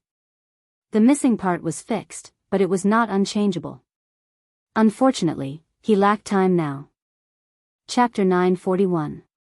With half of her body missing, Thea had surpassed First Lamp in every aspect, be it energy, realm, usage, or understanding of the rules. Her light sword had already enveloped a radius of tens of thousands of meters. First Lamp couldn't help but rejoice. There were benefits to his smaller body. It was much easier to move through space than before. With a whoosh, he broke through space and fled, trying to get rid of the fiend behind him. "Don't run. Stop right there." First Lantern ran in front like a thief, while Sia chased after him with her sword raised like the owner of the lost item. "I should have brought a helper," Thea thought embarrassedly. Her top fighters like Fiora, Mingy, and Guangdong could delay First Lamp for a few moves, and she could kill him in one strike. In the original space-time, First Lamp had nothing to do, so he went to tease Sinisto and destroyed Kruga. In the end, he was furious to the extreme. Sinisto and the Parallax monster combined to stall First Lamp, creating an opportunity for the Black Death Emperor. Now, Kruga was fine, while Sinisto was still waiting to be resurrected in the underworld. Without anyone to help, First Lamp ran away like a rabbit. Thea could only chase after him with her sword. A sure kill attack needed to be prepared, and she couldn't kill him with a casual strike. As long as she accumulated divine power, her speed would be affected, and her opponent would have a chance to run away. If she didn't accumulate divine power, it would be useless to chase after him. Thea regretted not bringing a few helpers. She didn't know that First Lamp didn't feel good either. He had endured for so many years, and just as he escaped, his dream of returning to the original spacetime with great power collapsed. He couldn't go back to show off. What was he trying to do for so many years? The more he thought about it, the angrier he got. However, he didn't dare to go back and fight with Thea for 300 rounds. He could only vent his anger on the planets by the roadside. He grabbed a planet about the size of the moon, ignored the cries of the intelligent life on it, ran to the side of the planet, and threw it at Thea. Damn! Thea was shocked. When Batman and the clown were chasing each other on the road, the clown would at most throw a bomb or rocket behind him. This person in front of her, on the other hand, threw a planet. The planet wasn't big, and there weren't many intelligent life forms. But she couldn't ignore it. Even if she wasn't a hero of justice, she couldn't turn a blind eye to it. Thea raised her middle finger from afar. Ignoring the enemy, she quickly pushed the planet back into its original orbit. It was not enough to simply put it back into its original orbit. Rotation and revolution had to be considered. If the force was too strong or too weak, the planet would fly out of the protoplanetary system in 2 days or collide with a fixed star. She would have to bear the responsibility for the disaster that would result. Destruction was far more difficult than construction. The young mistress had to think about a lot of problems every second, such as the rotation speed of the planet, the strength of the gravity, and even the changes in the magnetic field, the alternation of day and night, and so on. A single mistake would cause the planet's environment to change. Actually, it didn't matter to the planet, but to the intelligent life forms, even the slightest change would be a world-ending disaster. She was afraid that she had made a mistake in her calculations, so she called for extreme speed to go to 10 years later to take a look. When she found that everything was normal, she continued her mad chase. If she had wasted any more time, First Lantern would have disappeared. However, before she could catch up, the other party threw another planet at her. Should she save them? He had to be saved. There were more people on this planet. After correcting 3 planets in a row, the young mistress couldn't take it anymore. This was simply endless. She could only activate the great summoning spell. She called for help. Diana, who had the mother box, was summoned over immediately. How could a green fitness exercise like pushing planets not involve Superman? Not only Superman, but Thea also dragged Supergirl, who was an otaku at home, out. After a simple conversation with the 3, Thea asked Diana to wear the purple lamp so that she could sense her position at any time. She left the 3 dumbfounded to correct the planets while she traversed space to chase after First Lantern. The 3 initially thought that this was just physical work, but they didn't expect to find that this was definitely mental work as soon as they pushed the planet into its orbit. Supergirl was a bad student. Even though calculus belonged to elementary school knowledge on Krypton, she was still a bad student. Bro Superman also didn't like to study.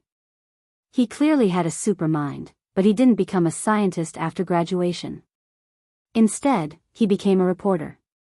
Diana was the best student of the 3, but she also liked swords, food, and fancy clothes more than science. It was really difficult for her to calculate the planet's orbit. The 3 looked at each other and didn't have any good ideas. They weren't Thea. Although the young mistress was a little lazy, her title was still a doctor. If the 3 of them didn't want to see intelligent life die in vain, they could only continue to ask for help. Diana found Ching Nu, the secretary who had a super long-distance connection to Earth, and quickly explained the situation. The secretary directly found the remaining members of the main alliance and asked them to help calculate the planet's orbit. Batman was worthy of being called an all-rounder. He was able to use the existing technology on Earth to send the Watchtower space base into orbit. He was very knowledgeable in astronomy, and Mr. Excellent wasn't far behind. With the help of the Flash and the AI, the results were sent to the 3 of them. They had just solved this problem when Thea started to call for help again. They could only follow up. First Lamp saw that Thea was worried and was overjoyed. The number of lives in the universe had nothing to do with him. Seeing that Thea was hesitant, he was even more motivated. Pushing the planet was too troublesome. After all, he had lost more than half of his energy. He couldn't move a large planet at all. However, this person was indeed sinister. He had started to tamper with the planet's interior. Thea could only do the preliminary work and left the rest to the 3 of them. The three of them sent the analysis results to the think tanks on Earth and asked them to help think of a solution. The planet has been deflected 180 degrees. The north and south magnetic poles have reversed. What do we do? Waiting online, urgent. The star has shifted. The entire galaxy has changed. What do we do? Waiting online, urgent. Half of the planet has been pulled into the black hole. What do we do? Waiting online, urgent. A bunch of messy problems were sent back to Earth. Batman was sweating profusely. No matter how smart he was, he couldn't handle it. His brain was also made of flesh, not a supercomputer. He had never thought about many things that were too obscure. He could only call for help. Those with doctorates in the main alliance were called over. Firestorm, the fat old man, the Atom Man, the Frost Killer, Barbara, a doctorate in archives management, and Cisco Ramon, a civilian scientist who didn't have a doctorate. A bunch of people were called over to help. With the team's efforts, they finally resolved all kinds of disasters. If this was a game, then everyone's astronomy knowledge would definitely be increased by a level. Chapter 942. Thea didn't know that a bunch of people on Earth were so busy that they were vomiting blood. In order to catch up with First Lamp, the 7 Lantern Corps, including the Red Lantern and the Orange Lantern Corps, were all called over to stop the enemy. Laughless was also unwillingly pulled out by threats and promises. In her opinion, the Orange Lantern was the only one who could exchange a few blows with First Lamp, even though this guy's IQ was too low. She didn't need the Lantern Corps' soldiers to deal much damage to First Lamp, as long as they could report their whereabouts and be able to stop him at the critical moment. Stop. At the critical moment, the Green Lantern Guy Gardner made a contribution. His position was not far from First Lamp. His courage was second only to Hal Jordan. The word fear did not exist in Guy Gardner's dictionary. He was the kind of person who dared to kick God. He raised his ring and a green sledgehammer appeared. He swung his arm, and with a crisp bam, he smashed First Lamp, who had already taken a step forward, out of the crack in space. The effect of power was mutual. Emotions followed the same principle. Using a single emotion to hit a collective of 50 billion emotions was like using one's head to smash a rock. Guy Gardner only saw stars and had a splitting headache. He endured and swallowed a mouthful of blood. However, he achieved his goal of stopping the enemy. Thea finally appeared in front of First Lamp again. Your end is here. Thea held the sword with both hands and mobilized all her divine power of death. The sword went straight for First Lamp's heart. She wanted to end it with one blow. Still unable to believe that he would fall in this barbaric era, First Lamp didn't even know Thea's name. Facing a sure-kill attack, he mobilized all his emotional power and tried to communicate with the surrounding environment. He couldn't change the cause. He wanted to change the result. The empty space instantly changed. The stars disappeared, and Guy Gardner, who was not far away, became a passerby. Everything seemed to have returned to Earth. The battlefield became the White House and a small Belgian village. He tried to find the crack in Sia's heart and create his own escape route. After chasing for half a day, he finally had some understanding of the divine power of death. He didn't know what it was called, but it was very pure. As long as he destroyed this purity, there was a way out. He could even fight back. Thea snorted. If this little trick could bewitch her, the grass on her grave would be 3 feet tall. At the same time, he despised First Lamp.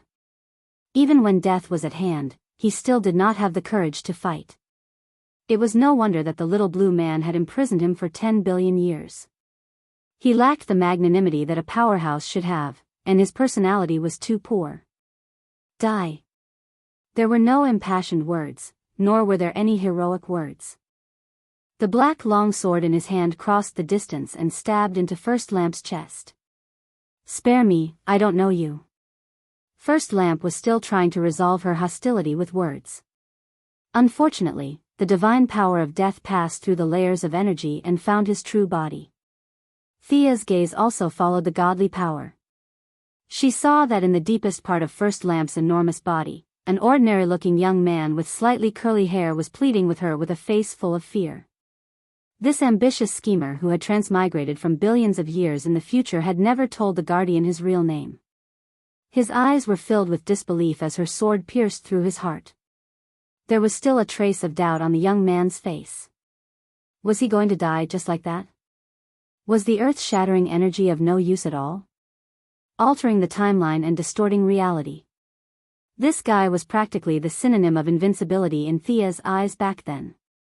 Now, she had killed him as easily as a chicken. Thea could not describe how she felt. She only knew that she had to continue working hard. In order to prevent others from killing her like this, she had to walk to a higher place. She let out a long breath. Seeing First Lamp fall to the ground like a mountain, her heart was filled with endless emotions. No, what do I have to do with him? What's there to be emotional about? Her emotions were unreasonable. Thea could not be said to have a heart of stone, but she was experienced. Would she even feel emotional about the death of a nobody? Then let's not do anything serious. Her eyes flashed green.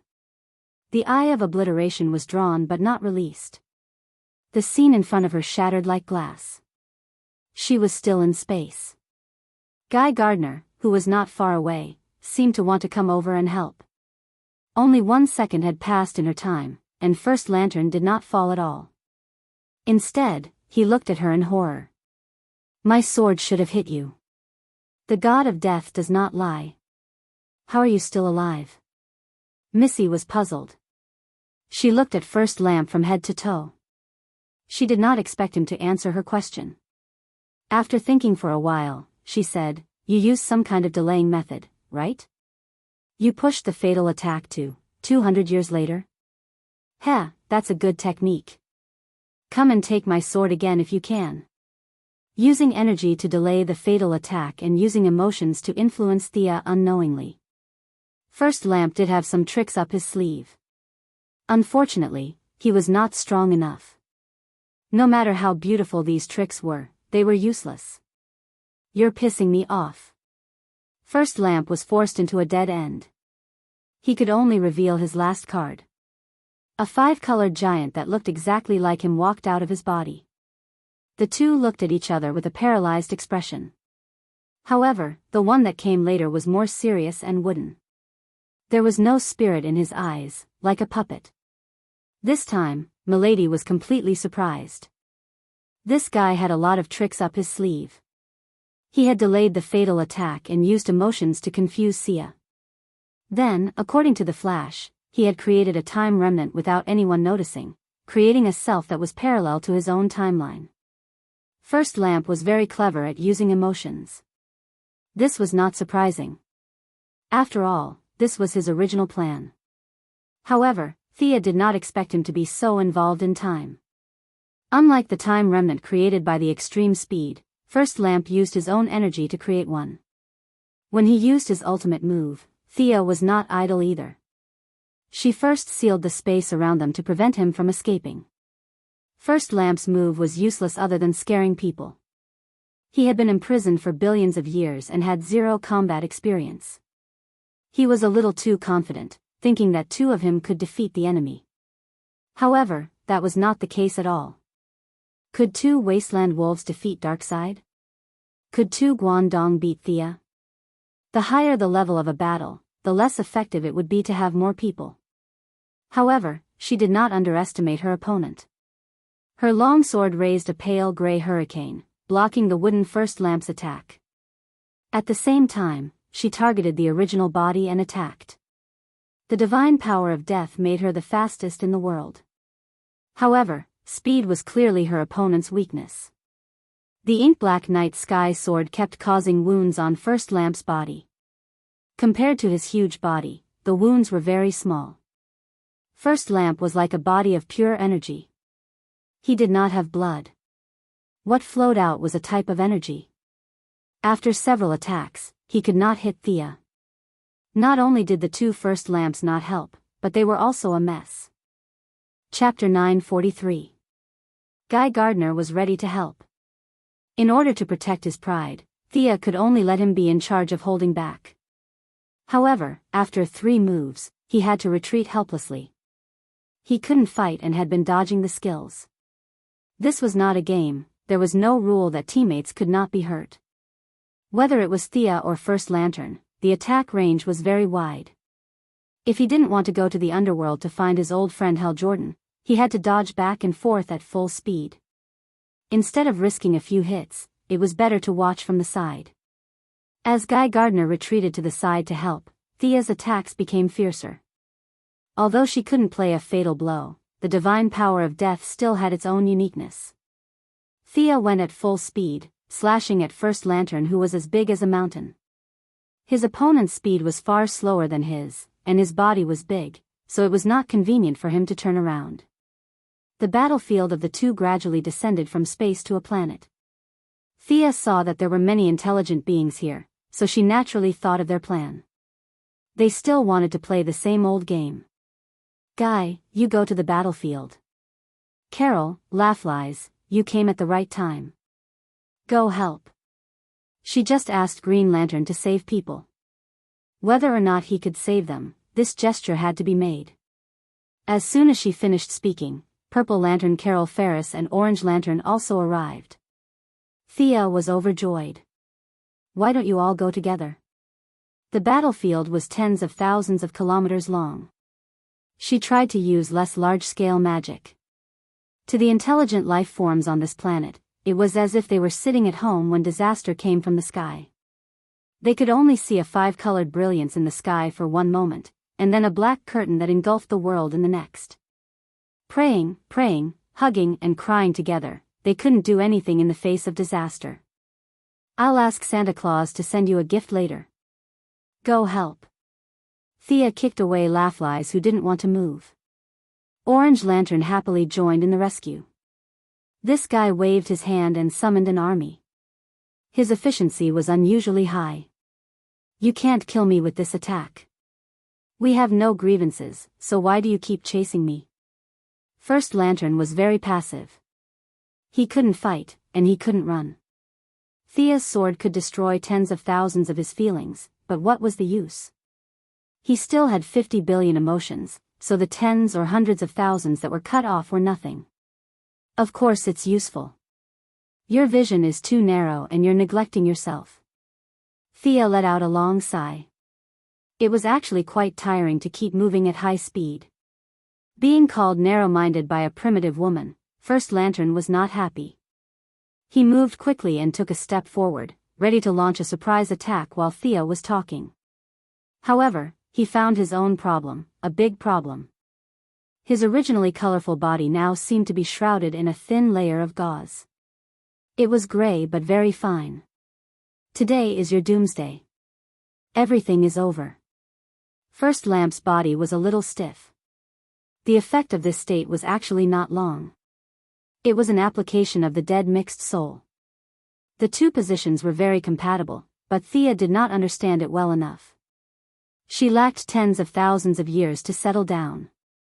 The combination of the two was very shallow, but it was enough to deal with First Lamp. There was no time to delay. Thea once again saw the young man with great ambition but little talent in his body. He was pierced by the black sword for the second time. After fighting for half a day, First Lantern could only buy himself a few more minutes of life. It was meaningless. Leaving his main body twitching on the ground, she pointed her sword at Remnant Time. This time, it was even simpler. In less than a minute, he was killed. Remnant Time turned into dust. He did not belong here. He was squeezed out of the timeline the moment he lost his life. Thea flew to First Lantern's side and looked down at this opponent. His huge body started to wither, from his fingers to his arms to his neck. The emotional energy lost its support and dissipated in space like a candle in the wind. The expression on First Lantern's face could be described as strange. I will return again. Even if my life form has changed, perhaps I am no longer myself, there will be a time when I return. That is the night before dawn. This is the scene that fate has shown me. First Lantern's face was already shrouded in the black air of death. He raised his arm, only to find that his fingers had already turned into dust. When all the emotional energy left, his life would come to an end. This was the power of time. He was still immortal. Relying on emotions as support, he had already lived for 10 billion years. His human body had long reached its end. Emotions have abandoned me. Next time, I will return as an enemy of emotions. First Lantern cracked open his mouth and made an extremely arrogant declaration. Then, he turned into a pile of gravel in his laughter. What's with the arrogance? Is this guy dead? Guy Gardner rubbed his head. Seeing that their battle had ended, he slowly flew over. Carol and Laffles were also looking forward to the answer.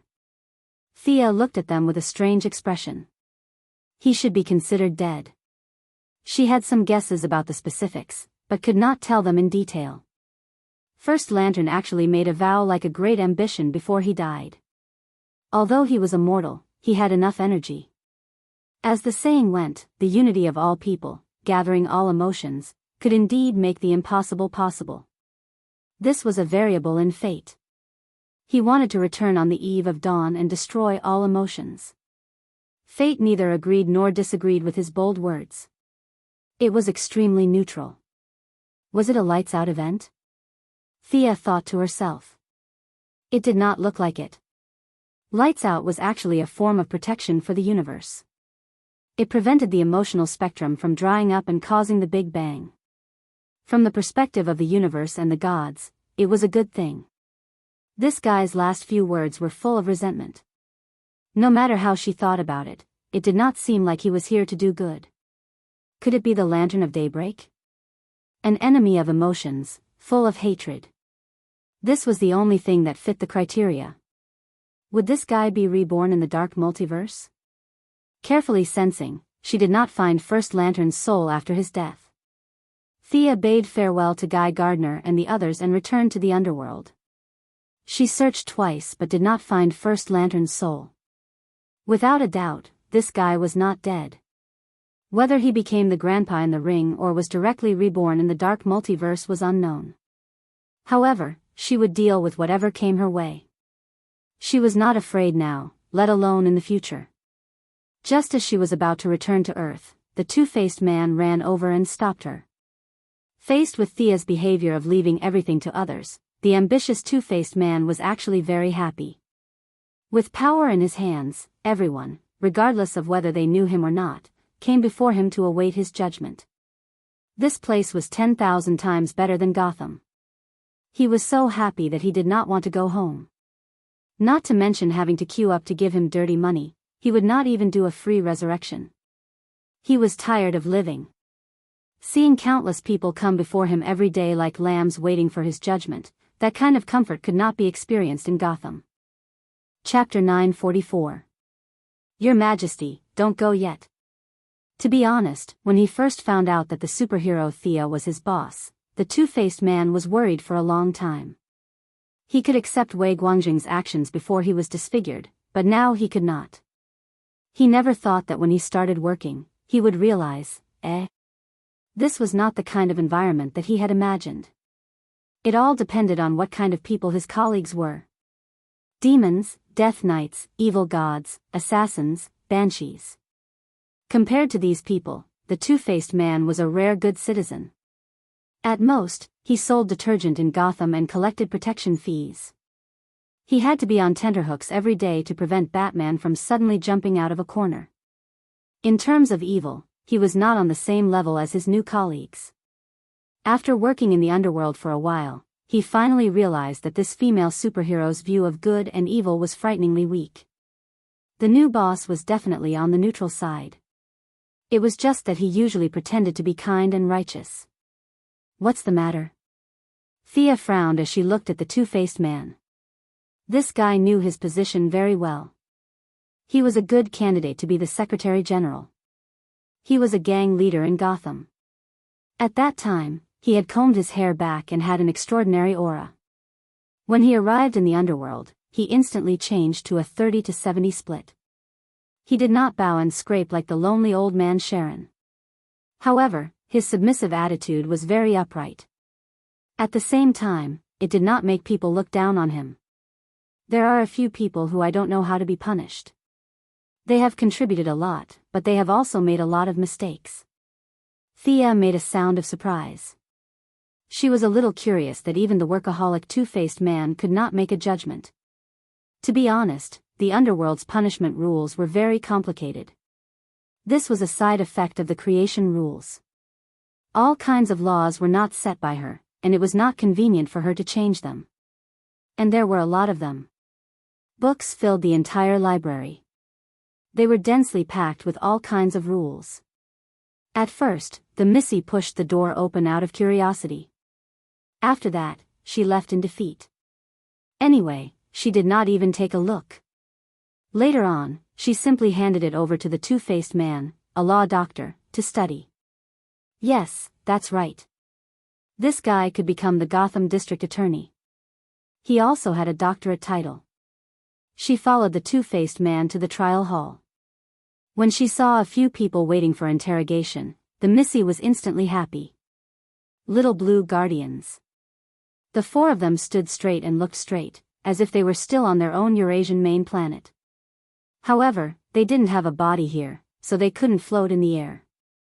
Their short stature greatly reduced their imposing manner. Yo, the four of you, where did you come from? The eldest miss asked even though she already knew the answer. She smiled slyly. The four little blue men were much more well-behaved now. Their previous arrogance had all disappeared. The little blue man with the big head was the first to speak. Your Majesty Goddess, before he could finish, he was interrupted by Thea. Why are you always talking? Are they mute? Are you looking down on me, Helpless, they had no choice but to lower their heads under the eaves. One by one, they walked out and prepared to introduce themselves.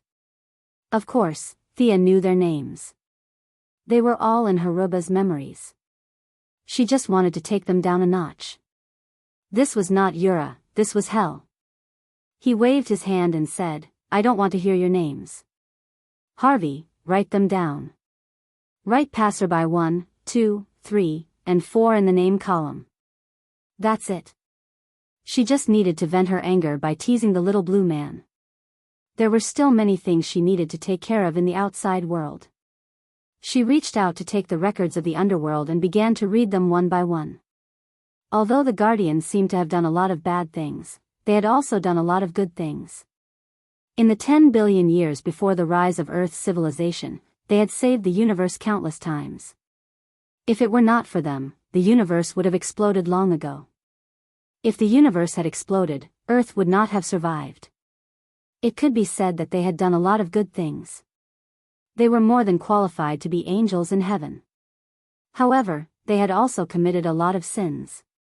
Kalana had modified the settings of the mechanical hunter to kill all intelligent life in Sector 666. This could be blamed on Kalana. However, was this the only time the mechanical hunter had made a mistake? The records of the underworld said no. There had been more than one mistake. Was there no bloody massacre during the rise of the Green Lantern Corps? Were there no innocent sacrifices in the process?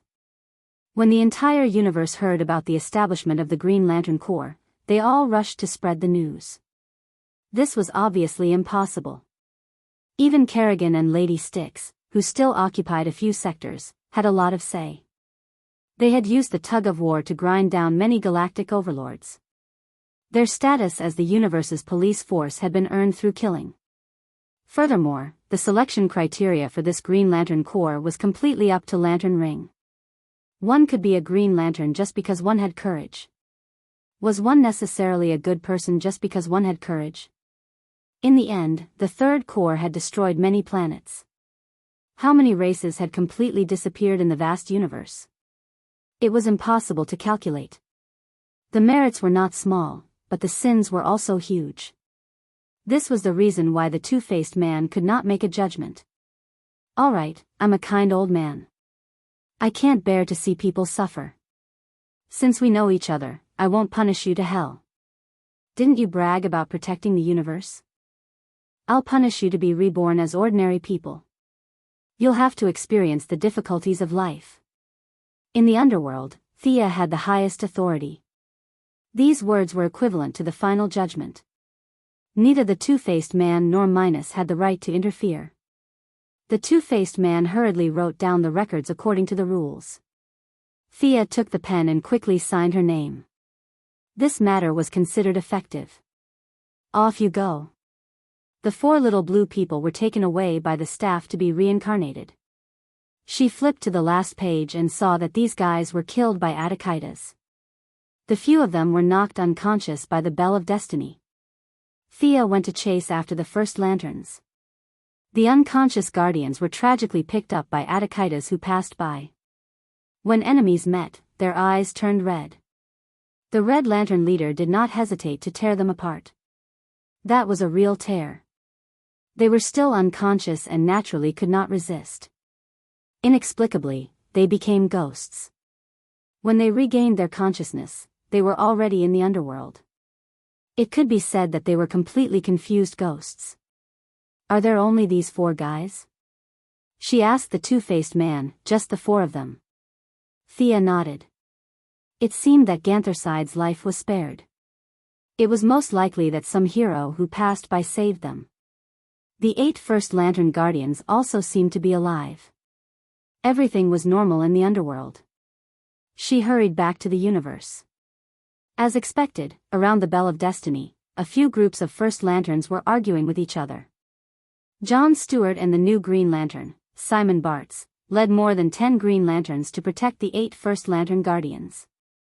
The long-bearded little blue man was unconscious when the First Lantern broke out of the prison. He was not affected by the Bell of Destiny. At this time, he had already woken up and was trying his best to save his companions. Opposite them was the Red Lantern Army. The muscular Attikitas was originally dressed in red. Now, his head and face were covered in blood. His murderous aura was almost tangible. Beside his feet were the extremely broken corpses of the 4 guardians. There was no human shape at all. It showed how much hatred he had for the little blue men. Chapter 945. Between green and red was the Holy Walker. He led Blue and Skinny to save the guardians, Gandha, and said, "Attikitas, the hatred should end here." Thea was very busy and didn't want to talk nonsense with them. She glanced at the Red Lanterns and said coldly. The goddess of death's eyes were emotionless. Even Red Lantern, who was dizzy with hatred, couldn't help but take a step back. Attikitas turned and left without saying a word. Thea also sent Green and Blue away. She didn't care about the little blue men. She returned to this area first because she had to take back the Bell of Fate and return the projection she borrowed to Big Brother Fate. In fact, she wanted to borrow the book in Big Brother Fate's hand at first. Unfortunately, there was always a limit to the power of magic. The Book of Fate was a treasure above the rules. Magic couldn't simulate it at all. Anti-summoning was the first lesson of learning summoning. For many mages, it was a necessary skill. However, it was a little difficult to anti-summon a level 13 spell. It couldn't be like ordinary summoned creatures. With a soft bang, a green smoke rushed back to the original plane. Anti-summoning an object of this level required a very delicate spell and a lot of magic power. She didn't lack these qualities. After a lot of effort, she sent the bell back. As for the part of First Lantern's self that was cut off and the various emotions contained in it, she gave it to Big Brother Fate as a reward. That old guy liked to experience the wonders of different lives. Even if half of 100 billion lives were cut off, there were still 50 billion. It was enough for Big Brother Fate to ponder for a while. She cleaned up the traces of the battlefield. The emotional lines here were very messy and complicated. Countless emotions were piled up in this void. If someone passed by, the best result would be to become a lunatic. She wasn't good at dealing with these emotions. For First Lantern, it was a source of energy, but for her, it was a poison. She lived a simple life and did simple things. Too many emotions would affect her heart. She knew her own situation. She wasn't a strong-willed person. She put on White Lantern and used the power of life to calm down the emotions in this void and let everything return to normal. After cleaning up the battlefield, she found the pusher trio. They were so busy that smoke came out of their heads. She heard that Batman on Earth was also exhausted. With her help, they didn't speed up the process much, but they were still very happy that the crisis was over. Emotions can give people strength? The simple-minded Supergirl couldn't understand this at all. She frowned and thought for a long time. Thea stood at the side and chatted with Diana. Diana told her about the Silver Swan. To be honest, Thea had no impression of this nickname at all. She had never even heard of it. Mr. Joyeux suspects that Kane tampered with her spinal implant. That's why her temperament changed so drastically. If we subdue her, we should be able to restore her to her original state. Diana explained the matter to her formally. Thea was displeased. What kind of Tom, Dick, and Harry were jumping out at her? How dare these low-class fellows have designs on Diana? They really don't know how to spell the word death. However, she giggled and said that she didn't mind. Reality proved that Diana knew her very well. Her cunning guesses were spot on. The Valkyrie's beautiful eyes stared at her for a long time. You can't do anything behind my back. Thea was very guilty. That was what she thought. Death Knell was the most suitable person. What could a ballerina do? He killed her with 2 slashes. After that, the earthenware lady would dig a hole to bury her body without anyone knowing. Next, they would bribe the local police to make a missing person report. It was a one-stop service. Finally, there was the underworld waiting for the Silver Swan. Thea would tell her that death wasn't the end, but the beginning. However, now that Diana had made it clear, she wouldn't argue over a small character. She hurriedly changed the topic. Don't worry. By the way, Black Hand killed Hal Jordan and Sinisto. Where is he? Diana almost vomited blood when she changed the topic. If it weren't for Superman and Supergirl beside her, she would have pushed Death Knell down and bullied her. He should be locked up by green light again. She wasn't very sure. Thea didn't need her to be sure. Without the Black Death King, he was nothing. She didn't need to worry at all. She just needed to change the topic about the Silver Swan. With the help of Earth's think tank, the 4 of them restored a total of 15 planets to their original state. Casualties were inevitable in the process. However, as long as they weren't Earthlings, they didn't care much if they didn't die in front of them. After a while, they returned to Earth. It was already 2 hours later. Batman said a few words to them and got up to rest. Mental work was much more tiring than fighting monsters. Usually, he would only sleep for an hour. Today, he wanted to give himself a break and sleep for 2 hours. The rest of the Flash and Mr. Excellent were also exhausted. They said goodbye. Thea and Diana went back to their own villa in the suburbs of London. It was more than 10,000 square meters in total area. It was really strange. Diana wanted to live in Greece, but she worked in France every day. Instead, she chose to live in England. The two changed into their home clothes. Thea quickly pulled the curtains. Diana looked at her from the corner of her eyes. Her eyes were probably saying, "Are you okay? You have to be careful in broad daylight." Not to mention that she had wronged Thea. The two understood each other's thoughts from their actions and looks. The young lady hurriedly said that she was innocent. She tapped Diana's forehead with her finger. "You have such complicated thoughts. Today, I have a trophy for you to see." Then, she took out the first light ring as if she was showing off a treasure. In the dim room, a colorful ring appeared in the palm of her hand. "This ring is also an origin. See if it suits you." With 3 divine positions, Diana was no longer the newbie she used to be. She had her own way of identifying things. Only those that suited her were the best. Otherwise, if she piled up divine positions randomly, it would affect her future development. She felt it with her heart. The Valkyrie frowned. "This thing is too messy. I can't see it." "Is that so?" Thea was a little depressed. It was obviously a very powerful equipment, but no one could use it. This made her very angry. Let's spend some time purifying it. She could only come up with a solution that was not really a solution. The most labor-saving method was still the white light. The white light's purification ability was the best in the universe. However, the emotions in the ring were different from those scattered on the battlefield.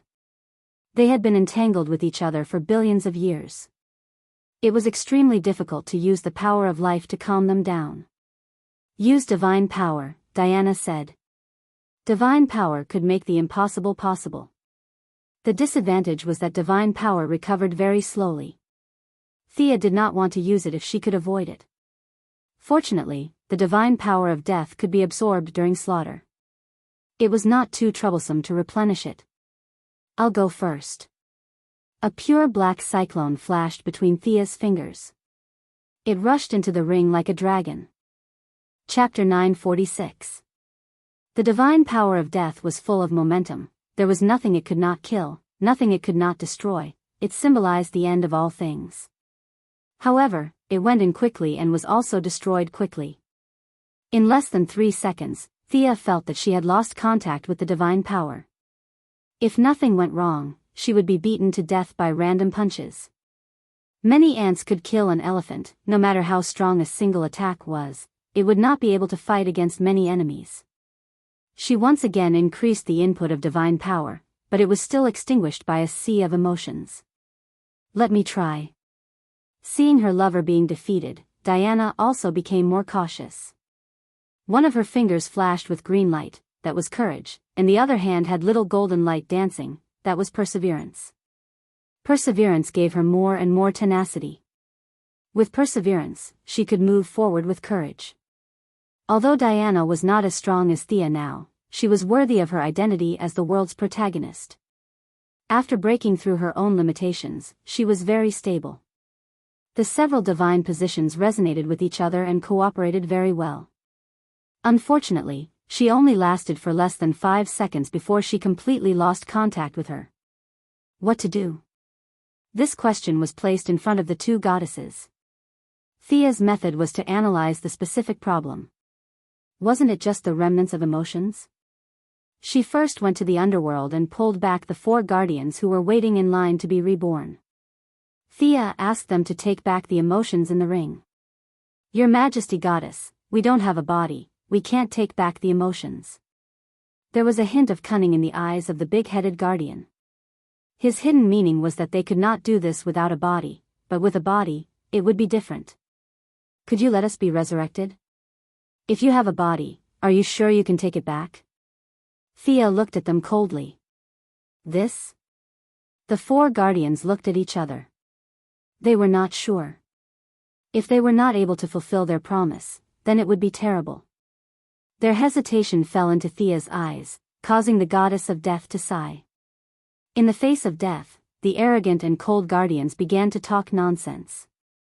With a wave of her hand, she called the Secretary General, Two-Face, over. She pointed at the little blue men and said, Penny, Burton, Bradley, and Hubert, these guys have contributed to the universe after all. For the sake of their past contributions, temporarily stop the reincarnation process and wait for my further news. Previously, you were filled with righteous indignation, as if it wasn't enough for a few little blue people to be reincarnated into pigs.